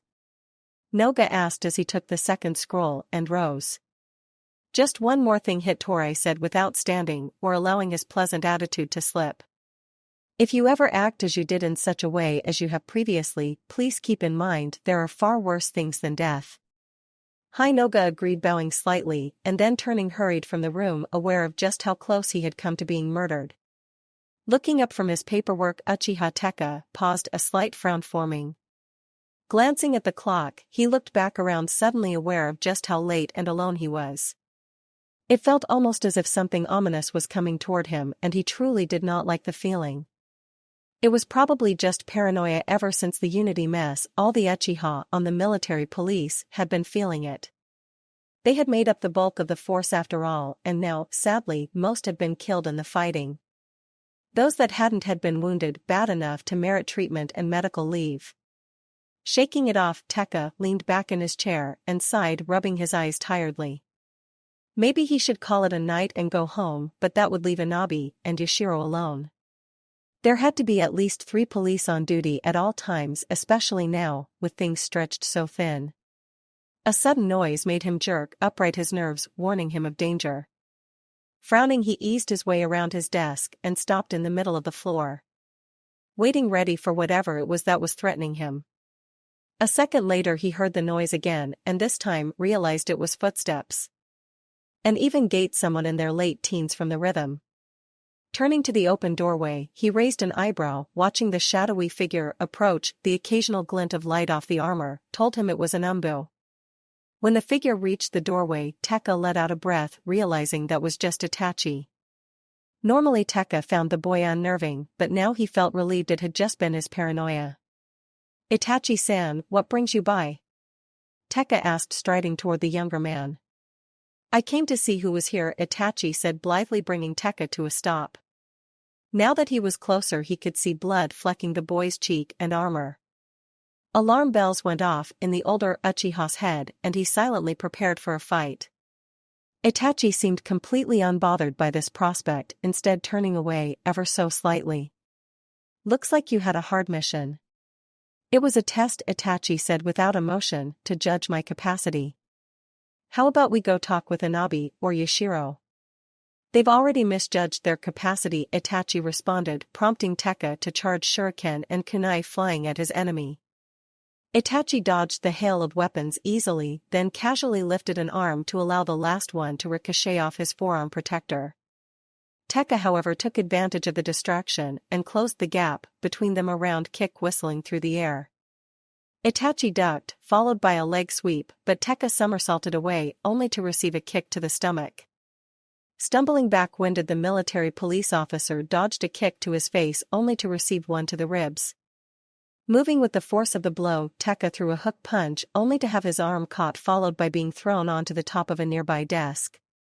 There was a loud crack as the desk gave under the weight, but Tekka was already scrambling to his feet only to receive a kick to the back, which sent him slamming into the side of another desk. Spinning quickly, Tekka prepared to launch his own assault only to discover Itachi lunging for his chest with his sword.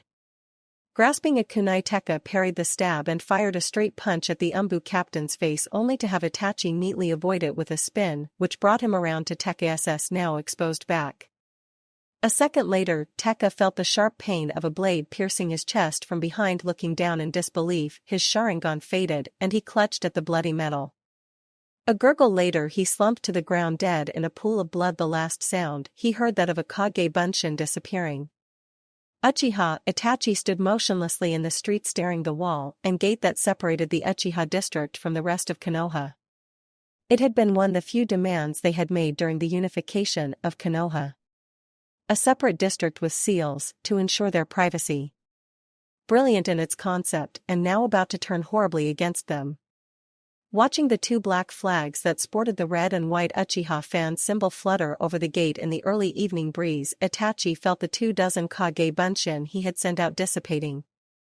It took him a moment to sort through the information, so many faces and other minor details, but it was now confirmed. The last Uchiha within the village, besides his brother, who was training, were all gathered within this district. Satisfied, he quietly passed through the gate and stopped long enough to ease it shut. The streets beyond were nearly deserted. He could see the odd person out running a few last-minute errands. For the most part, however, it struck Itachi at just how lazy they had all become. Spotting the Uchiha Senbei, he decided that would be as good a place as any to start. Moving silently, he approached the food store, eyes darting from his portly middle-aged aunt named Uchiha Yuruchi to his smiling uncle Taiki, who was busy reading a paper. The picture-perfect, middle-aged couple, they were his godparents, and they adored him and Sasuke. He could remember them being so proud of him when he had graduated, bragged, and given him free food. They were two of the kindest people he had ever met. That made them the most likely targets at the moment, and he felt a shot of adrenaline course through him. "Oh ho, it's Itachi-kun," Taiki said, looking up from his paper, his smile growing. "What brings you by today?" "Maybe he wanted to see us," dear Yuruchi said, her kind face filling with a loving smile. Itachi paused, staring at both, and it was Taiki that realized something was wrong. The old man had been a strong ninja in his day. After all, he had even formed a single seal by the time Itachi reacted. There was a spray of blood as Itachi drew his sword and plunged it through the man's chest. Then, before Yuruchi's scream could gain pitch, she too died, the sword now separating her head from her shoulders. Pausing, Itachi briefly tried to evolve his eyes, but found them still stunted. Frowning, he sought out more of his relatives, then snapped out of his search as he felt someone trying to kick him. Itachi twisted, effortlessly blocking and throwing two of his own punches. The Uchiha in question ducked one, blocked the other, only to have Itachi kick him in the face. Spinning quickly from the momentum, the sword whistled around to slice the man in half. Coming to a stop, Itachi hurled his free hand up and out, killing another Uchiha, making a break for it with a kunai. There was a beat, then Itachi was moving again as more Uchiha poured out into the street to face him. Blade slashing downward, Itachi cut off one's hand at the elbow. Then, twirling the blade, he gutted another and in the same motion slit another's throat. Sheathing the sword smoothly, Itachi ducked a punch, twisted aside from a kick, and then grabbed the wrist of a punch aimed for his stomach. A second later, the Umbu captain slammed home a kunai to his attacker's throat, causing the man to gurgle before he collapsed. Itachi, however, did not remain standing still. He was already on the move, a kunai, cutting down one attacking family member after another. The jutsu were not far behind, and in the sheer chaos of the battle Itachi felt mounting frustration as each attempt at evolving his Sharingan was met with failure.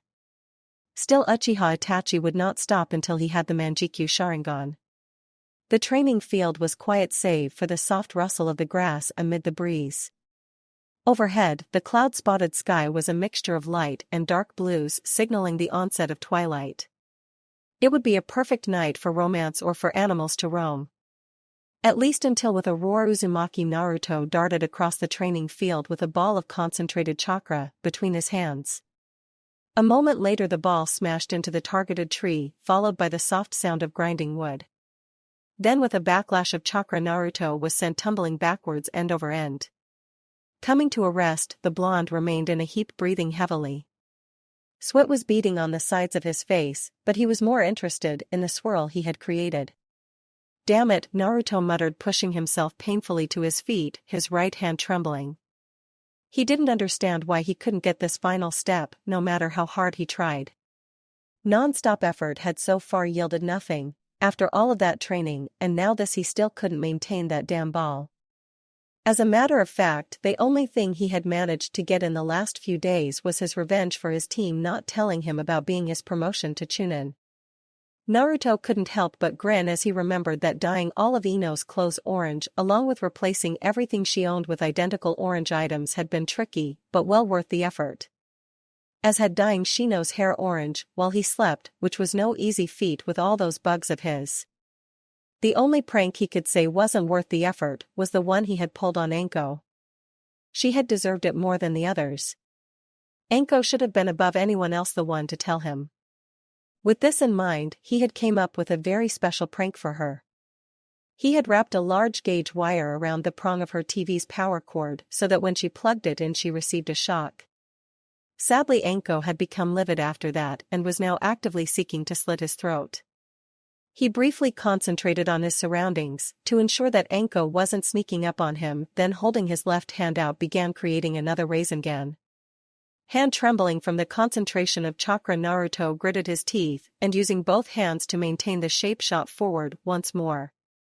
At the last moment before impact, Naruto released one of his hands and drove it forward.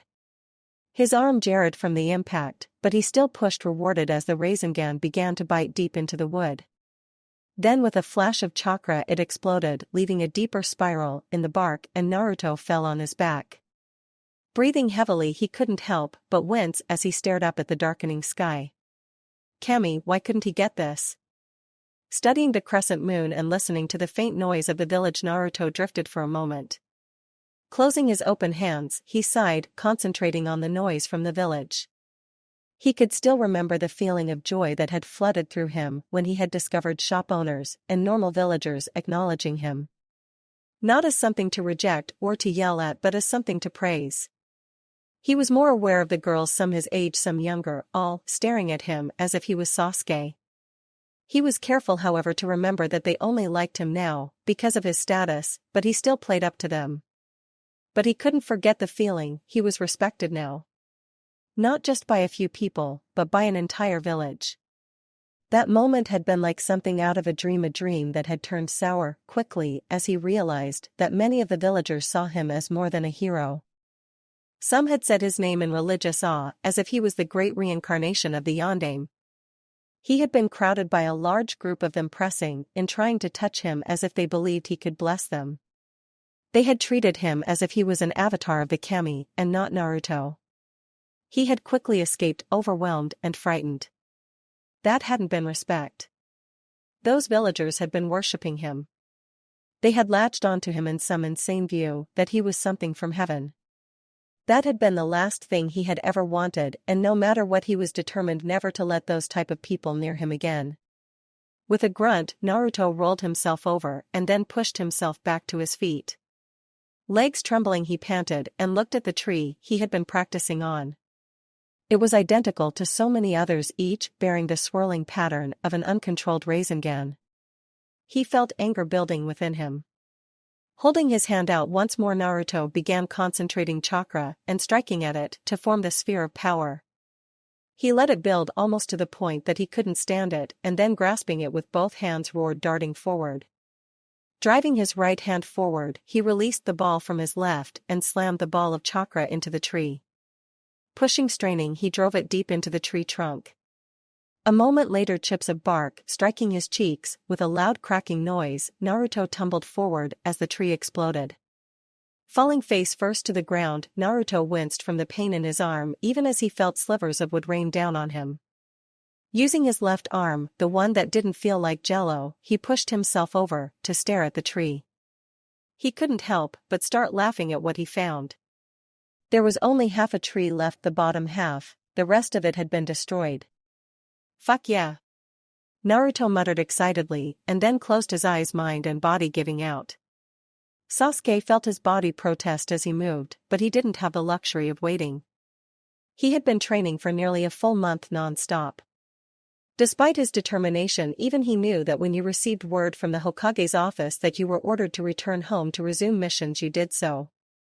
Still, he had stayed as late as he dared, squeezing in a few more hours of training. As a result, his mind was exhausted, and he was pretty sure his chakra was dangerously low. Plus, the mysterious mark on his neck, which he had received in the second exam and had been instantly sealed by his clan during the month-long training period, was twinging slightly. Still, he felt that he had improved. Not enough to beat Itachi, but definitely enough to beat Naruto. Entering the village proper, he felt the expected hostile gazes from the few that noticed him. Like a true Uchiha, however, he ignored them. Seeing a pink curtain briefly reminded him of Sakura, and he wondered vaguely if he should apologize. He felt a flare of annoyance, but tempered it with the knowledge that she did have some right to one. As Kunoichi went, she was excellent, and while there might have been prettier girls he could date, she alone was truly devoted to him. To an Uchiha, devotion and loyalty were prized above almost everything else. Putting such petty musings aside, he spotted the entrance to his family's district, then paused as the wind shifted, carrying the familiar scent of blood toward him. Stomach-twisting, Sasuke broke into a run before skidding to a stop, staring in mute horror at the scene before him. The street was littered with dead bodies twisted into unnatural shapes and surrounded by pools of blood. Horror and hate consuming him, his eyes swirled into the distinctive Sharingan. Eyes darting from shadow to shadow for signs of the attackers, he discovered more bodies. Children and women, people who could have never developed or passed along the Sharingan. Even pets. Sasuke felt himself retch as he realized the implications of this moment, all these bodies, and no sound of combat. Kami, the silencing seals that surrounded the district, had kept the Umbu, or other ninja, from noticing the massacre. He reeled at the knowledge, but he could think of no one who could do this. He stumbled away from the entrance, knowing he needed to alert someone. Anyone. Whoever, whatever could wipe out his entire clan had to be dangerous beyond words. Eyes widening, a new fear clutched at his throat and heart, and he darted into the district, heedless of the danger. Rounding one corner after another, barreling down yet another street filled with bodies. Each passing moment drove him faster, making him more frantic. His dad, his mom, Itachi, they could all be dead, and it spurred him to move even faster. 3 streets later, the sealed bite on his neck sending sharp pains through him, Sasuke came to a halt before his home. Throwing open the wooden doors, he shot through the garden, jumping the reflection lake, and slammed the wooden doors to the entrance room of his home open. Panting, Sasuke darted across the room and tore through the rice paper doors.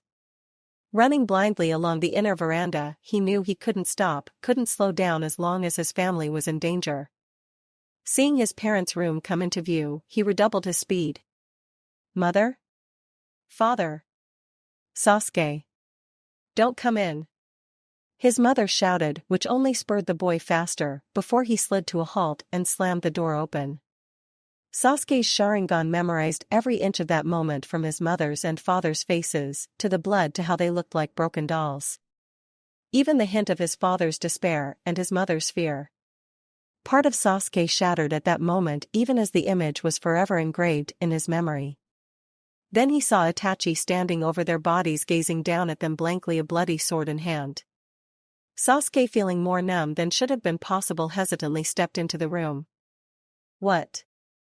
What did you do? At his words, Itachi looked up, Sharingan activated. Sasuke just barely saw the shuriken, just barely managed to avoid the attack. Foolish little brother. Itachi breathed, eyes closing. Sasuke shifted his weight, wondering almost hopefully if Itachi was calling him a fool for assuming he could do this to their parents. A moment later, Itachi's eyes snapped open to reveal a Sharingan with a black swirl in the shape of a three-sided throwing star. The Manjikyu Sharingan, Sasuke realized dimly before his mind shattered. Jaya! Sasuke shouted, clutching at his head, his own Sharingan, crumbling as memories danced before him. As I expected, you are my child, his father said, before the image of Itachi slaughtering him flashed before his eyes. There was his mother's smiling face. Your father, when he talks to me, it is only about you. Then she too was slaughtered in a spray of blood before a set of eyes, without remorse. We are unique brothers. Itachi was saying before his other's memories intruded, each relaying the brutal death of his entire clan. One by one, Sasuke witnessed and experienced the pain of his clan's death. Moment by moment his mind was brutally raped and assaulted by his brother's genjutsu. Until at last the torture came to an end, leaving him on the ground crying and sobbing, a broken and ruined wreck of an Uchiha. Why? Sasuke moaned, curling into a ball. Why? To test my capacity, Itachi said emotionlessly, and because they betrayed the true Uchiha purpose. To test. Sasuke repeated, even as anger blossomed inside him. You killed everyone. Just to test. It was essential. Damn you. Sasuke shouted, lunging up and forward, attempting to mold the chakra for a Chidori. Instead, his body was racked by crippling pain and he collapsed to the floor inches from the blood of his parents. Clutching at his neck, withering in agony, he stared hatefully up at the monster that was his brother. This is as far as you can go, Itachi said indifferently. As you are, you can gain nothing. Without hate you are forever stunted. Foolish brother, know that the only reason you remain is because of your wish to surpass me. For that, I will let you live. I hate you, Sasuke managed in a strangled hiss. At the main temple of the Nakano shrine on the far right side under the 7th tatami mat is the clan's secret meeting place, Itachi said, his compassionless eyes never leaving him. You'll find what purpose the Jujutsu of the Uchiha clan originally served. Hate me and survive. Awaken the same eye as mine. Prove your loyalty. Sasuke forced his body to move despite the blinding pain, his anger and hate great enough to overcome it. Grasping his brother's ankle, Sasuke looked up, wincing to find Itachi staring down at him unmoved. Sasuke struggled to pull himself up, but Itachi allowed his Manjikyu Sharingan to slam into his mind once more. For the next 24 hours, Itachi's voice intoned as the memory of Itachi slaughtering their parents filled his mind. You will relive this night. Uchiha, Sasuke screamed like the damned soul he was. Itachi felt his pursuers closing and gaining ground steadily. He wasn't surprised, really. After all, you couldn't expect to kill an entire clan of combat experts within the heart of the strongest hidden village and not have pursuers. The only thing that surprised him was just how long they had taken in responding to the disturbance. Those silencing seals of his clans had truly been powerful. A minute later, he felt 3 of the signatures pull ahead of the others and close in. It didn't take long for 2 to reach his sides, forming a triangle. Standard formation, Umbu then. This might prove more trying than he had originally expected if they weren't trainees at least. But they would be, since trainees were regularly put into patrols within the walls of Konoha, especially now. The one on his left broke cover first, a sword drawn. Itachi caught the arm, broke it in 3 places, and then shoved the sword through the man's chest, all without breaking stride. Bastard! The one on the right shouted, and Itachi launched a kunai, barely glancing, but knowing his aim was true. The sound of a body falling to the ground from a high distance reaffirmed this. A minute later, he registered the high-speed travel of a Shunshin and moved to the right, avoiding the attack. The last trainee rebounded with a curse and came back at him, throwing shuriken. He was keeping his distance, however, not entirely a bad plan in Itachi's estimation. Locking eyes with the man, Itachi activated his Manjikyu Sharingan and with a hoarse cry, the man was consumed in black flames. Itachi, however, was not so distracted that he didn't feel a new group of attackers coming at him from ahead. Word was spreading apparently. A shunshin of his own brought him in range of his new enemies. A duck allowed him to avoid a stab, and then a quick flick drove a kunai through the man's throat. The second attacker was taken care of by a standard fire jutsu, and the final one died by a chidori to the face. Body dropping, he continued onward. The Manjikyu Sharingan was beyond his wildest dreams. He could tell what someone was going to do 20 moves before they had finished the first move. His genjutsu was stronger, his fire hotter. Reflecting back on all he had to endure to achieve it, he wondered at the price. He had slaughtered nearly his whole clan, ripped his own soul out just for this power.